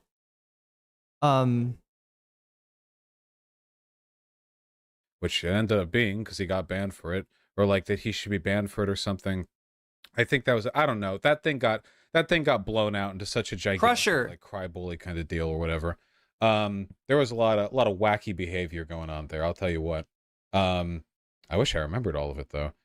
See, kind of a problem here is that, again, if I remember the reasons why I don't get along with any other online creator, there's usually like 1 or 2 or 3 events that I can kind of nail it down to. But the Destiny thing was like this years long, like everything blown up, and like, here, have a debate on a debate on a debate on a debate on this issue turns into this issue, and do we argue over whether or not these 2 people talking about the recollection of this event? I don't have the memory for this. I genuinely don't. Chat, I think I was pretty wacky. Oh my God. Okay, so is you see somebody that at the beginning we talked about, like there's certain people that you don't want to engage in with anymore because it's kind of like a I think it was this era of Crusher P. I think that was the cosplay. Anyway, damn, I should do that. I don't know, chat. It's so when I'm like in a foreign country, and maybe I'll concentrate on having like a decent wardrobe for myself, for just going out and about before we get back into the cosplay. Cosplay is a lot. All right, cosplay is a lot, and I still have like some of the cosplay stuff, but yeah, I don't know. Black tar pit. Does Steven now fall into that category for you? If somebody you just don't want to interact with? He's the blackest tar pit by far. Because he really revels like it to a weird extent in the disagreement. Like not even necessarily in the disagreement. It's the what would the right term be? I don't know, man. It just feels kind of emotional for him. I don't know. He's got his own things going on. I don't know. I like the little punky style NCC. What with the spiked choker? Wacky guy. There are a couple other people like that though. I don't really like the MAGA communism. Oh, the Tabby cosplay. Damn, we were trying to take Tabby from ContraPoints. People either. Because like super communist people like tankies or no, like the tanky girl. Yo. Again, okay, so before I say that Destiny never had incompetent, unknowledgeable, ignorant orbiters before, there we go.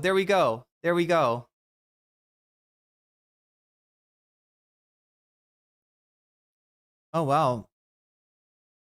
Oh, you found it. You found it from Destiny himself. Thank you. Wow. Okay, so here's the clip I was talking about.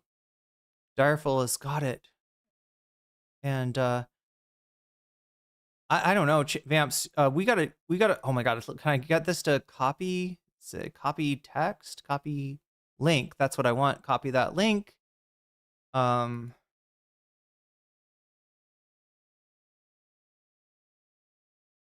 God, that was like a long time ago. Here we go. I mean, this is one of the funniest tweets that Destiny has probably ever made. Honestly, the man is not generally capable of humor, good or otherwise. All right, here we go. For me to actually. So Destiny says, when you're possessed by the spirit of your great grandfather in the middle of a debate, yes, with a black woman, that's for me to actually politically represent my interests. I'm not. My point here ain't about criticizing your vote. So now listen here, little lady. My point here.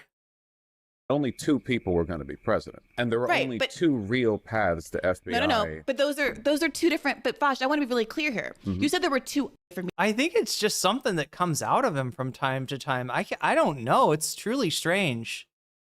It's truly strange. What does this person say? Vaush's two personalities are slave owner and guy at a Renaissance fair. Damn. Again, some of those prolific haters of Vaush are from the Destiny community. They don't hate Vaush for any of the justifiable reasons, because they don't have a problem with the lolicon thing. But if they did, they'd have to have an issue with food shops. Somebody asked Riley Grace Rochong why it is that she has a problem with Doe going barefoot in public. She thinks that is grooming or something like that, right? But you associate yourselves with Destiny, who's like main go-to drama person for the longest times, and I think still is. It was food shops, was an actual person that has professed a desire to have a 12-year-old, quote unquote. There's all kinds of real sus shit that food shops has said. It probably goes beyond sus, right? I think they're fascists, like Haas or Henkel or whatever. Okay, so this is important, right? Erudite doesn't know what a tankie is, right? Erudite doesn't understand third position. She doesn't understand that there are classically some fascists who try to put a veneer of leftism, including the Nazis, right? The Nazis, the National Socialist Party of Germany, when it started out, contained a contingent, right, known as the Strasserites, right, who really did believe or purported to believe in some kind of socialism for the Volk, for the good German people, not for the Jews, not for the homosexuals, not for the Roma people, not for any of the out groups in Germany, but for the German Volk. They should have a little bit of socialism as a treat. Guess what treat the Strasserites got? Guess what kind of treat Hitler was offered the Strasserites? You ever heard of the Night of Long Knives? Yeah, these people were murdered in their sleep by the Nazis. When they controlled enough power to not need the Strasserites anymore, they murdered them. They murdered these people. That's the famous third position group, right? Infrared Haas is also a third positionist. He's somebody that tries to talk, calls himself a tankie, wants you to call him a tankie. Erudite, dumb enough to take the bait. Destiny, dumb enough to take the bait. Also, Destiny, not dumb enough to let Haas try to educate his chat on Hegel and Heidegger. Wow, which is shit that Destiny obviously does not understand himself. But yeah, Erudite just does not seem to understand what she's dealing with Haas. She only can think of like, well, there's like a tankie. Maybe if they get tanky enough, they become reactionary in some way. Because it seems like Stalin. It seems like the USSR is kind of reactionary. So yeah, just completely things going on. I don't know. This is just an unredeemably dumb take here from Erudite. Wacky guy. There are a couple other people like that though. Wait, rewind. Somebody you just don't want to interact with. He's the blackest tar pit by far. Don't want to engage with anymore because it's kind of like a black tar pit.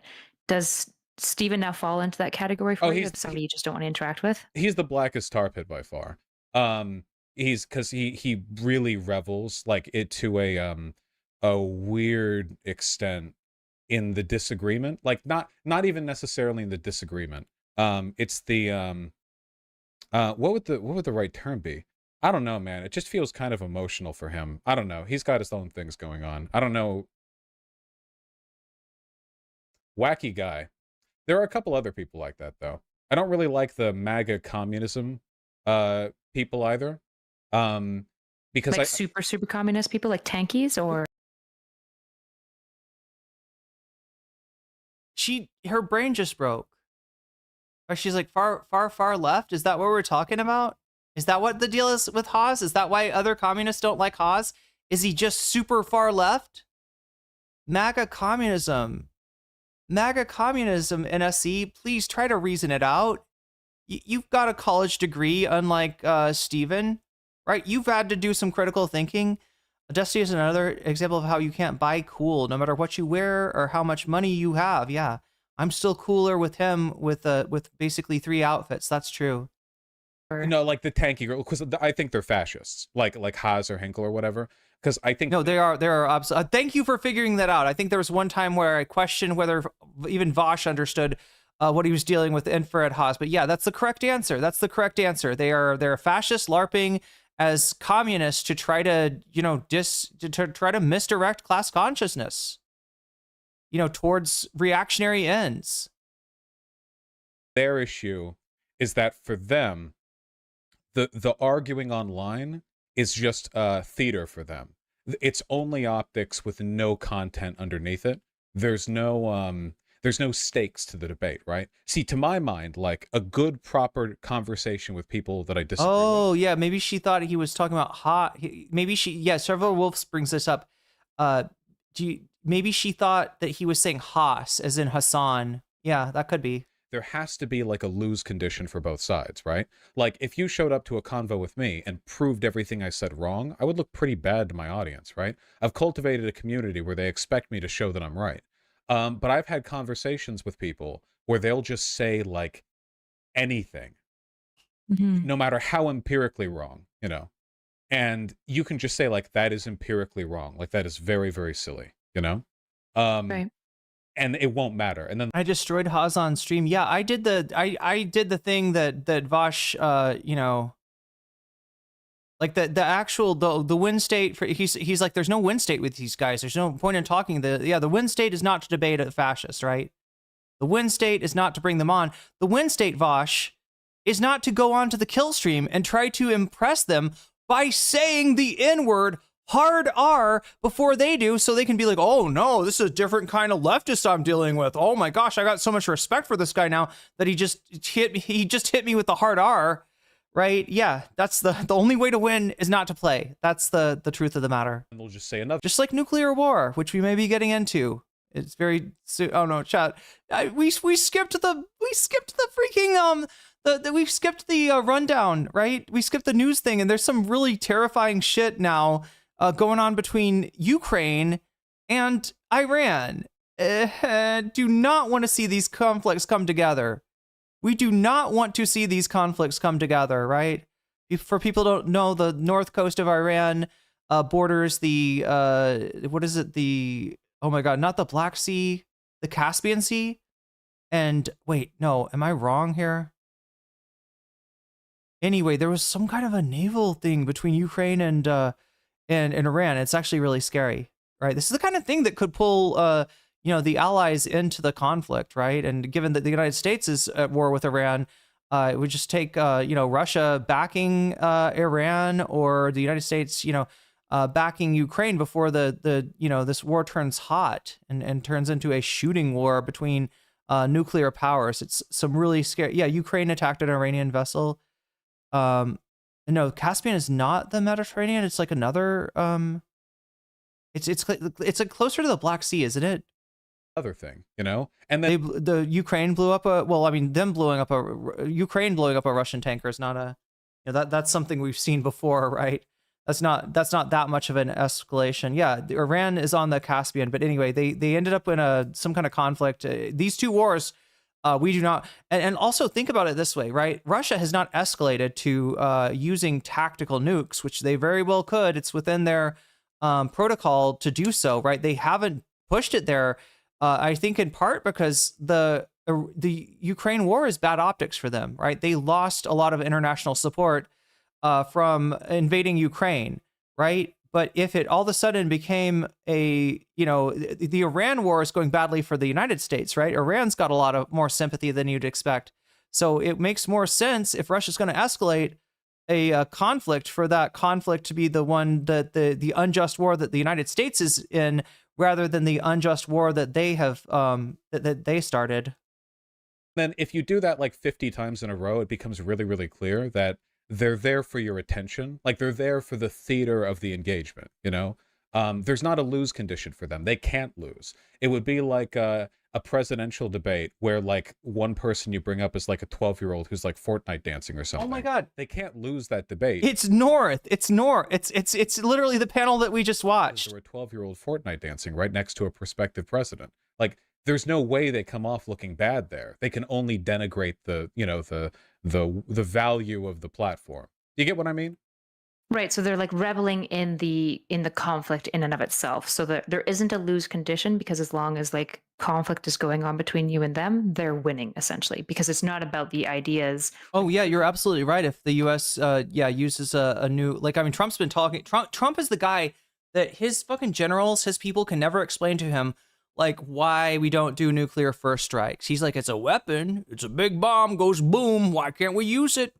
They told me I couldn't use the Moab. I used the Moab. It was very cool. It was very awesome. Right? Yeah, Trump is a fucking menace to his own generals. He is a fucking menace to these people. For facts or anything like that. It's just about establishing a conflict in the Exactly. Yes, that's really frustrating for me. That isn't just like that's frustrating for me in a way that I don't really have like a sarcastic comment to own up to it with. You know what I mean? Like if I'm in a position like that where I'm talking to somebody like that, I'm genuinely annoyed, and it's difficult for me to sort of roll that off with like a collection of insults to denigrate. Wait, Elon said that Ukraine needs to give up on East Ukraine and into the Economist interview.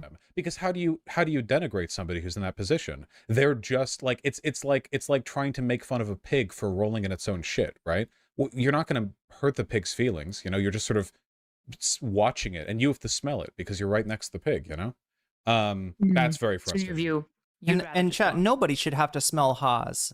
He's right about that. Go away, then not smell the pig. Yeah, because that's the only. Yeah, and then the pig says, "I won." The pig says Vaush. That's literally what Haas says about Vaush, right? After he brought him on, and he brought him on, and like, what was he gonna do? He just like brought him on, and Haas would say shit, and he'd laugh, and they took it. That fueled his fire. That fueled the rise of infrared. All you can really do, right? I've seen some debates with those folks, like Hinkle and Haas and stuff. I don't know if there's a mechanism by which they can lose a debate for the same reason that I don't think you could technically win a debate against a whoopee cushion that somebody is like punching into the ground. The other reason I'd be really nervous with Vaush going up against those guys is that unlike Vaush, those guys have read and understood theory, right? I'll say a lot about Infrared Haas. You know, I'll call him a fascist. That's why I did not accept that debate that he wanted to do with me. But I will not call him stupid. I will not call him uneducated. I will not say that he is not well read, because he actually is. He understands Hegel particularly better than almost anybody I've seen in the debate scene. So yeah, there's another reason not to go. Also, Jackson Hinkle, good speaker, right? Probably would mog Vaush in a debate if he did one. So there's other reasons he won't do it too. But yeah, I do agree with him, right? That debating these guys is a bad idea. Just like, you know, in some ways, Vaush debating anyone is a bad idea too.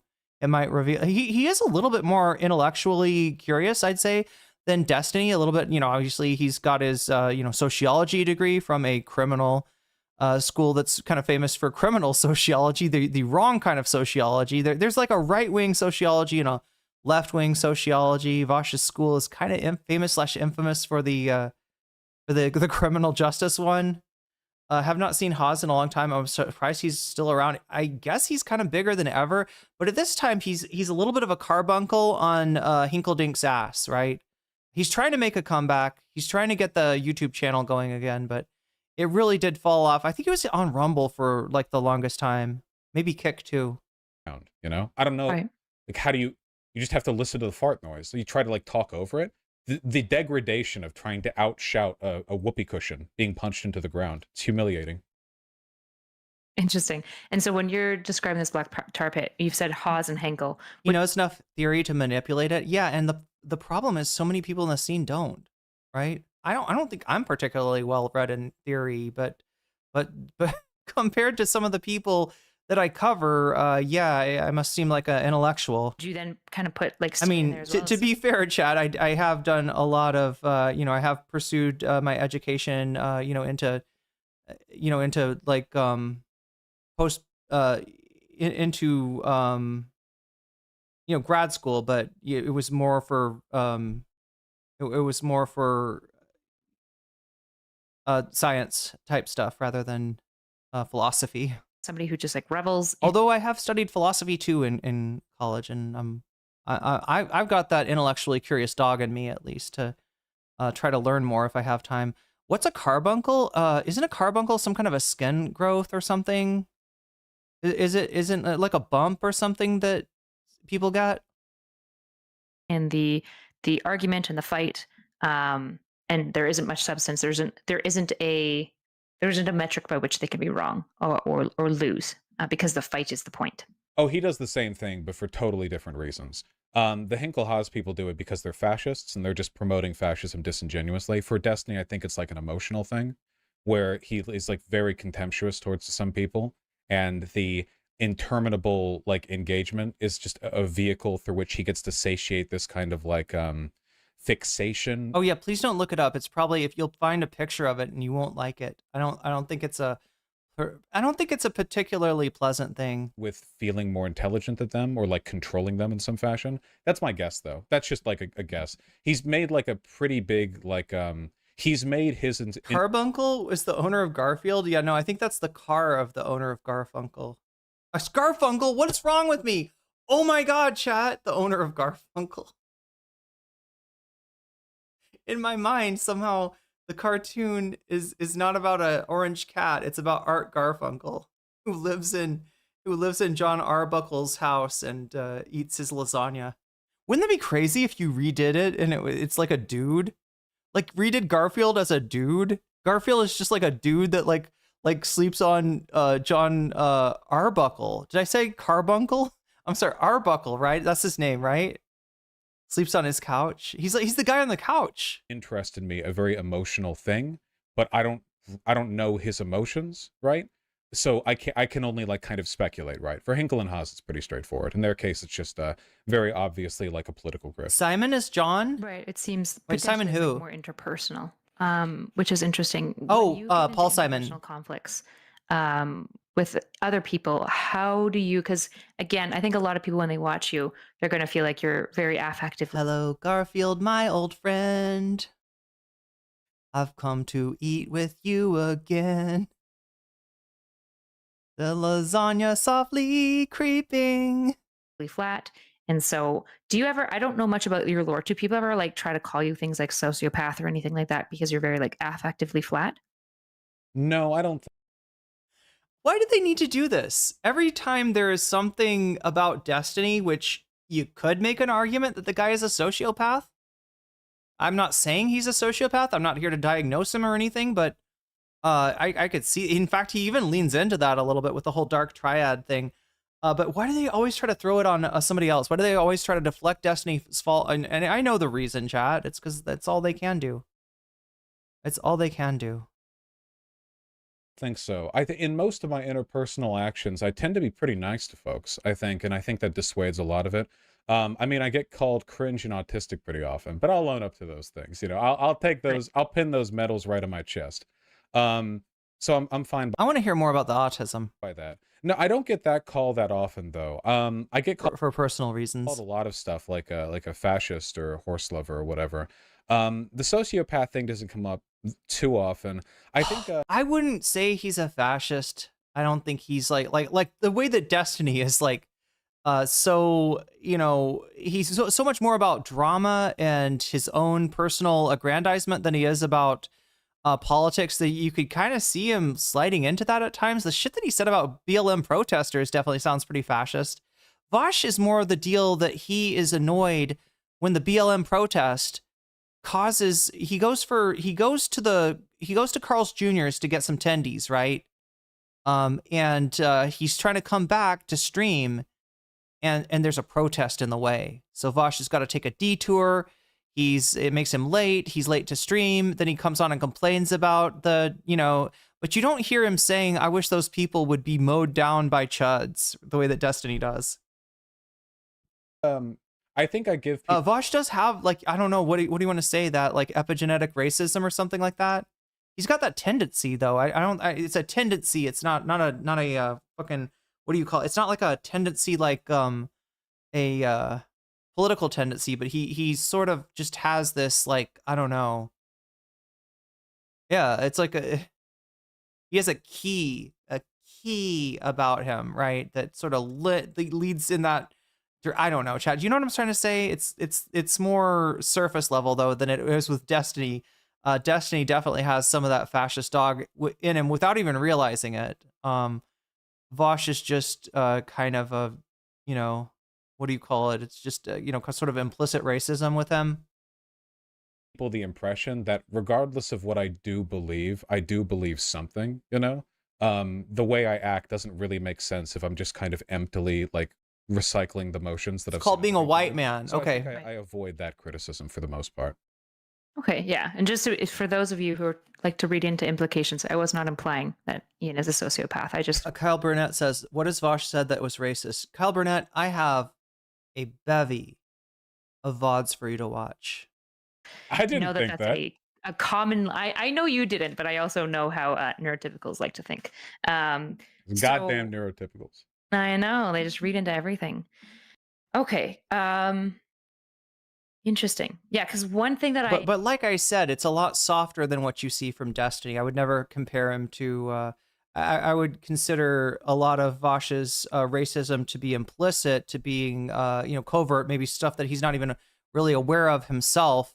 Again, people just saying, it's many such white guys. Whereas Destiny's is, literally advocating to mow down BLM protesters, and it was Vaush's partner at the time actually that made a big deal of that, and I think resulted in Destiny getting departnered. So if you want to see the difference, if that's what you're asking here, Kyle Burnett, if there's a difference between Destiny and Vaush, oh god, yeah, Destiny is way worse, way the fuck worse.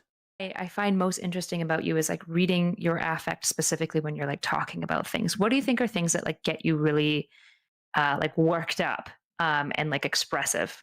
Because I've watched your content now, a fair bit of it, and there are definitely moments where I've seen you in debates and stuff where like you are very heated, you're very animated. Like what brings that out of you typically? I try to stay calm when I debate because you're always better at debating when you're calm.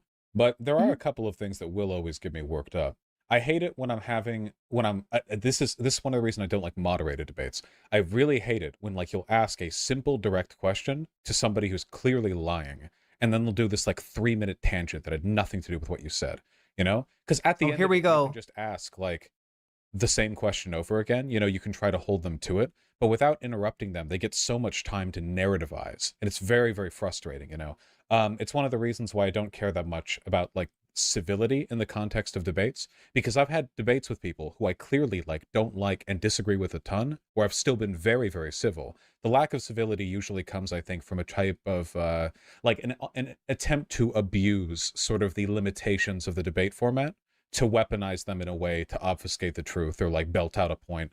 That always gets me. I don't like that. I don't like it when I feel like people are just sort of enjoying being on the channel for its own sake, like, you know, again, the reveling in conflict for conflict's sake. I think that's really frustrating, because at that point, like, especially since you know, it's if you just like hang up with them, it's, oh, why'd you hang up? You know, you had no rebuttal to their like 87 obviously incorrect positions. You know, you proved the first 86 things you said wrong, but that 87th one held you to account, didn't it? That's really frustrating too.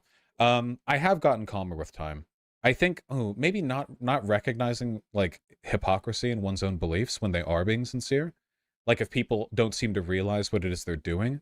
I've had convos with some lefties who basically just like repeated ethno-nationalist arguments to me.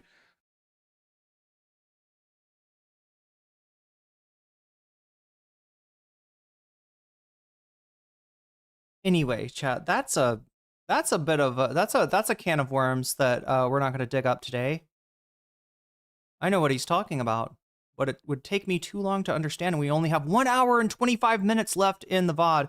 Of course, if we get 94 points further, if we get to 200, I'll add another hour to the ticker, and I'll stay on a little bit longer. But yeah, and also I got to remember 45 minutes I got to hold for whatever bonus content that we end up doing, which means I got to change this stuff, don't I? I did not quite do that yet. Let's see, take this one and copy it. Replace this with bonus content, which is what we'll be doing next. And I'll set aside 45 minutes for that to make sure that you get that we give the bonus content its fair shake. Interviews Vaush, that's what we're watching now. I try to make this like nice for you so you can see what am I watching now, what am I going to watch next, but sometimes I forget. So feel free to remind me if I don't update these things in time. Unironically. And yeah, like you're talking about that with them and they don't get it can be really, really irritating. Ooh, yeah, I'm getting agitated just thinking about it. Oh my god, there's so many annoying people. He really hates her guts still. God damn. Out there. Some of chat probably knows who he's talking about. I know who he's talking about, but again. Yeah, especially I think on the internet space. Speaking of like tensions and stuff, I think Cat Black was the biggest recent drama that you have. Was the Cat Black drama, was that before the Fortress arc started, or? That's a weird thing to say. That's a pretty weird thing to say. Cat Black, that was like years ago. Chat, what is going on here? This video got posted 2 days ago, right? Did it get recorded like a long time ago? It says it's one of the things that like she had it members only, I guess, and she released it to the public now. How long did she have it members only? Did she make this? Is like, I was gonna say Vaush looks a little bit like, you know, there was like the you know, back in the day Vaush was like a bigger guy. He had a man bun. He wore a tank top, and then he lost a bunch of weight, started kickboxing, and got really skinny and got into fashion. Are we looking at pre-fashion Horace Vaush? Is this old? This looks old, like 10 years ago. I mean, her camera might make you think that, right? But it's just a shitty, it's just kind of a shitty webcam that she's using. Shit, that makes sense. Vaush looks like, yeah, he looks like the man bun type. Yeah, I mean, he was. He had a man bun. I'm confused now. Why did she just post this? Did we get debated? I mean, it's actually good stuff to like, you know, like there's some interesting stuff here that gives us some insights on Destiny. I think he mentions Hasan. Don't let me forget to cover the Hasan part. Where was that in kind of the Hasan Parker? You may know of him. Chronology of I think your that made the career. Fortress arc happen. I think that was what created it. Okay. Yeah, that was the first. As far as that's the first Fortress arc, right? And then the second Fortress arc came after Ethan Klein, of all people, you know, went like stream for stream with this guy and just absolutely buried him. Absolutely. And then Keffels and Tipster come in to defend him, and they get crushed by Ethan as well. It makes more content for Ethan. Frustrating thing about that is that, and this, not often will I say this, but I think I was like completely objectively correct on this one socially. I think everyone around me just sort of crumbled to dust on this one. It's very I say standing in the pit where no one likes me in the online left, you know, haha, look at the rest of you, so incorrect you are, from their ivory towers. But like, oh god, that one was really bad. Do you want me to run through it? Sure. Yeah, Okay. just for those who maybe don't know what it is. Yeah, okay, so basically the gist of it is that I said some like Tipster never really recovered. Tipster's getting some respect, or yeah, I don't know. I don't think Tipster will recover his channel, if that's what you mean. random like mildly sexist thing about J.K. Rowling some time ago. I said something. Sorry, I still am not up. Let's say they them. I know that there is something. I've heard something in relation to gender identity with Tipster, but I don't know if they've have different. I don't want to misgender Tipster. Is what I'm trying to say. It's like women sit down and be quiet or something. Women. It is they them. Okay, thank you. Yeah, I can't see Tipster's. The place where it says pronouns usually is somebody's Twitter feed, and or sorry, the Twitter bio. For some reason, when somebody blocks you, you can't see their bio. So I was wondering about that. Shut up or something, because I said some comment about how like she's tarnished her legacy, by being a transphobe or whatever, like second grade, like CS:GO lobby tier sexism, whatever. Anyway, she quote tweeted that, or no, she screenshotted that, and then she made a big thing of it, and then I made fun of her in her comments and news articles. Oh, also chat, just in case I forget to do this. So we're talking about the J.K. Rowling thing. I think I mentioned this earlier today. This is Vaush's Take Meister heard around the world. In fact, I think I might even have a video on it. Oh my god, chat, we got to look for that. Let me see. Let me give you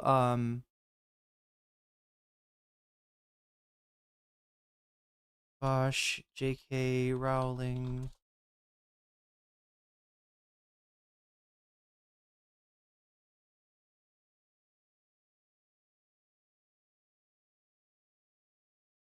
There's the video. Oh, here we go. I think you're gonna like this, right? In fact, after you see this, you might want me to take more days off so that I can get to editing again, because chat, this is all me. Vaush versus J.K. Rowling, drama in a nutshell? Hi, I'm nocommentchick reporting to you from the timeline where J.K. Rowling has photo retweeted Vaush, the Take Meister heard around the world. It all started when J.K. QRT'd Annalise Dodds, the Scottish Shadow Equality Minister. Not that that's a Hogwarts reference or anything, that is her actual title. Anyway, J.K. Rowling's accused the minister of not having a spine for implying that trans women might also be women. To a turf like Rowling's, this was anathema. Vaush hit back at her with misogyny. Vaush, why? I know why. It was a Take Meister. This was a Take Meister. Vaush wanted this engagement, and he increased his chances of being QRT'd by including what can only be described as bait, which Rowling's took, raising Vaush's profile. Unfortunately for Vaush, she also repeated allegations that Vaush supported Pedialyte and might himself be a Pedialyte drinker. We'll see how this situation shakes out. Pedialyte, chat, is how they used to say PDF. But yeah, there is that. And then, wait, what did I say that, oh my god, chat, I can't remember. What was I going to Twitter for? I know, to remind you to, go and support this thread. Look at this. This is the blast off thread. We're finally at 13, but that's not nearly enough, chat. Make sure to like the stream. That helps me out a lot. You love the color there? Look, if you like that stuff, you can, especially if you like the way my hair looked in that shot when I actually had the hair care products that I love and need. You can go support me on throne.com /nocommentchick, because I am trying to, I'm trying to get my hair, I'm trying to get my hair back into shape. So if you want to see NCC with that kind of body and some product and everything else. Anyway, that is the this is the blast off tweet. We still need some help blasting off, chat. I honestly think we need to get to 20 before the algorithm will pick it up. I think the caller needs to come back. Well, I can put that on God, I was gonna say I could put that on Throne. Throne doesn't the real problem is, chat, is that Throne does not deliver to Thailand. And anytime I have put something up there, like linking it on Lazada, instead of like sending it to me on Lazada, they just send me the money, which means that it takes like, I don't know, 4 days to get to me. And then I got to go out and do it myself. It's like this. I'd like to see the cat ears. I'd like to see a lot of things, chat. But if, like the first step is going to be to get my hair looking halfway decent. So if you want to help me out with that, that's on throne.com /nocommentchick. Anyway, before I can really do videos and stuff like that, I got to look good. We got to bring me looking good back is really what we got to do. And it's as simple probably as fixing my hair for the most part, chat. The Thai weather has been brutal on my hair, especially since I don't even know what kind of hair products I should be using here. What was the other thing I said I was going to do on Twitter? It was something about what Vaush said. Okay, Vaush, no, that's the Take Meister. But I really do love editing videos. Articles were written and people made Disco lobby tears. Said some comment about how like she's tarnished her legacy, by being a transphobe or whatever. Like second grade, It was like J.K. Rowling. Yeah, okay, so basically the gist of it is that I said some like random, like mildly sexist thing about J.K. Rowling some time ago. I said something It's like women sit down and be quiet or something. Yeah, women like shut that. up or something, because I said some comment about how like she's tarnished her legacy, by being a transphobe or whatever. Like second grade, like CS:GO lobby tier sexism, whatever. Like a lightweight hair oil? Yeah, that sounds like it work. Anyway, she quote tweeted that, or no, she screenshotted that, and then she made a big thing of it, and then I made fun of her in her comments, and news articles were written, and people made, it was a whole thing, right? A little while after, Cat Black did a big Twitter thread, and she does big Twitter threads. That's what she does. She does. Oh, I see. Is that the secret, Bernie Barbie? You got to towel dry it. Yeah. After you wash your hair, you towel dry it. So it's not super dry, but it's not super wet either. And that's when you put on the hair oil. Giant Twitter thread, just her preferred method of communication. I mean, part of it is I've just got like hair that got fried by being overly dyed. And my fault, chat, because I didn't speak Thai at all at the time, and the person doing my hair was did not speak any English, so we were having to communicate with the manager at the salon. Was like, I would say something in English, she would say it in Thai to the person that was working. So as a result, chat, they kind of fried my hair. So I'm gonna have to get a decent amount of this cut off for it to look good again, unfortunately. But fortunately, I'm in Thailand, and hair going to a salon a lot cheaper. So I think I can do it for under $100, really. And then with the rest of it, I can maybe get some, I need to get a hair wand again, right? That's kind of what works best for me. Either that or like one of those flat irons that has like a comb embedded in it. You know what I mean? So it's like combing and flat ironing, or it's like, I don't know. Blot your hair, don't rub it. I've heard that. I've heard it messes it up when you rub it. About how, I'm not going to name any names, but how do people feel about male allies weaponizing sexism to defend trans people? It was about me. And I had previously actually had an okay discourse with Cat Black in the past, so I DM'd her. And I, it was like late one night, and I was thinking maybe I can salvage one relationship, in the online left. And I was trying to explain to her how late at night you DM'd her. Anyway, how like it's not about chat. Remember, Vaush comes to trans people in their dreams, supposedly, and I guess he had talked to Cat Black, and they had been fairly amicable before. Yeah, so this was Cat Black was like, hey, you know, if you're gonna be our ally, maybe don't like try to build up your image, try to you know, attain a you know, a bigger, like, you know, amount of fame for yourself at our expense, which is what you do when you get J.K. Rowling to, I mean, I explained it in that video probably better than I can explain it now, but yeah, you know, do a quote retweet where you're sexist towards her. You know she's going to quote retweet you because she's been looking for a trans ally, which you claim to be, that is misogynistic, which you are pretending to be. And guess what, Vaush? J.K. Rowling's followers, they don't know you. So if it looks like you're saying something sexist, they're not going to be like, oh, this guy's clearly joking. They're going to be like, this is a pro-trans person that's anti-woman. Boom. There we go. Turf proven right. Right? You actually hurt trans people. That's you're lucky Cat Black didn't blow you up even more. Right? She just wanted to have she wasn't even using his name. She wasn't tweeting, Vaush fucking sucks. I can't believe he did this. She's like, hey, can we have a discussion of like whether we think this is a good idea or a bad idea? Very similar to my criticism, my very mild criticism of Dylan Burns, right? It wasn't Dylan's a fucking vile transphobe. Dylan's awful. Throw Dylan away. Cancel him.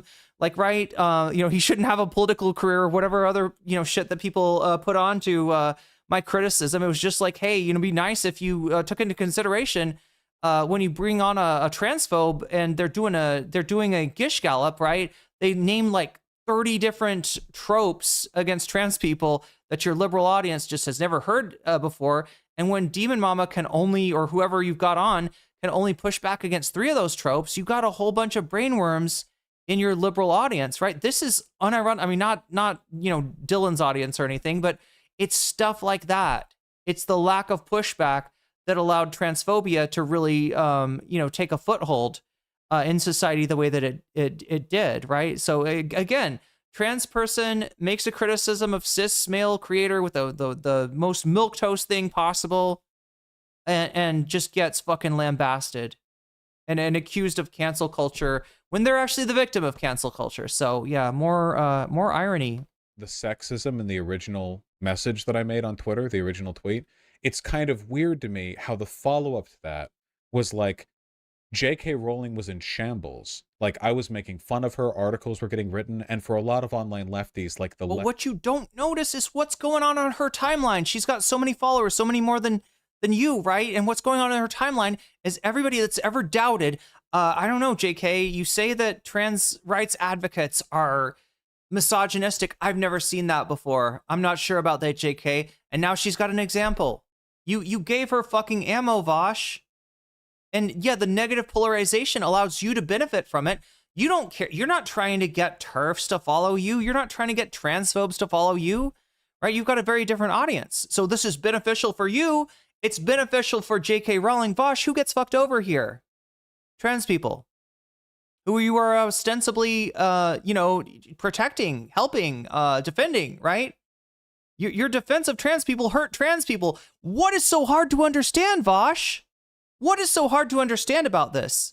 And chat, as I remember, the way that this drama ended was with Vaush, you know, smearing, borderline defaming Cat Black by saying that she sexually harassed him. She said something about him having a small dick, okay? And he's like, oh yeah, she's sexual. After he was talking about her boobs and stuff, right? She says something about, you know, small dick, right?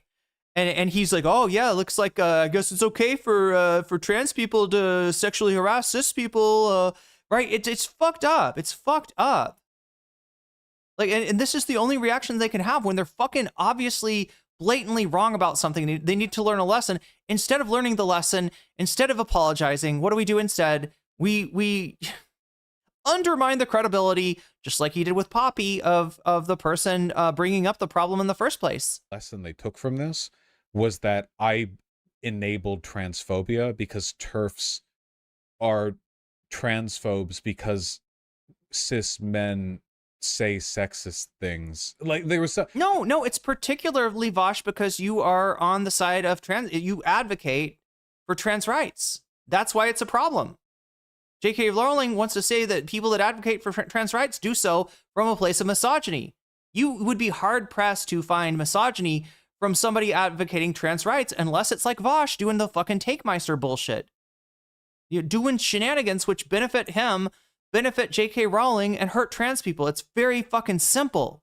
The message was totally off. And again, like, this is so in the weeds. Like, I could spend an hour. But to be very simplistic, I tried to, like, indicate to her, like, it's not about, like, the sexism. It's about, like, the attitude after the fact, you know? Like, what do you focus on after? And she was, like... What is he saying? It's not about the sexism. Look, the sexism was incidental. It was tactical. That's exactly it, chat. Just like the tactical N-word. Just like the tactical N-word, we've got tactical misogyny from Vaush. Huge bitch to me in DMs, like massive bitch. Massive, huge bitch, yes. But I, you know, arrogantly, assuming that with my giant brain, not penis, because that one's small, yeah. Brain, I could convince her anyway, you know, despite her being a giant bitch. I like talked with her for like 40 minutes, and she was essentially just like calling me like, white boy, I'm not going to listen to you. How dare you? So it's all in my head. I'm hearing you do like a black scent, Vaush. I'm hearing you like I'm hearing a parody of what a black woman sounds like to Vaush. And so on. You know how unproductive this gets.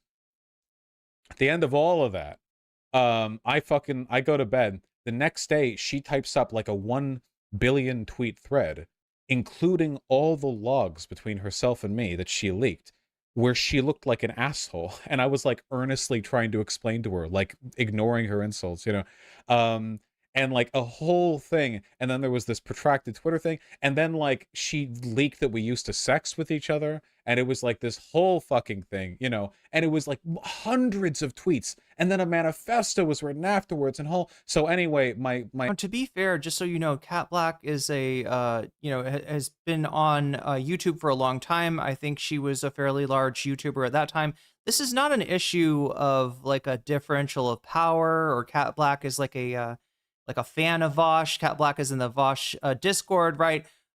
You know, they're, you know, sort of meeting, you know, sexting with each other, I guess, from what I can tell, as equals here. But yeah, I'm trying to remember.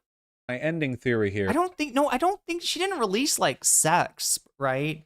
She did mention that they used to sext. I don't think she meant, he's making it sound like, you know, that she released like sexy time, you know, Discord messages between them. I don't think that's what happened, if I remember correctly.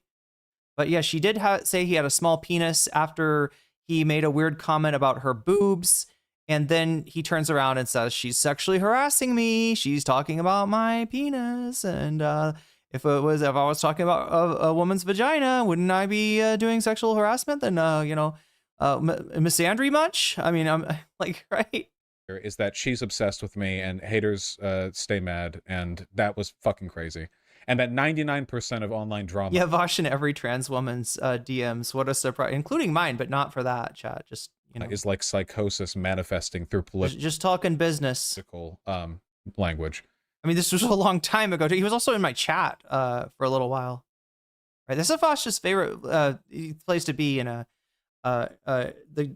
the chat of a newly ascendant, you know, trans woman streamer.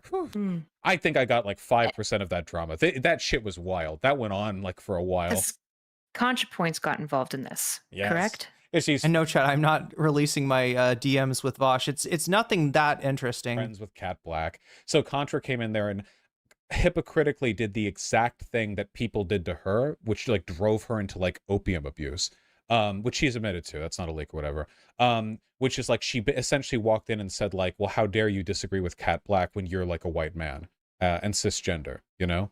That's essentially what she said. And that's what other people said to her, because other people were like, how ContraPoints, how could you, binary cis person, or not cis, trans person, speak over us? What people's issues. He's breaking out the Tarantino code switch. Just thinking about Cat Black makes him, you break out the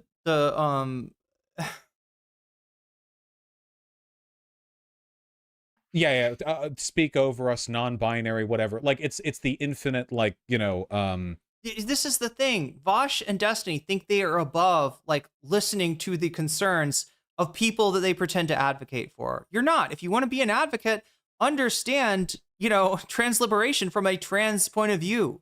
They were probably, you know, Contra and Kat were probably saying similar things to, you know, trying to explain to him what was wrong with what he did, which I think everybody in this chat gets. I don't think, I think you would get it even without me spoon feeding it to you like I did. Like the very simple thing of like, yeah, maybe don't be especially as a trans, you know, advocate, especially as somebody that like, you know, is you know, advocating for trans people. You don't want to be like misogynistic to a TERF, please.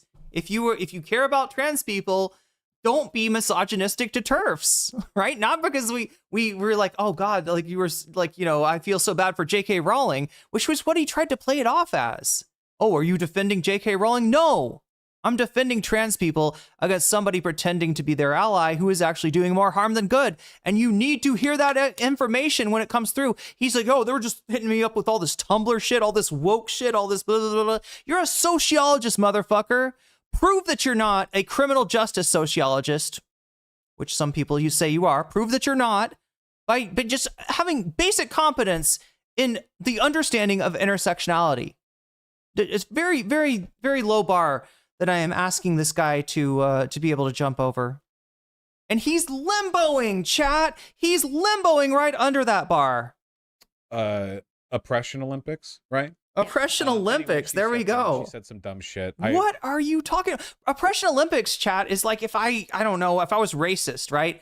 And somebody, you know, and somebody, some member of my community was like, hey, I don't appreciate it when you're saying this racist shit, right? Could you maybe like, you know, like be aware of this? You know, think about this. Like, is this who you want to be? And I turn around and say, you don't know how hard trans people have it, right? Shut up. Like, right? My oppression's worse than yours. Shut the fuck up. I'm going to be as racist as that's what Oppression Olympics is, right? I don't think he understands these terms that he's using. Disagreed with her. I DM'd her and then she blocked me, and that's been the end of it. Okay. So those bridges have all been burnt firmly. Yeah, probably pretty irreparably, which sucks. I don't think Kat Black's content has any value at all. Contra's obviously does. So I still encourage people in my audience to watch her. Lord knows I do. Okay.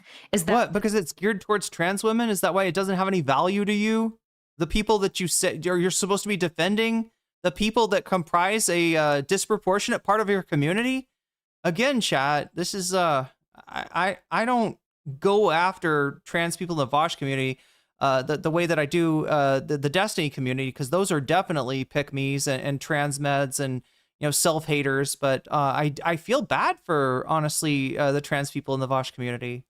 Does that one bother you then, the Contra one, because you respect her so much? Yeah, that one really sucked. Normally pretty resilient to this stuff because it happens so much, but yeah, that one was pretty bad. Okay, chat, it's 59 minutes left. We crossed the hour mark. When we get to 45, I'm gonna, you know, wherever we're at, I'm gonna dump this and I'm gonna start in on the bonus content. Right now, the bonus content looks like it's going to be LibCon, Sarah Longwell on Hasan's harassment. Remember, we can get another, you know, hour if we get to 200. We're at 106 now, so we're a ways away from that. And we can, what is it? Yeah, make sure that if you donated or if you do intend to donate, to know that you can, just like Narwhal and a bunch of other people did, you can put your money in where your mouth is just by letting me know, hey, I want this to go to XYZ thing, and I'll add it to the total, right? So the total, you see how I got this math going? It's the score on the poll, right? Which, let me check the poll again, make sure everything is where I left it, or that, you know, 121 votes. That's a lot of votes. Okay. Do we have 121 likes? If not, let's do it, chat, because you know, if we can get that many votes, we can get that many likes, and it really does help me out, and I really do appreciate it. Yeah, we got Professor Dave Explains and the IDF in first place, Asmongold Video Essay, The Fall of Asmongold in second place. The LibCon thing is actually in third place, but why is it in first place? Because people donated for it, and you can donate for your favorite topic too, or if you have donated, you can say, I want to put this towards this, and you know, help, you know, Professor Dave win, or help the Asmongold thing win, whatever you want. Or even say, hey, I don't like this whole money in politics thing. I would like the donations to have a lot less effect on the outcome of the poll. Let me say Vox Populi, right? You're a weasel of the people. You want the people to get, you want the weasels to get what they want. out of this whole thing. So you say Vox Populi, I'm going to endorse whatever people are voting for. And then it would be Professor Dave, right? So that's where we're at. Just letting you know, kind of 15-minute warning here before I swing over. If we haven't hit 200 by then, I'm going to swing over. Make sure that we have at least 45 minutes left for the bonus content. I want to give your bonus content a fair shake. When we hit 100, I want you to know that you're going to get bonus content. And it's not just because sometimes I've been so busy with the main content that I'm like, 20 minutes is all I give you. That's not enough. That's not fair. So I want to give you more. Anyway, let's hear some more about this, Vaush. Rehashing now the ContraPoints. So if you don't know, ContraPoints jumped in, I guess, after everybody thought that Cat Black was a sexual harasser and a really bad person or whatever. ContraPoints jumped in to defend Cat Black, but really, kind of to defend trans people. I don't regret how it turned out, because I think the way it ended up was kind of an authentic representation of my values. Like, I was principled. I didn't back down. I'll never back down because I'm friends with somebody. I've never done that in my life.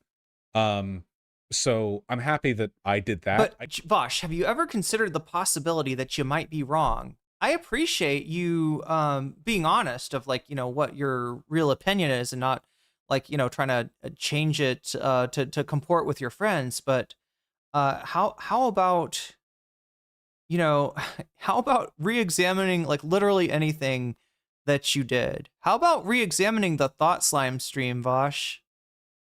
I guess I would rather be the me that I am in this situation than be the person who compromised and lied to save a friendship. I'm happy I'm here, but damn, it still really sucked. The problem is she's so obviously wrong on this. It's hypocritical. She's made videos where she denounces the behavior she engaged in. She admitted in the tweet interactions that we'd had. He just gave himself an acid. Did you see that?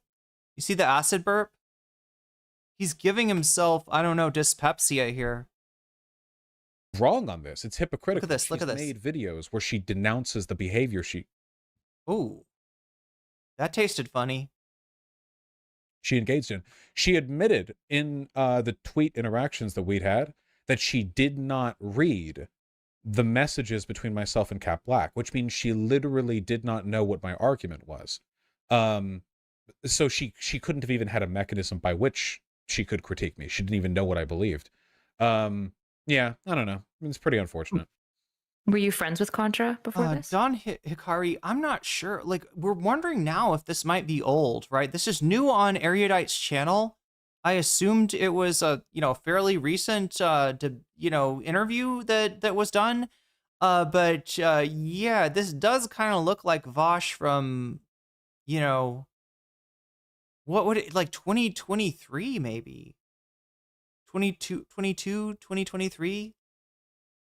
Now that I'm thinking of it, and just based on the things that they said, she said your recent controversy, the controversy that started your most recent Fortress arc was the Cat Black controversy, and I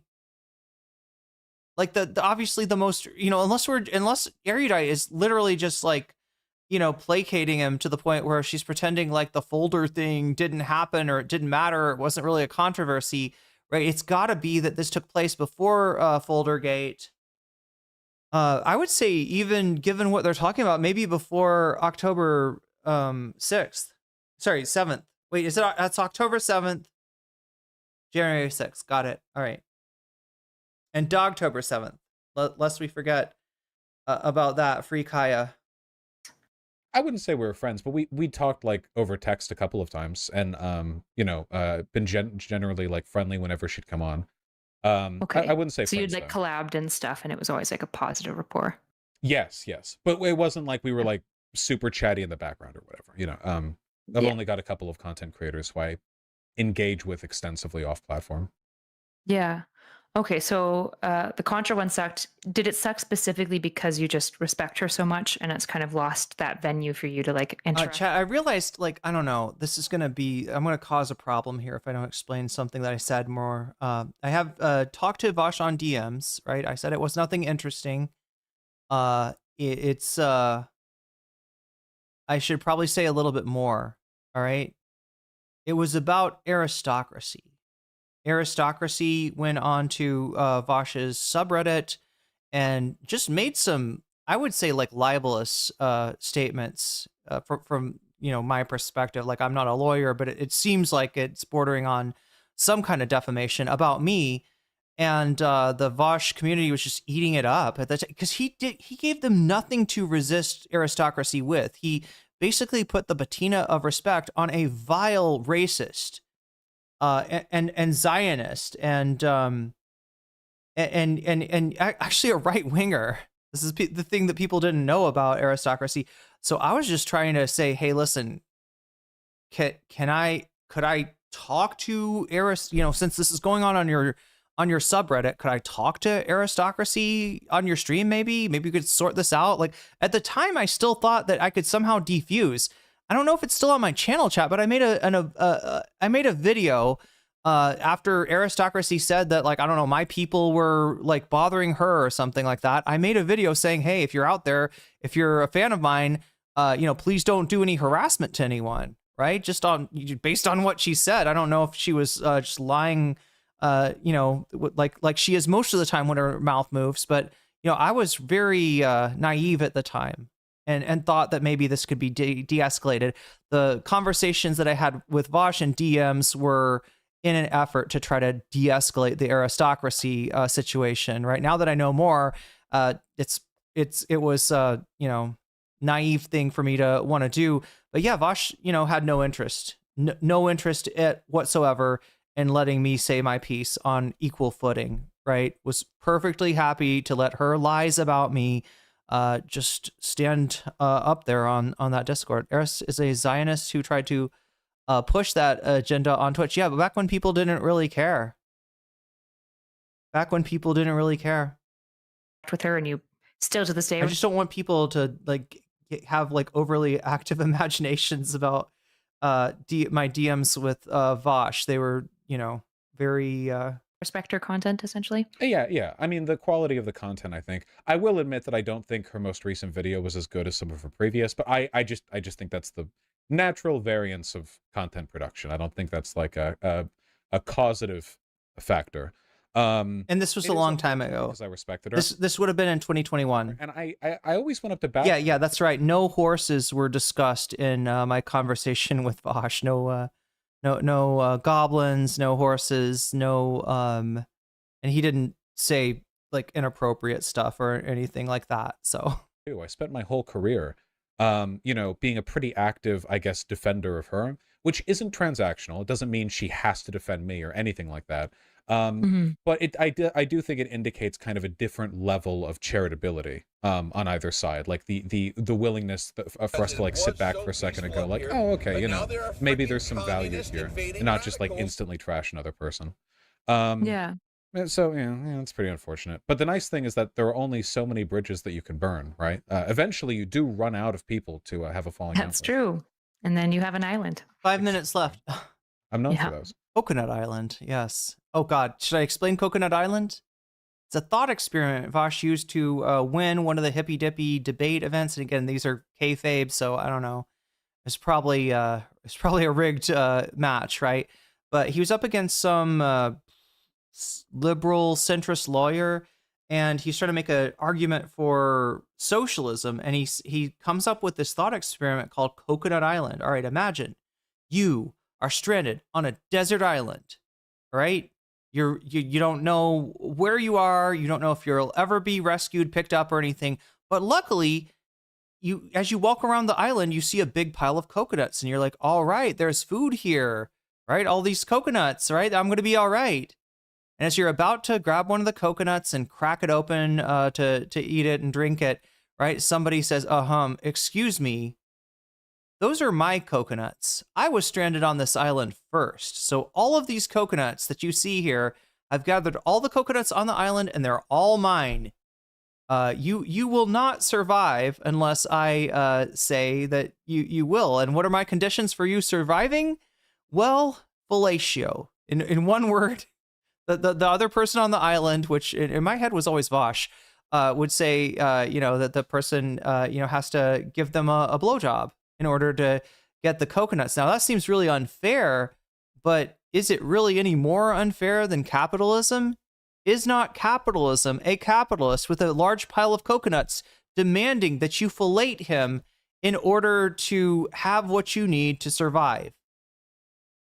That was considered a genius argument. This is what the debate scene was like, right?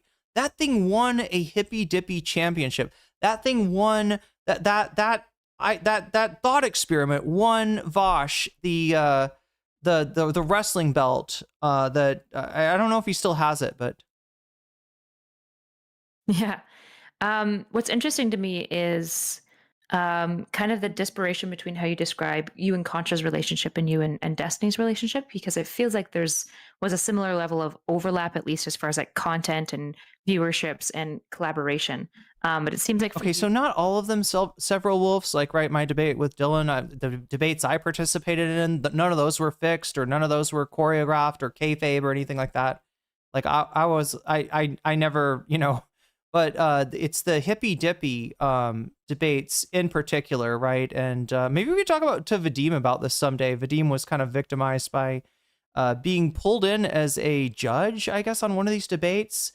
And then after the debate was decided unfairly, Vadim was basically attacked for having a problem with it. But yeah, it's hippy dippy is pretty freaking worthless. I guess I didn't ask, did burning the bridge with Steven, like, did that suck for you? Like, were you like kind of disappointed and sad to see like that relationship, whatever kind of relationship you characterized as, which seemed mostly, there was kind of a weird tension because you guys were always fighting, but you also always collabed together. So it was like, there's some people, I don't know if you have these. One of my first videos was reacting to Contra, such a discussion between Contra and Vaush. Friendships, but like friendships where you always fight and you also always get along. No. And you like whatnot. It wasn't really a mutual thing like that. The bridge burning with Destiny wore out its welcome like 1% of the way into the process of the bridge burning down.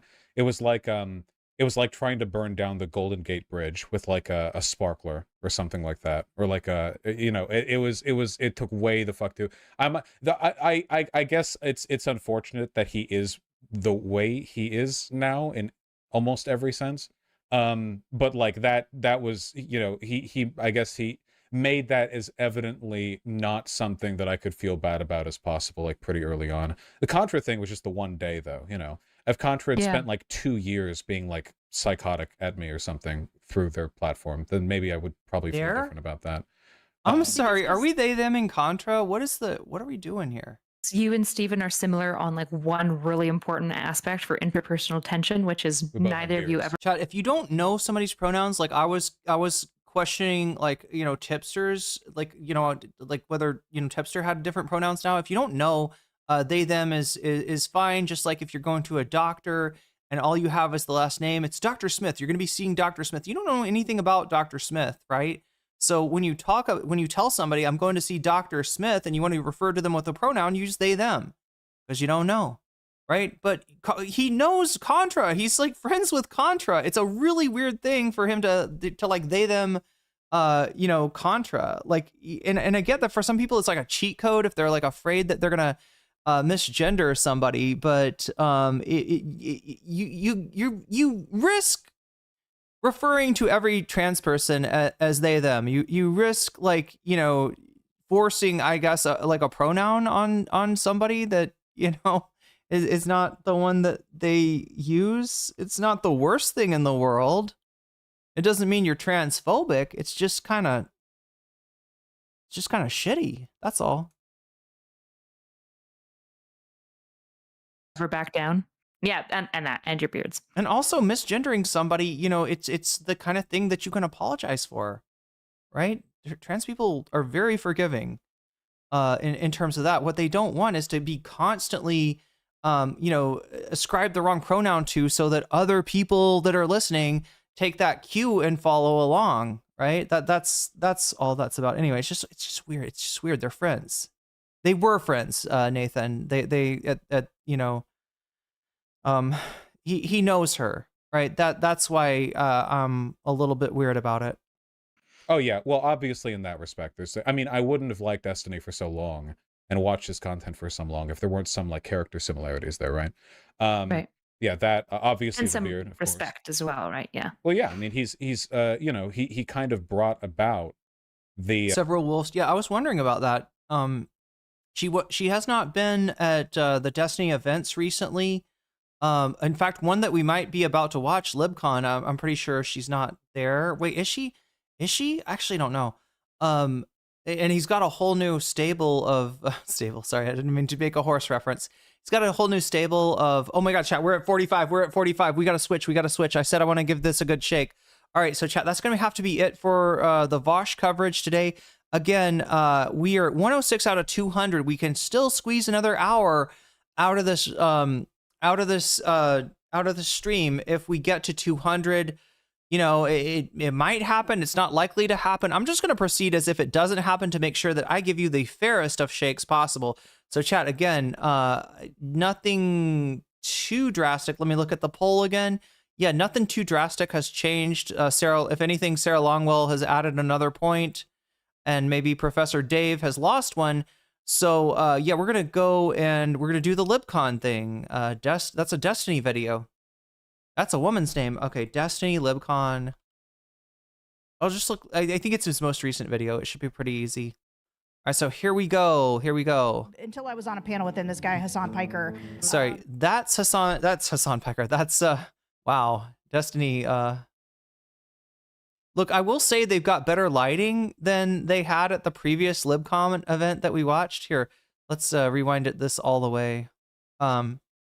But yeah, this is Sarah Longwell of the Bulwark, invited to LibCon, even though she's a never Trump Republican. And Destiny is there too, and she's gonna try to tell her sob story about, oh my gosh, I snarked Hasan, and then people snarked me back. Damn, it's bad. It's bad when they do it. It's not bad when I do it, right? Yeah, she got in a internet brawl with Hasan. Did not end too well for her. Mainly because she was wrong, right? And look, being wrong and being called out for being wrong is not harassment. We'll see what she's talking about in terms of Hasan attacking her, is how Destiny is codifying it in this thumbnail. But yeah, pretty decent video despite the just very, I don't know, Temu nature of this convention, this LibCon. The libs aren't sending their best, chat. LibCon is not what it used to be. Let's see what we got to say. So yeah, Sarah Longwell ahead. Now let me know. Let me just like put it out there that if somehow we do get to over 200, I will try to watch this and then pivot back to the Vaush debate, because I know there was more Vaush debate. The Vaush, it was not a debate. The Vaush conversation with Not So Erudite. Because I know there's more to be gleaned from that if we have time for it. But I'm gonna operate as if we don't have time for it, and if we do, hey, it'll be icing on the cake, as they say. Let's see what Sarah Longwell has for us. Until I was on a panel with this guy, Hasan Piker, and I was on a panel with him, and before I went on, I was like, who is this person? And they were like, he's a streamer, and I was like, well, that's why I don't know who he is. But then I ended up getting in an argument, actually, with my colleague Tim about something Hasan had said. That's Tim Miller from the Bulwark. And Hasan started attacking me, and then before I knew it, I had like the most death threats I'd had since I got in a fight with Rick Grinnell online. But it was like, who is that? Anybody know? Rick Grinnell? Coming to your house. I'm coming. Like Brunel. All of these followers came after me. I've asked Democratic leaders, if I wanted to know what the Democratic Party's position is on Israel-Palestine, where do I go? He looks like Sam Hyde. Yeah, kind of like a very I don't know, Sam Hyde if he never worked out. Yes. The only people who will tell me what the Democratic Party thinks are the Republican Party, who's not telling you what they think. But if I was to ask you, what does the Republican Party think? You can ask my mom. My mom is Ride or Die MAGA. She will tell you every single thing that the Republican Party establishment has. Donald Trump. She'll also tell you about the family plantation back in Cuba. Trump is not a genius. I hate it when people say this. Donald Trump inherited a Republican media empire that has. Okay, I don't want to get hit for. I don't want to get hit for this song. Let's take a look. I don't know. Where do we want to start on this? I do want to kind of zero in on the Hasan of it all, the Hasan Parker of it all. All right. So Hasan is sometimes spelled with 2 S's, I find. Yep. There we go. Okay. So what do we have here? It's in the sizzle reel. We already saw that.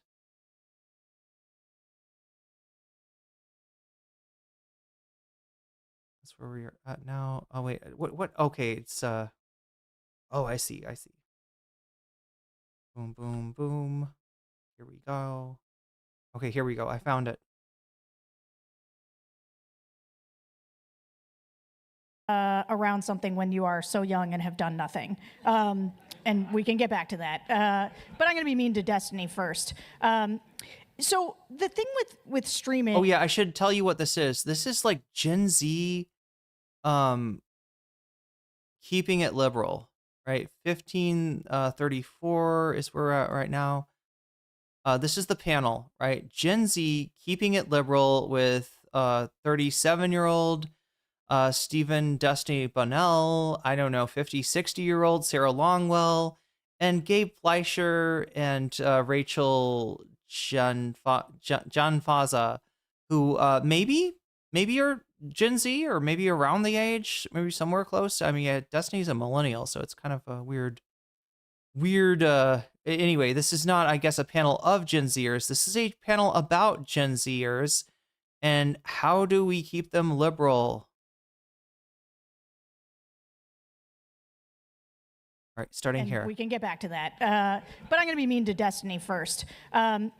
So the thing with streaming, I got in a fight with one of these streamers who I had never heard of, and actually had until I was on a panel with him. This guy Hasan Piker, and I was on a panel with him, and before I went on, I was like, this was a Pod Save America panel, right? That's those are their mutual friends. Are the Pod Bros, who are also on here and just edged out. Look at that, chat. Look at how Pod Save America just got edged out today, just barely. Right, both of these, depending on the donation bonus, right, that they got to rise above Professor Dave, who was the winner in the hearts of chat. Again, I need to recalibrate this to make sure that at least some of the time, probably most of the time, the chat, the vote of the chat decides, not the donors. But yeah, this is. That's where she met Hasan, was on a Pod Save America event. Who is this person? And they were like, he's a streamer. And I was like, well, that's why I don't know who he is. But then I ended up getting in an argument actually with my colleague, Tim, about something Hasan had said. And then Hasan started attacking me. And then before I knew it, I had like the most death threats I'd had since I got in a fight with Rick Grinnell online. But it was like, I'm coming to your house. I'm coming. Like all of these followers came after me. And so you better be careful. The way you say that sounds like Hasan is. She said she followed up all these followers, right? All these followers. It almost sounded like she was saying Hasan was like, "I'm coming to your house, Sarah. You're not gonna get away with snarking me on Twitter.com. I'm coming to your house." How do we keep Gen Z liberal? You don't. It's over. You're losing relevance every single day, and it's not coming back. So, and that's just life in our business now. Everybody can get to you, but like. Is it like a healthy way to engage in politics, the streaming and the back and forth? Like, to me, it felt like this is a pretty toxic space. And yet everyone assures me that actually this is the key to reaching young men. And that we have that Democrats. That young men like conflict? Especially have a problem with young men. They sort of, they can't seem to. So it's like the shonen, anime, I don't know what model versus like a shoujo. and there's this whole manosphere. You gotta have you gotta have the monster of the week. You gotta fight a monster every week and have the battle manga, have the power scaling, all that kind of stuff. And so people seem what is Destiny's power level? to think sort of left-wing streamers of different stripes is the future. Is it? God, I hope not. I think that this is a question that it's funny that we're sitting on a liberal panel talking about like these left-wing streamers. Is this the future? Like it's weird because like the liberal used to kind of that was left-wing, right? Or at least that's where left-wing started. Now they've totally been like this left-wing stuff. We're liberal. I mean, at least they're being honest, right? Because that's the one thing that sucks about the American political system is that you got no actual left wing for fucking ever since the Cold War, chat. That those horizons have been artificially truncated, artificially cut off. You can only be centrist, and we redefine centrist as left wing, and we don't even think about communists are like bad people. We don't even know any. Maybe they don't exist or something.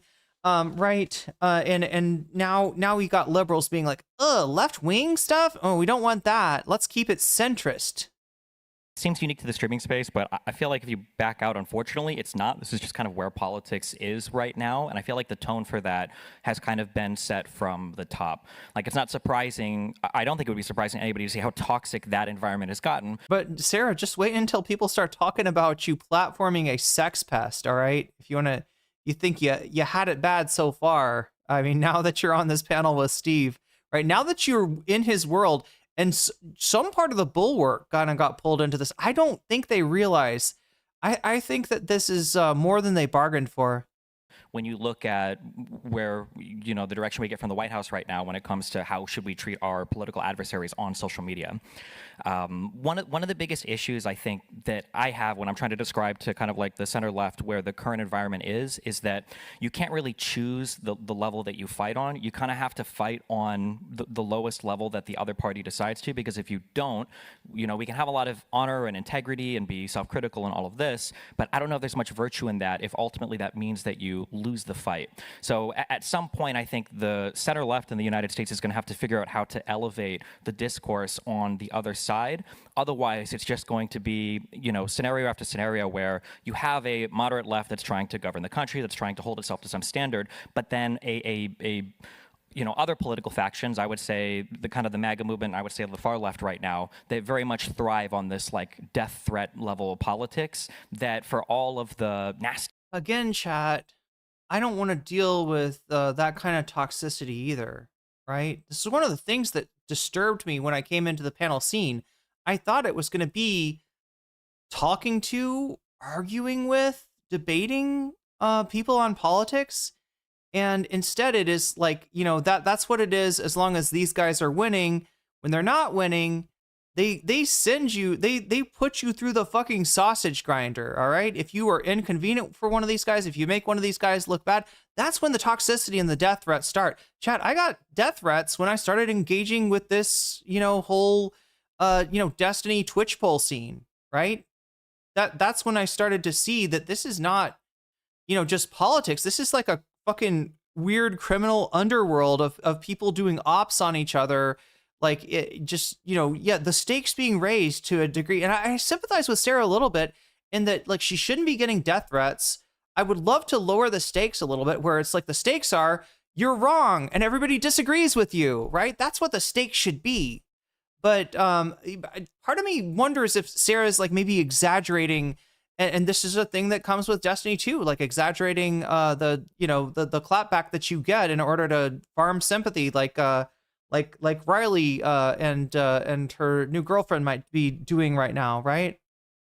It's just a nasty place with nasty people who don't know where to draw the line, and I fucking hate it.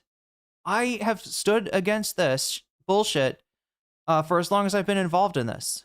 But you can see it does mobilize people, it does energize people. At the very least in the short term, it seems to yield some big political gain and some big political power. It discourages some people from having conversations. It helps you bolster. But at some point I realized you got to fight fire with fire. And that's when we became the the intelligence organization that we have over here at NCC. That's right. That's when we opened up the clan ops, right? To secretly snark and I don't know what clan ops is supposed to do, but supposedly it's a folder that I have somewhere.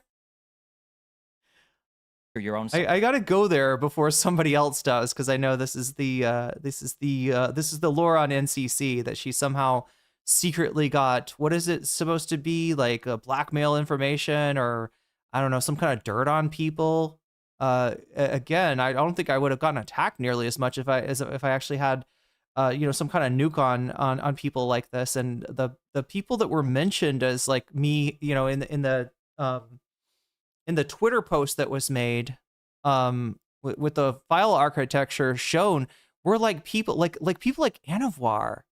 This a Destiny related, it's like a Destiny related person that I think I might have talked about once in connection to another content creator that I knew in person. She had a conversation with Drew Welty at some point, but yeah, just like that I'm going to go after Hasan. I'm going to go, and the idea was probably, if I'm guessing, if I'm trying to reverse engineer the smear, the idea was to try to stunt my growth by making every large content creator paranoid about me, make them think that I've got files on them. So anyway.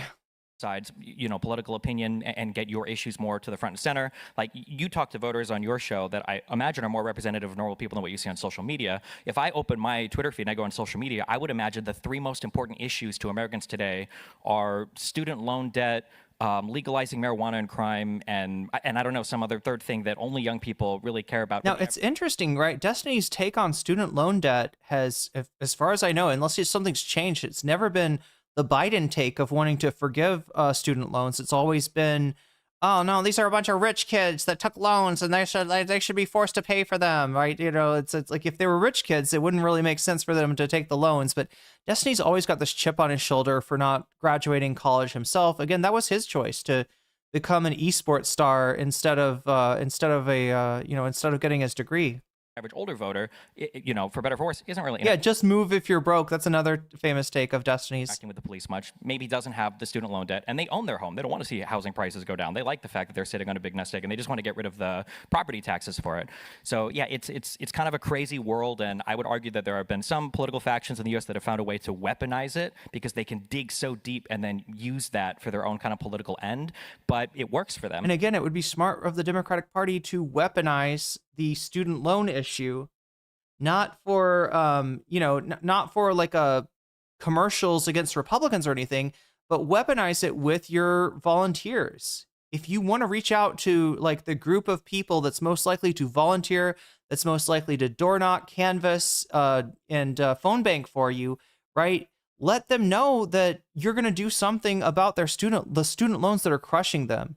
Again, it's a weird issue because when you bring it out, in public, a lot of the people that, did have student loans and like had to pay them back, they get really, kind of butthurt about the idea of like, oh my God, I had to pay mine back. I can't believe this next generation, they're so lazy. They eat avocado toast and blah, blah, blah, blah. So it's an issue that's kind of a push when you bring it out in public, when you try to campaign on it. So that's not my recommendation. My recommendation is you let your volunteer team know that, if you get elected, you're gonna actually, try harder than Biden did. Again, Biden didn't make an attempt on this, right?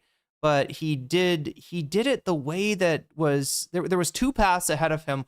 One would have just pissed people off, right? One might have lost him some political capital, but it would have been done quicker than the Supreme Court could have reversed it. So there was a path for Biden to just like forgive all the shit and let the chips fall where they may. He was too much of a coward for that. So he tried the other way of doing it and he got reversed by the Supreme Court. And so here we are. Right? Let them know that you're going to try harder than that.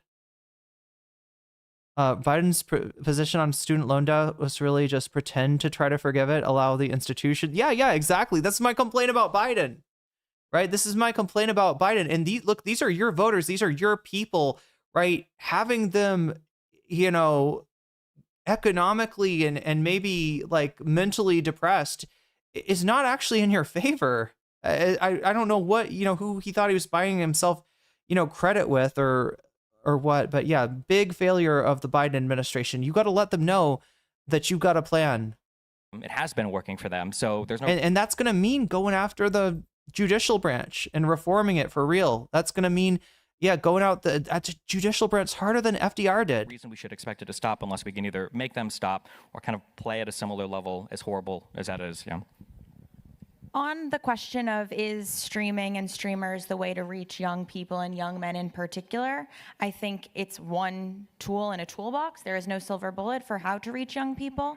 And to your point, these are very tuned in online people, and that is not who we hear from in focus groups. Certainly, sometimes in a focus group, you'll have one or two people who are watching streamers or, are getting their news on Twitch, but it's not everyone. And I think the media ecosystem is so crowded that the reality is there is not one single person who is the voice of reason with young people. It is a very crowded space. There are any number of people who young people are listening to.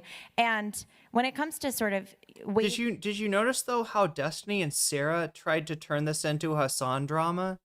And like what is she gonna do, right? She doesn't, she's not keeping up with the back and forth between Destiny and Hasan, or Sarah and Hasan, and she's just like, all right, let's talk about something like, there's a big space. There's a lot of people that influence Generation Z. It's not all Hasan and certainly not all Destiny.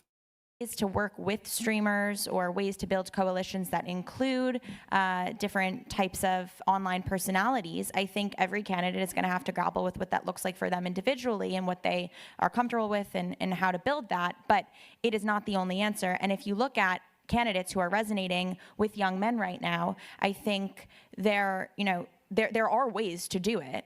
And it doesn't have to be just that you team up with all of the streamers. Sorry, what's the way to do it? Well, if you look at, Zara Mamdani had a very creative media strategy, and he did go on every different show, and you can, I think that is an important strategy. You have to be everywhere, always, at once. Wait, a consultant group expert? Is that what she is? Or focus group expert? Now, Sarah Longwell, that is her thing. That is straight up her brand, right? Is focus groups. Everything. And yeah, very much like a political advisor, political consultant that worked with the log cabin Republicans back in the day, and now wants to make inroads with the and I think has made inroads, probably way too influential if I'm being honest with the Democratic Party. Why the fuck can't we say that hurting people isn't okay? Greed at the expense of others' lives is not okay. Wait, why? Oh, the thing from Biden. Here we go. It was his social media that made him popular. Fucking loser analysis over and over and over and over. All at once. It's a terrible movie, but a good communication strategy. Yes. Wait, what is a terrible movie? But it's a line I use all the time. Yeah. But I think, but you also have to be charismatic. But a good communication strategy. Important strategy. You have to be everywhere, always, at once. Everything, everywhere, all at once. Everywhere, all at once. It's a terrible movie, but okay, I liked that movie, chat. Maybe I'm wrong. I want to see that movie again. Is it really a terrible movie? The one reason I'm kind of giving like this, the idea of it being a terrible movie a chance, is that like I fell asleep during part of it, so I still haven't seen the whole movie. But I think I dreamed it, or I think I had dreams about everything bagels, and hot dog fingers, and raccoons on people's heads controlling them. I had all kinds. It's a good movie. I thought so too. I thought it was a really good movie. But again, I can't, like, I did fall asleep for way too. I was just too tired when I watched it, was the problem. But it was really, I was enjoying it while I was awake. No, sorry. I should say this in a way that doesn't make it sound like the movie put me to sleep. The movie did not put me to sleep, chat. I did not fall asleep out of boredom. I fell asleep because I was tired as fuck, and my friend was like, we got to watch this movie, and I was like, all right. I watched it with a friend. I wouldn't have watched it otherwise. The good communication strategy. Yeah, I think it did win awards, right? It was amazing, says APAC is dead. Yes, we've discussed this before, but it's a line I use all the time. Yeah. But I think, but you also have to be charismatic yourself, and you also have to have your own social media channels where you can communicate your message. And which movie? My voice cracked for some reason. Everything, Everywhere, All at Once. Your vision articulately. And I think we talk a lot about the different mediums and the different creators you can team up with and shows you can go on, but ultimately it comes down to your Chat, should I get my hair dyed like that again? Like her hair? Do you think that would be like that? That's kind of what I got. Yeah, maybe a little bit darker than hers, but well, no, not really. Not that. Yeah, like, should I get that, or should I go more with like a more blonde, less strawberry this time? I gotta make sure to just show them a picture of the hair color that I want and not try to describe it. My biggest mistake was saying strawberry blonde and not realizing that could mean something different in Thailand than it does in the US. Message and your vision. And what someone like Azura Mamdani did successfully, and it's also something that President Donald Trump did very successfully, was they had a really clear and simple message, and they went everywhere they could and shared that single simple message, and it worked. And if I could quickly jump into what we were talking before, like I do think, to me, the thing that people get most wrong about Gen Z is I think people just over-particularize Gen Z a lot too much, and I think the reality is... Okay, he's not Gen Z. Sarah's not Gen Z. Destiny is not Gen Z. Is the ginger-haired girl Gen Z? Maybe. Is that, you know? Like I don't think, I don't know. There are real generational differences between... Like part of getting Gen Z engaged might be, you know, finding out the ball knowers among them and inviting them to a panel like this, right? Maybe at least have one Gen Z person, because it seems like everybody's pretty millennial coded here at best. Between all ages. Yeah, photo references are the universal language, yes, when it comes to getting your hair done. For sure. But certainly politically, I think with Gen Z, they're a lot less there than you think. And you were talking before about like... Wait, is it not ginger? Is it not considered ginger? If you log onto a Twitch stream, the issues you'll see the most people talking about. But we have polling and we can... Okay, so look at this too. Like the lighting and everything is slightly better in this room. But there's like a haze. There's like a haze going on here. Wait, who's Tim Minchin? Do you see what I'm saying? And we saw this in the other video too. In the other LibCon video. Is it an opium den? Possibly. What are the issues that Gen Z, not just kind of... I'm a redhead, and if you call me ginger, I'm gonna rail against it. Being ginger, does that mean you gotta have freckles? Is that the difference, Spurple? Because I got freckles. You know, I could spare some freckles if anybody wants to borrow some freckles. More unrepresentative few that are really checked into politics and on Twitch streams and, you know, following politics closely. And we know the issues that matter most to young voters broadly. And, you know, the Harvard Youth Poll is kind of the best. It's that centrist sludge air. Somebody said this was at the Waldorf Astoria. And I know older hotel. I mean, it's not like the fact that it had been smoked in would make it like that, right? The only way I'm watching these people in real life is at an opium den. There we go.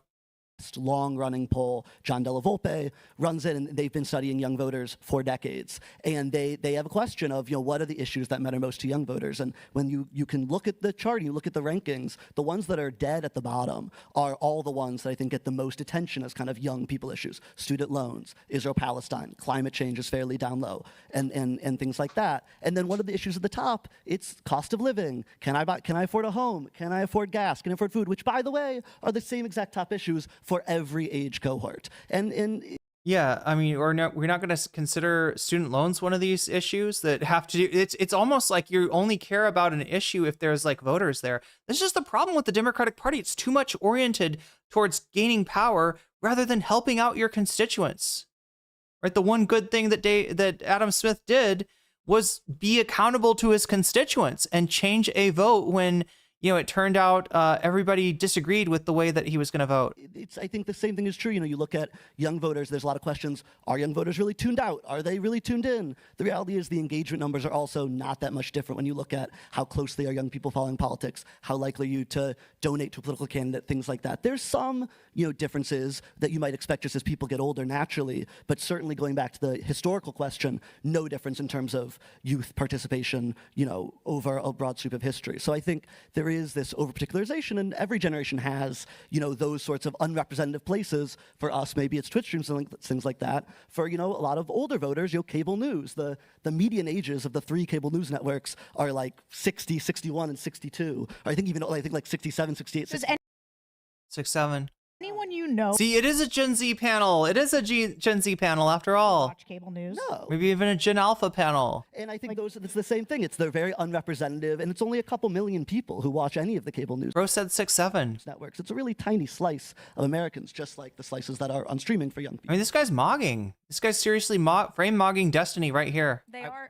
Oh, sorry. Or I was gonna agree and see the closed body language Destiny's got versus his like Israeli Hasbro streamer language, spreading the legs, inviting, opening. Disagree with a couple things. So the first thing is I would 100% agree that you're only seeing a particular slice of stuff online. I've been invited to do libmogged. Very left-leaning places like Yale or like what kind of liberal wears a full what is it called, chat? The double Windsor. And then even at Dartmouth, I'll ask these students, I'm like, so you guys have a reputation for being a super radical activist campus. Like, what percentage of the students here are like out here, like marching and demonstrating? It's like 50%, 60%.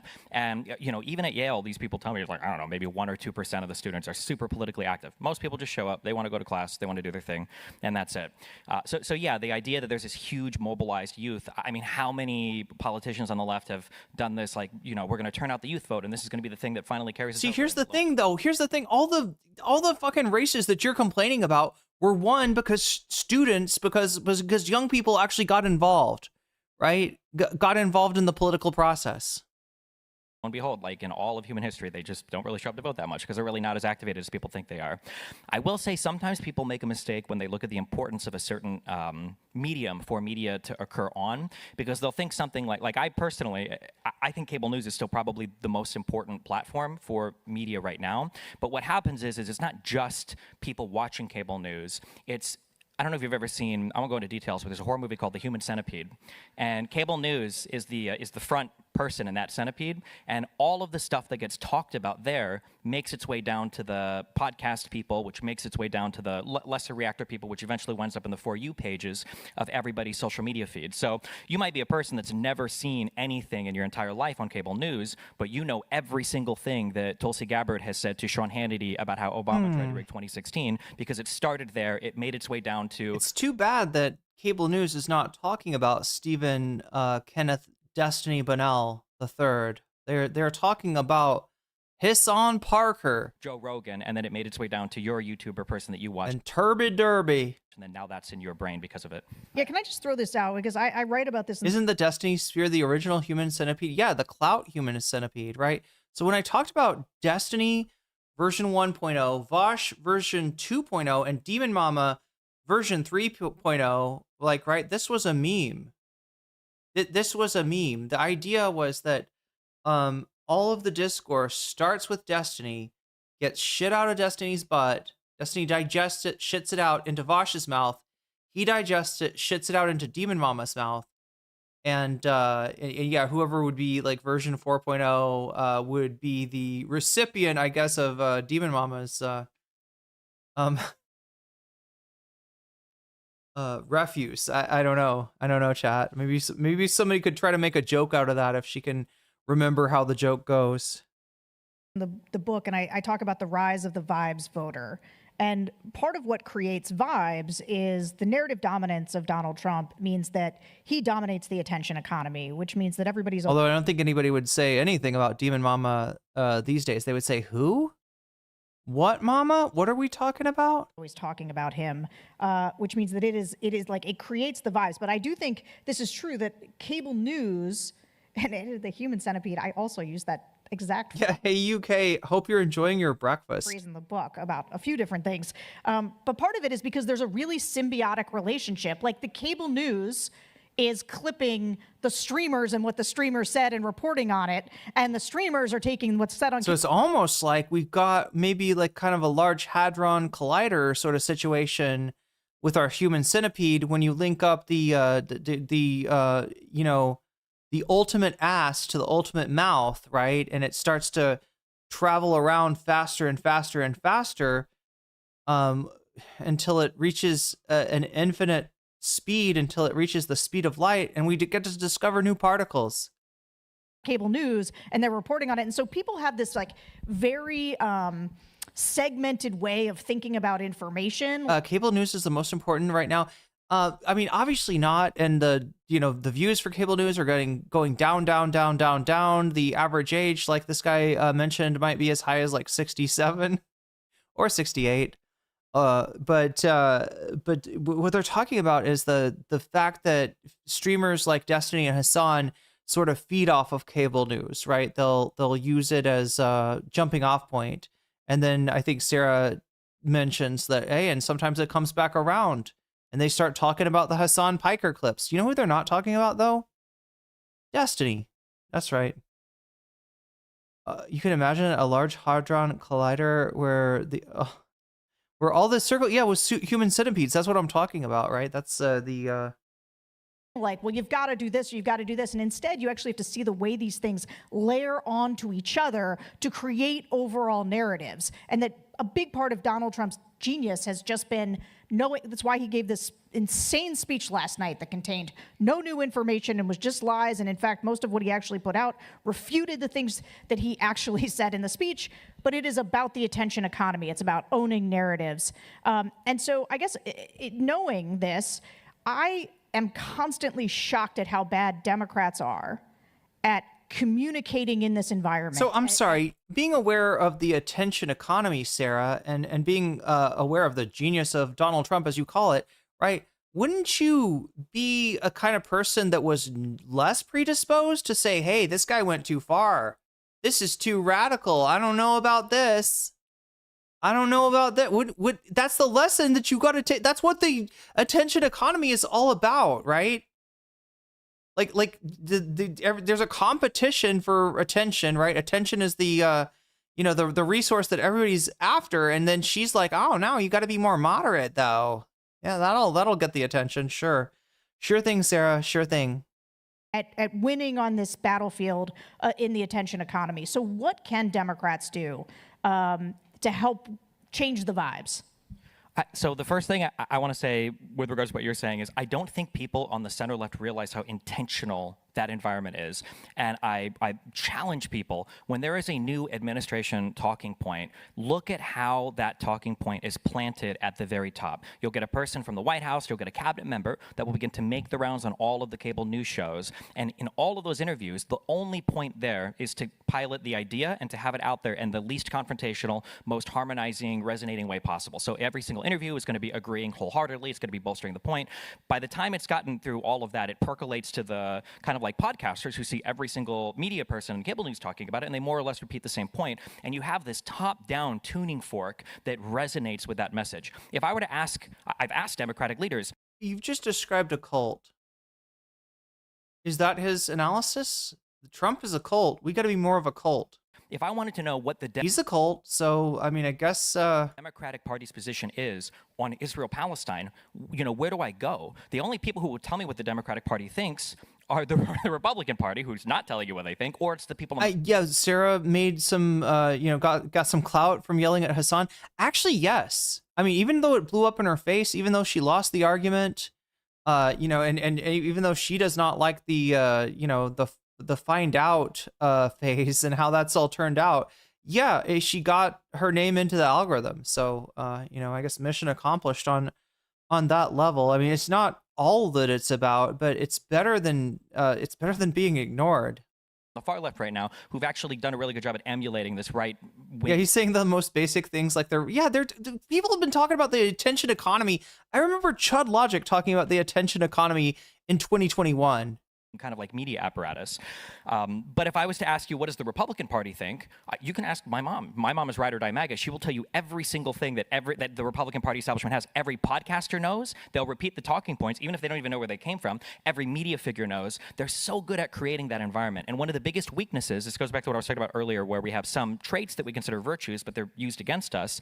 And I think about this every time Jake Tapper writes a new book on Biden's senility or whatever else, on CNN they want to cover about the weakness of the last administration. Is the Democrats pride themselves on being self-critical and on being able to analyze their own faults and flaws, which is great, but there is no way that you can ever pilot successfully a Democratic idea and have it ring from top to bottom like they do on the right, because the very first interviews you get with the Democratic idea are going to be critical ones. And it's impossible to take an idea and to get it out as much into the media environment as it is when the Republicans can pilot an idea and have it completely accepted before launching it out. And then on the left, we just don't have that apparatus and infrastructure. I think there's a lot of truth to what you're saying. I will note, I mean, I think, because I spend a lot of time, reporting here in Washington, and I think both parties are intensely jealous of the other party's communications apparatus and spend a lot of time focusing on they're so much more united than we are. They communicate so much better than we are. I think it somewhat misses the point. I think, and you talked about Zoran Mamdani, who was obviously a master of short-form video, and then suddenly you see every Democratic candidate, doing short-form video. And there's no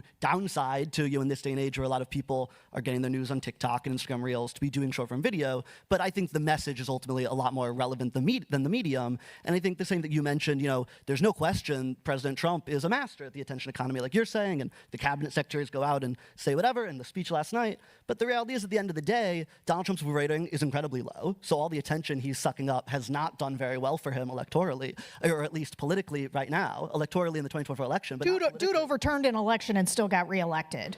Well, didn't overturn an election, but either way. I mean, he tried violently to got reelected, but then immediately both times he was elected became incredibly unpopular almost instantly. And you look at the election speech. That's also a typical function of politics right now, right? He won. Right. He won the elections, though. When I look at the elections, I got to ask you something, right? Now, we talk a lot about Patrick Bet David, PBD. He's a numbers guy. He wants to grok it. He wants to chat GPT it. But I got to ask, is this audience being value-tained? Like the amount of the portion of their life that's shaved off from going to this event and sitting through these conversations, right? Is there anything that, like, what are they getting back from that? Like, what kind of, undervalue-tained, I would say, or even unvalue-tained, as Burple says.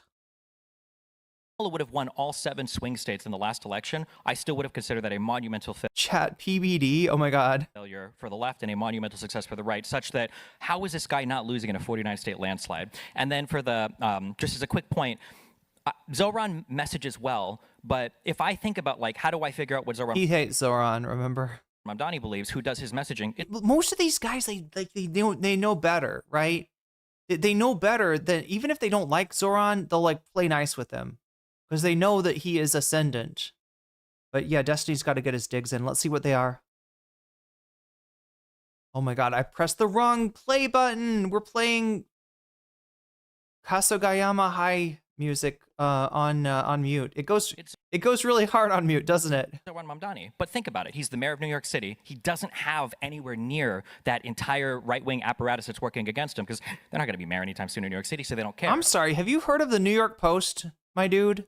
And then the far left kind of, is endearing to Mamdani. They want to ride on the DSA. A small newspaper called the New York Post. Stuff. So Mamdani is allowed to go out and message well, but, like, nobody's challenging it, right? So he can go out, he can make a video on potholes, and people are like nobody's challenging Hasan on Twitch, I suppose. Oh, that's really cool. If he was in a more competitive area, though. Ever heard of Asmongold? You better believe that every single Republican. Are they mad that they aren't more popular? Yeah. They're talking about the attention economy. These are kind of like the losers of the. Sorry to say, I don't know about the other two on here. I shouldn't be throwing strays in their direction, but.